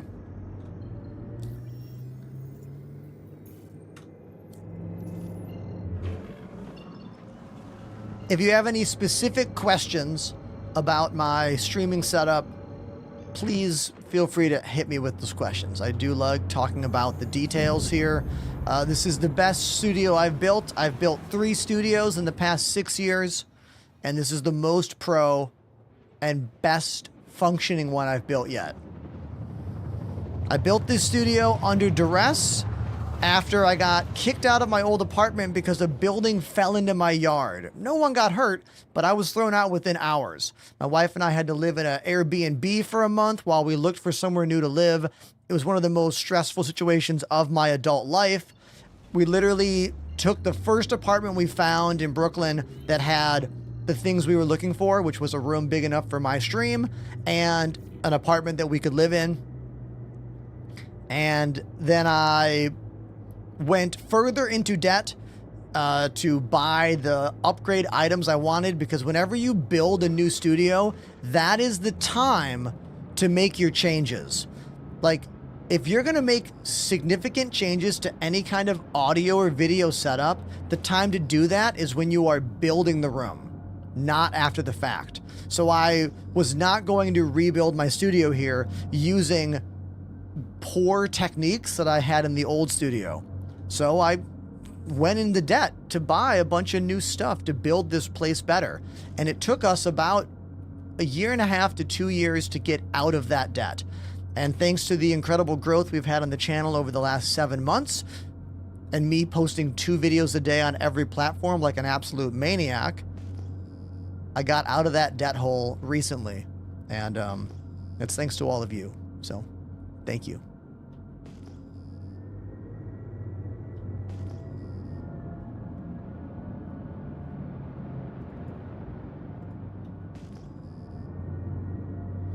Yeah, I post 3 vids a day on TikTok and 2 vids a day on YouTube and Instagram.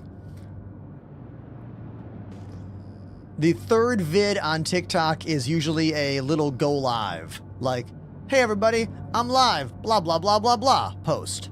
because TikTok does a really good job of promoting your live and your video when you do them at the same time.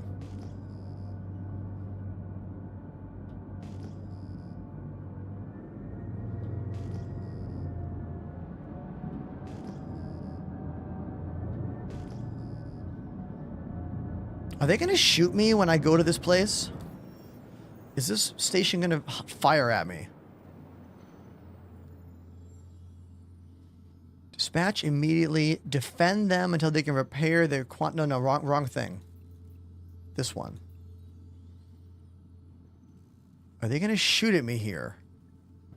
Defend the site against 3 waves of hostiles. I don't think they're going to shoot at me, but they might. I don't know. Does anyone know? I wish it was more clear. How much would it hurt the game if this mission had a disclaimer? Hostile location. Like, I'm not saying I don't want to read anything.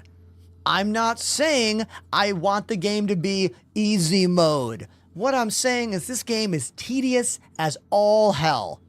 Just give me a little piece of text right here that says hostile location or friendly location.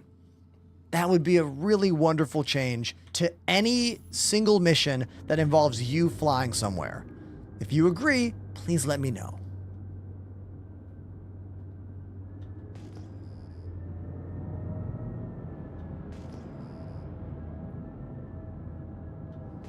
It's like a puzzle. You shouldn't have to read every mission description looking for keywords when it's something as important as, are they going to shoot me or are they not going to shoot me? Look at all that garbage down there. Are those all ships? Is every one of those a ship?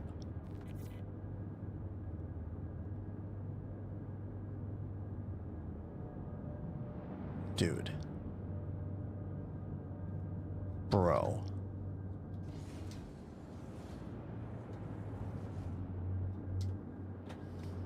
There's a problem in this game with garbage ships. I've said it many, many, many times. Perfect landing.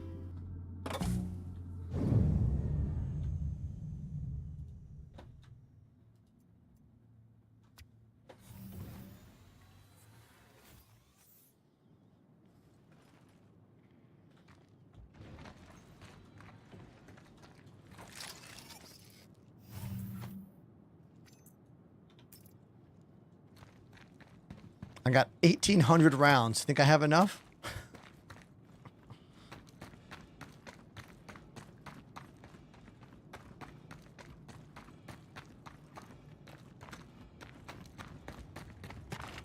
Chris on TikTok says I'm going to meet my son today.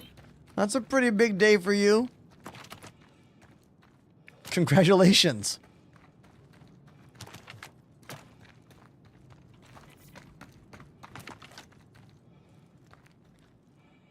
Okay, are these good guys and are these bad guys?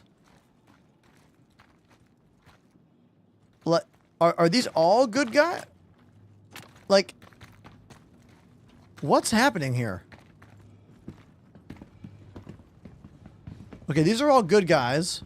All right. Kind of confusing there, but all right.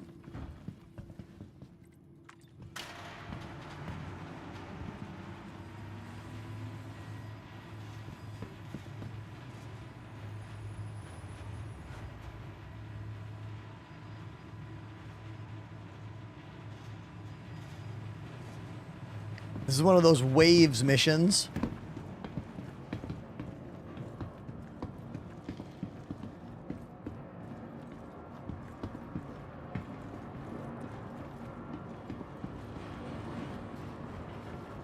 Current wave 1 of 3.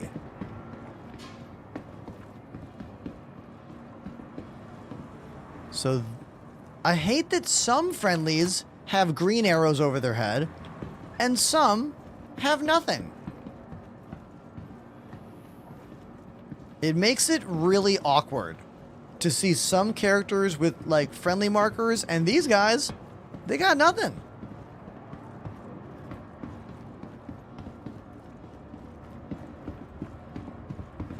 All right. Is this door just going to open up and I'm just going to have a bunch of baddies to shoot? I feel like that's what's going to happen in 5 seconds. They all just wait to die in the elevator? Yeah, exactly. I think. Or not?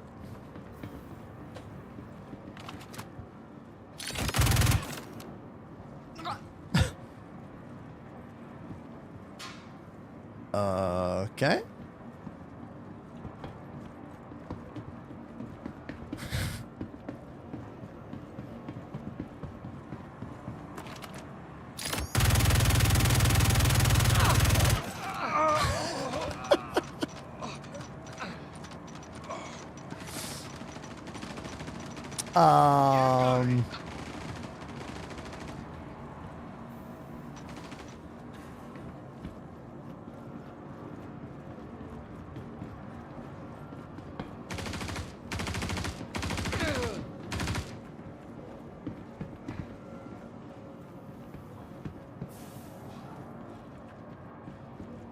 What are you absolute assholes doing? Nothing?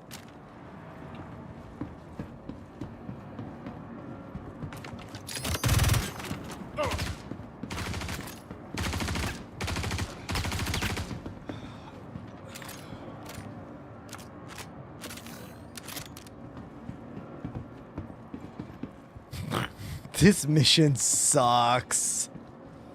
This mission sucks. The mission sucks so bad, that's why I didn't change the camera angle, Etris.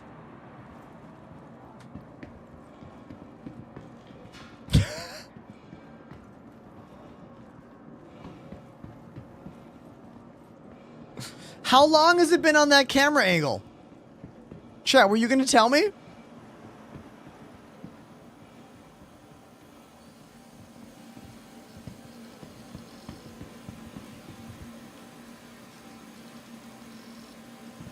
It is a good camera angle, by the way, you piece of shit. This is a great camera angle.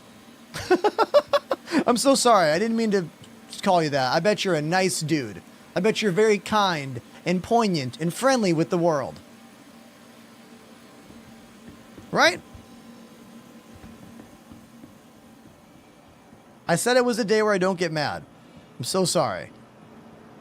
It's a day where I don't get mad. Okay, chat? Remember? It's a rage-free day.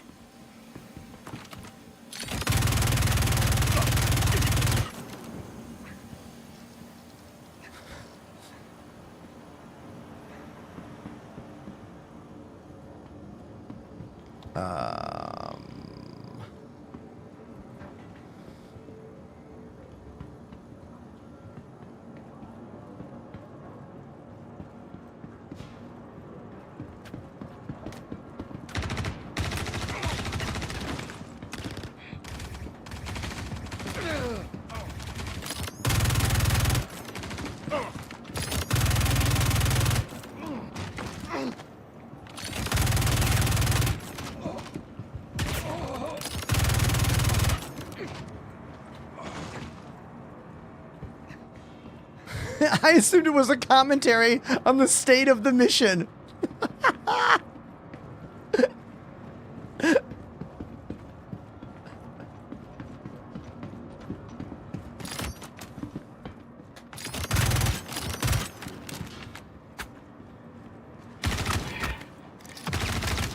What the?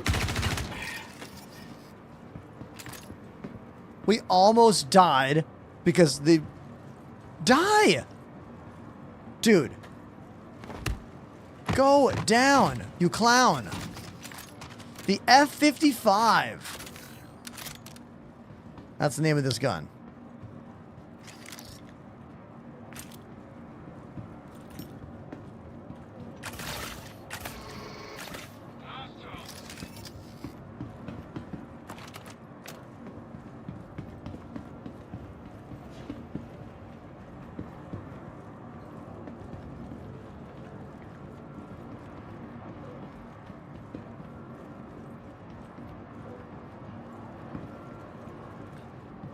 Okay, 20 seconds, everybody.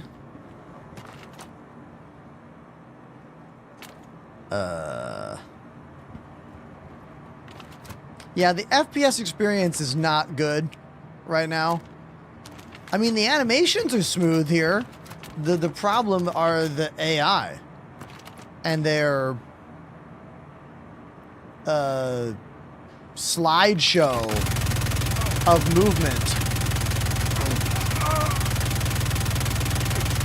And that. The fact that they just like, you know.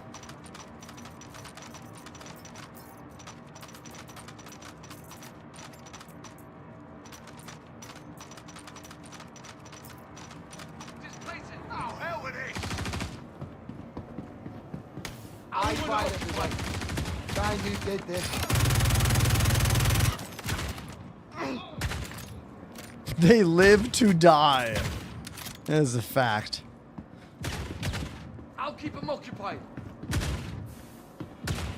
Damn it! Damn it! Damn it! This gun's called the F-55.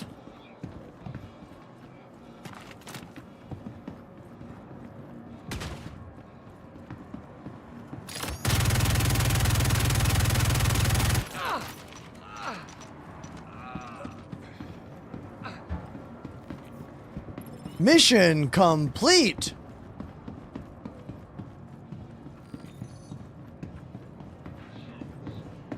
So I went to the barcade in Chelsea on Friday night. Anyone ever been to the Chelsea barcade that's been to Manhattan? Or maybe any of the barcade franchises? What I like about that franchise is that they actually care about the arcade games. Like, they take really good care of them. They have, I want to say, at least 8 across the country now. They have some in LA, some on the East Coast. They have such a good selection of games. And they take care of them. Because, you know, classic arcade games are single-use computers.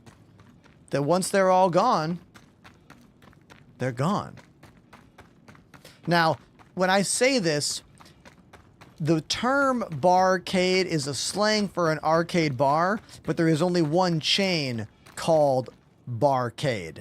And they're very well done. There are a lot of other good independent arcades out there, but I've also been to quite a few bar arcades that are like not very well done, where they like don't take care of the games, or their game selection is weak, or the worst, the absolute worst is when you go to a place that calls itself a barcade and it's just a bar with a bunch of MAME emulator cabinets with terrible LCD screens. Boo.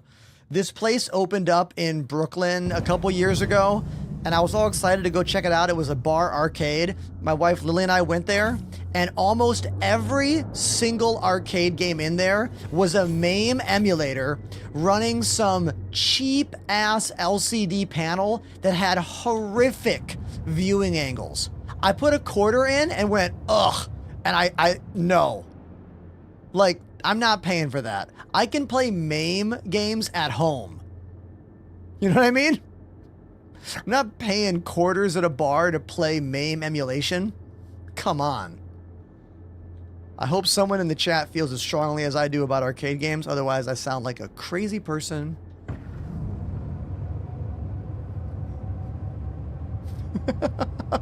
Says the guy who plays space video games for a frickin' job in a room full of 11 cameras.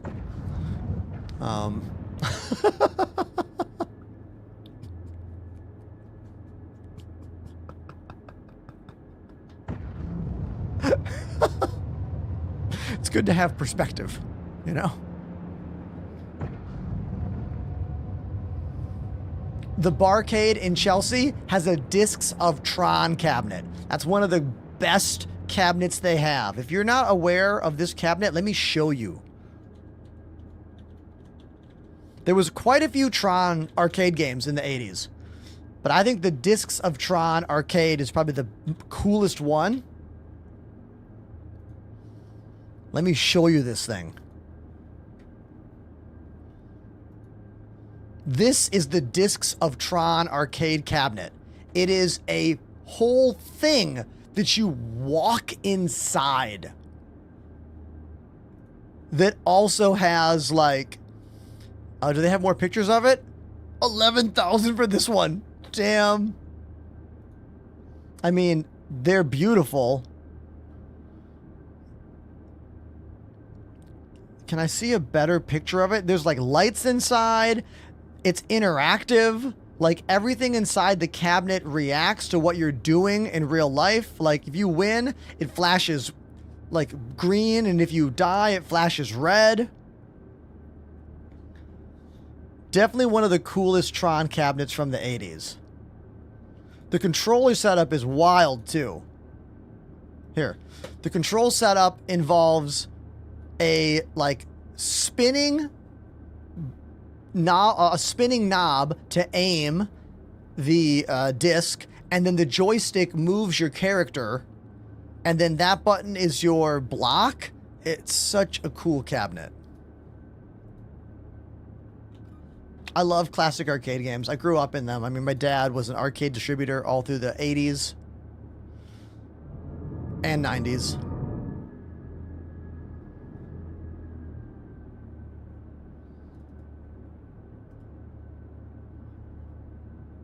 Another one of my favorite arcade games of all time is called Timber. Anyone ever play that? Timber is like, it's a game where you chop down trees, which sounds kind of dumb, but it is one of my favorite arcade games. It's from the makers of Tapper. Timber. The cabinet is so cool. Look at this cabinet. Look at this thing. This is the Timber cabinet. Look at this lumberjack. Look at him. I love that the joysticks are up, down, left, right, and chop, left, right. Great control setup. Really great. You gotta love that. Straightforward, you know? I can play on 1/4 for like 20 minutes.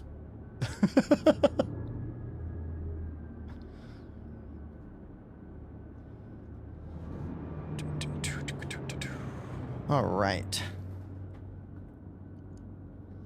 Okay. You know what, everybody? Let's see. How do I say this? How do I say what I mean to say right now? There's no other way to say it. Star Citizen's not fun for me right now. Really isn't. I think I'm just going to call it right now, and we're going to raid Avenger 1. And we're going to hope they're having more fun than I am in Star Citizen Land. I want to thank everyone for being a part of the show. I want to thank everyone for donating. We had 1, 2, 3, 4, 5, 6 drum requests today. Thank you for that.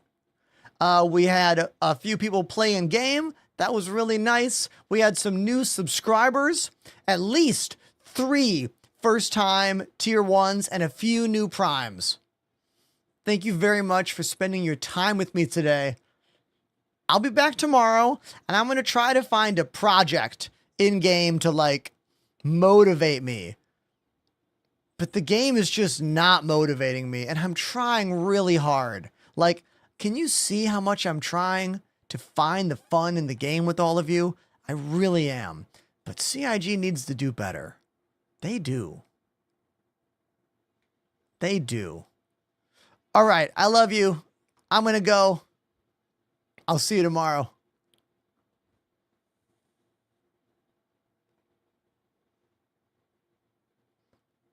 That was weird. It didn't do the dissolve thing. Oh, whatever. All right, bye-bye.